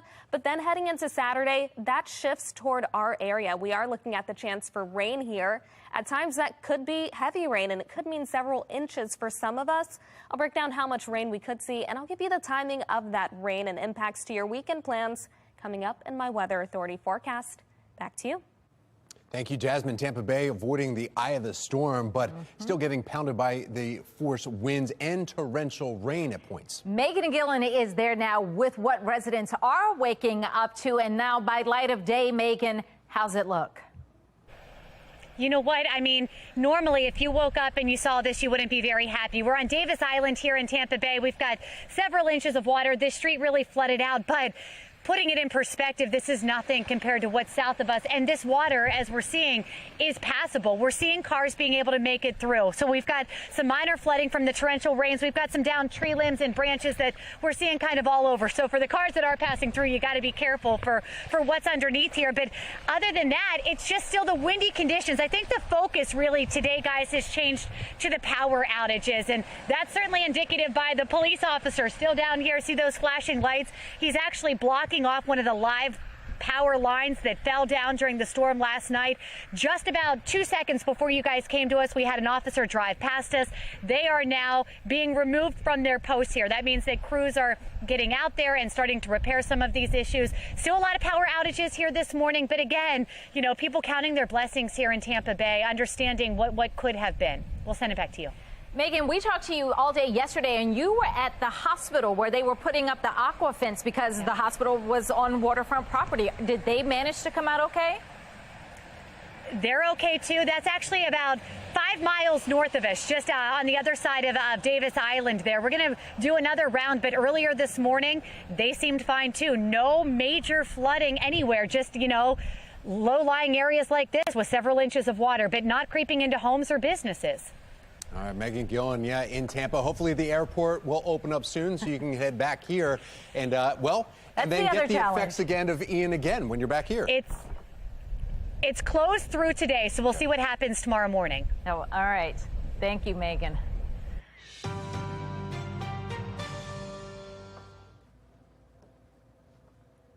Turning to the crisis in the classroom, Baltimore County Schools confirming a fight at Perry Hall High School during dismissal. Baltimore County Police say they arrested a juvenile in connection with that fight just yesterday.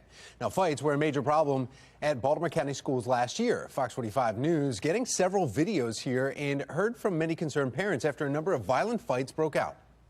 Well, that's not the only issue parents brought to our attention last school year. Back in May, parents sent pictures showing poor quality school lunches. Parents said that they were serving spoiled milk and moldy food. Shannon Lilly joining us live this morning as parents and county leaders are planning to take on those problems head on. Shannon. Yeah, one community leader, Patrice, hopes this can be a time and space for parents to speak openly about the issues that their kids are facing inside their classrooms on a daily basis, really. But they also hope on top of that, that school leaders will do more about these issues. Well, let's take a listen to some of those concerns that we've already heard from parents previously. Torture, not only to him, but also to myself. He's not safe. He's not safe. It's every day. Every day I have parents reaching out to us. Well, that was Darren Badillo you just heard from. He's a former candidate for Baltimore County Executive. So he and the Baltimore County Parent Student Coalition will be hosting a town hall today to talk about these issues, everything from fights to school lunches. Here's the details for tonight's meeting. It'll be held from 6:15 to 8:15 at the Dundalk American Legion on Dundalk Avenue. Badillo says they invited the superintendent and every member of the school board to this town hall so that they can hear from parents directly. Now, we've also reached out to school leadership about these issues in the past. The superintendent sending us a statement back in April calling school violence a complex issue, but he did say that they were taking disciplinary action and also providing social and emotional support to try to combat it. Reporting live, I'm Shannon Lilly, Fox 45 News. Good day, Baltimore. Still to come, the drama of a country music dynasty on Fox 45. Just ahead, one of the stars is sharing why you need to watch the show Monarch. Plus, video from those sticking around Hurricane Ian, the shocking footage that's coming out of Florida.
.40 now. We are tracking Hurricane Ian this morning as it is heading toward Georgia. And this is Georgia Governor Brian Kemp speaking about preparations. Let's listen in.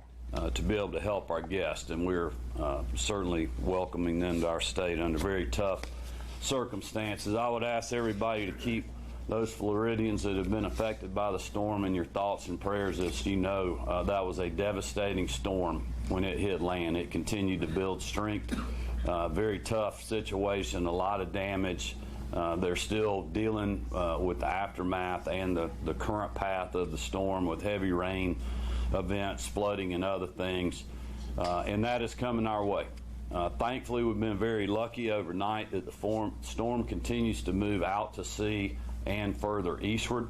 But the coast is still going to be affected. Thank goodness it doesn't look like it's going to be as much as what we thought the path was going to be earlier in the week.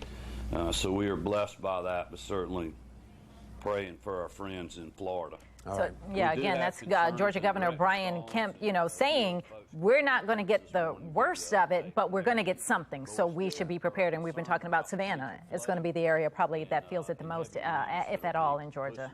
In fact, our live team coverage this morning of Hurricane Ian is after it makes its second landfall when it went across Florida this time, and now it's moving out, but it's preparing for a third landfall. We've got our team of meteorologists. They've been working hard all day. Justin Chambers, Jasmine Lomax, both live in studio with the latest developments. Jasmine, let's start with you and talk about what are the latest conditions. What does it look like? Yeah, it looks absolutely horrible behind where it made landfall on the peninsula of Florida. This is coming in from Madeira Beach. You can see not too bad right now. Really, we're just seeing breezy conditions there. Things are starting to quiet down. But here's a look over Sanibel from the helicopter. You can see a fire started.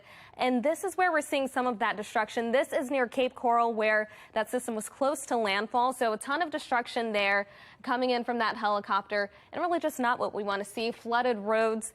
Justin, you have a look at how people are reacting and what we're seeing on social media. So many videos are coming in right now, Jasmine. They're all over the place. This is, speaking of firefighters, the Naples Fire Department right there, and the fire truck and the fire station basically underwater. This is why emergency officials yesterday were telling people you've got to get out, and then comes a point when we are not going to come and save you, even though they still did, because that's what these people do. Look at this video right here. This is the wind and the rain just pouring through this person's house. I mean, that's a downstairs basement area where people probably would watch football in the afternoon, and you can see more of these videos coming in. I mean, this is the conditions that have deteriorated right there in Walt Disney World as well. We know that is definitely closed as the rain went through Orlando. And yeah, now heading towards South Carolina, Georgia, and eventually right here at home. We'll take a closer look at that coming up in a few. All right, all the images coming out of there. Here's another image as we're tracking Ian, a highway that was just blown apart. You can't travel down that road anymore. We're going to keep an eye on all of the videos and images coming out of Florida. You're watching Fox 45. Good day, Baltimore.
taking a live look right now. We're actually showing different cameras throughout that we are getting out of Florida. And yeah, these cameras are coming up and down. So we've been going through all the different sources.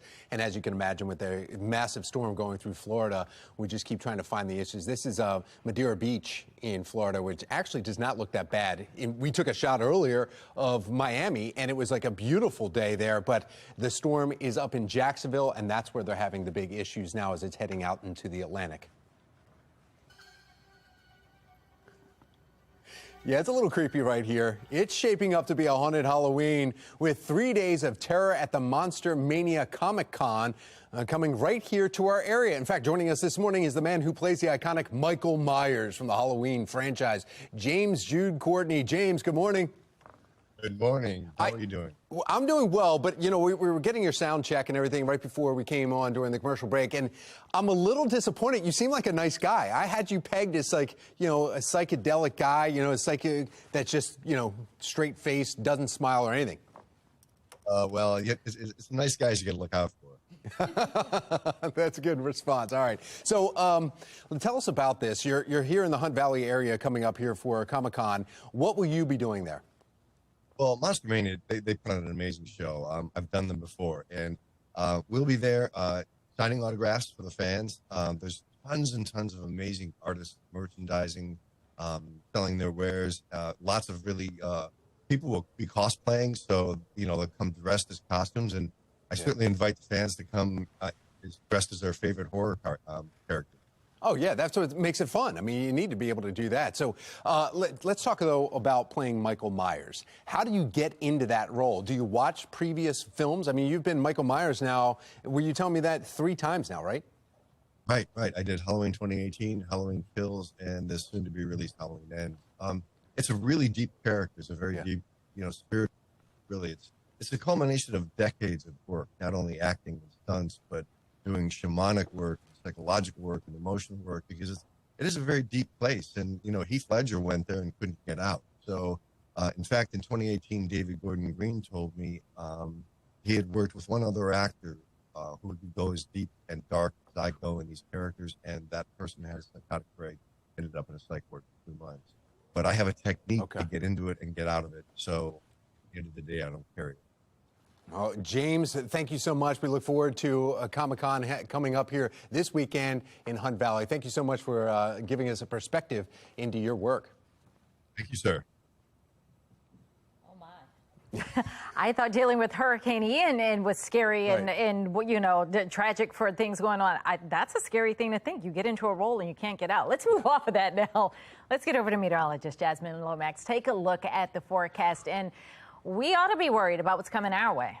Yeah, we do have rain on the way, and this system is really just leaving a path of destruction everywhere that it goes. Of course, it made landfall yesterday. Now it's getting close to emerging into the Atlantic, but we're still seeing heavy rain across parts of Florida, including Jacksonville. That will continue even as the system does move off the coast. Notice we expect that by the afternoon. Then tomorrow, we're looking at a potential landfall in South Carolina near Charleston. As it continues to move inland, it does begin to weaken. We're talking a remnant low as we head into the weekend. And even though we're going to be far from that low pressure system, we are still looking at significant impacts here and some rain extending well from that center. We're dry right now, and we stay this way over the next couple days. Temperatures sit at 59 with winds out of the north-northeast around 11 miles per hour. And across the state, most of us seeing those numbers in the 50s and in the 60s. We're hitting the 70s once again today. These numbers remain below average, and that continues over the next several days. 71 for the high. Then we're in the 60s tomorrow with a slight chance for showers, mainly during the second half of the day. Then as we make our way into Saturday, we've got another chance for rain. That's all associated with Ian.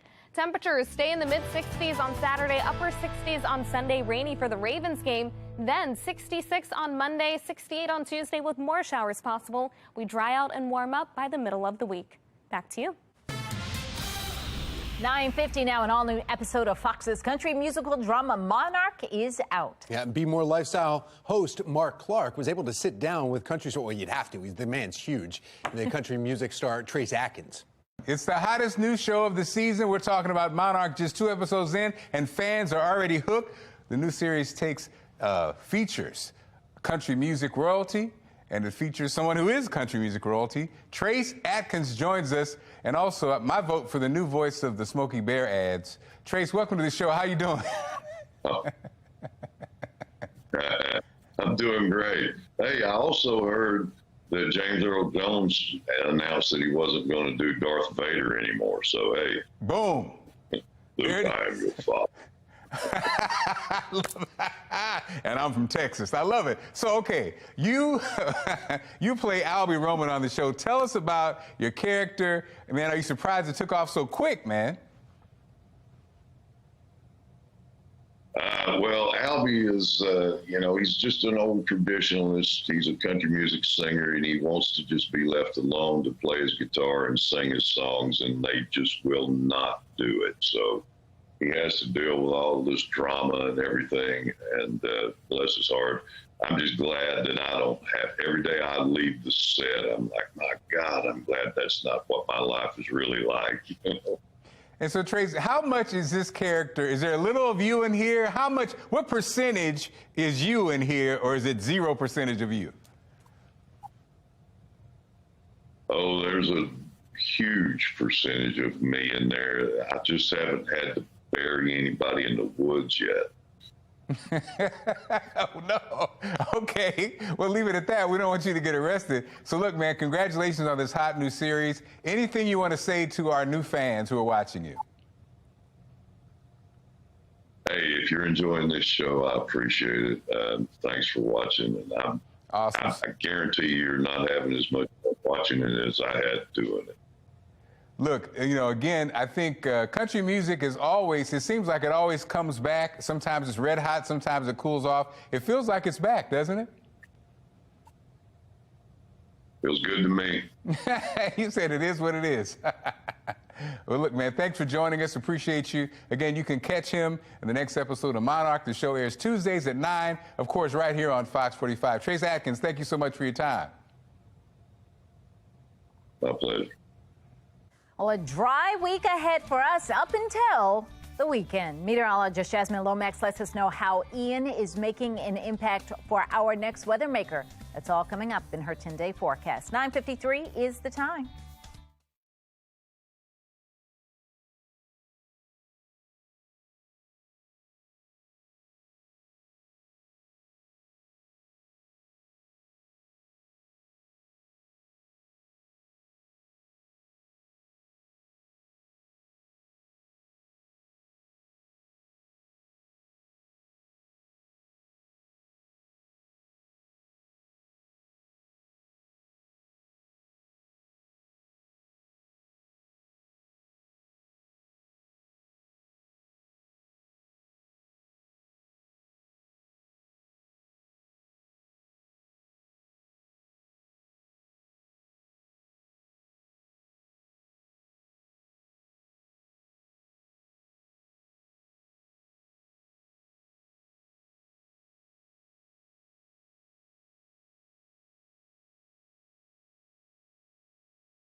It's a gorgeous view over the harbor this morning. We're in for a nice fall day, but things are going to change as we deal with the remnants of Ian this weekend. So prepare for rain, but today you've got a nice day to enjoy.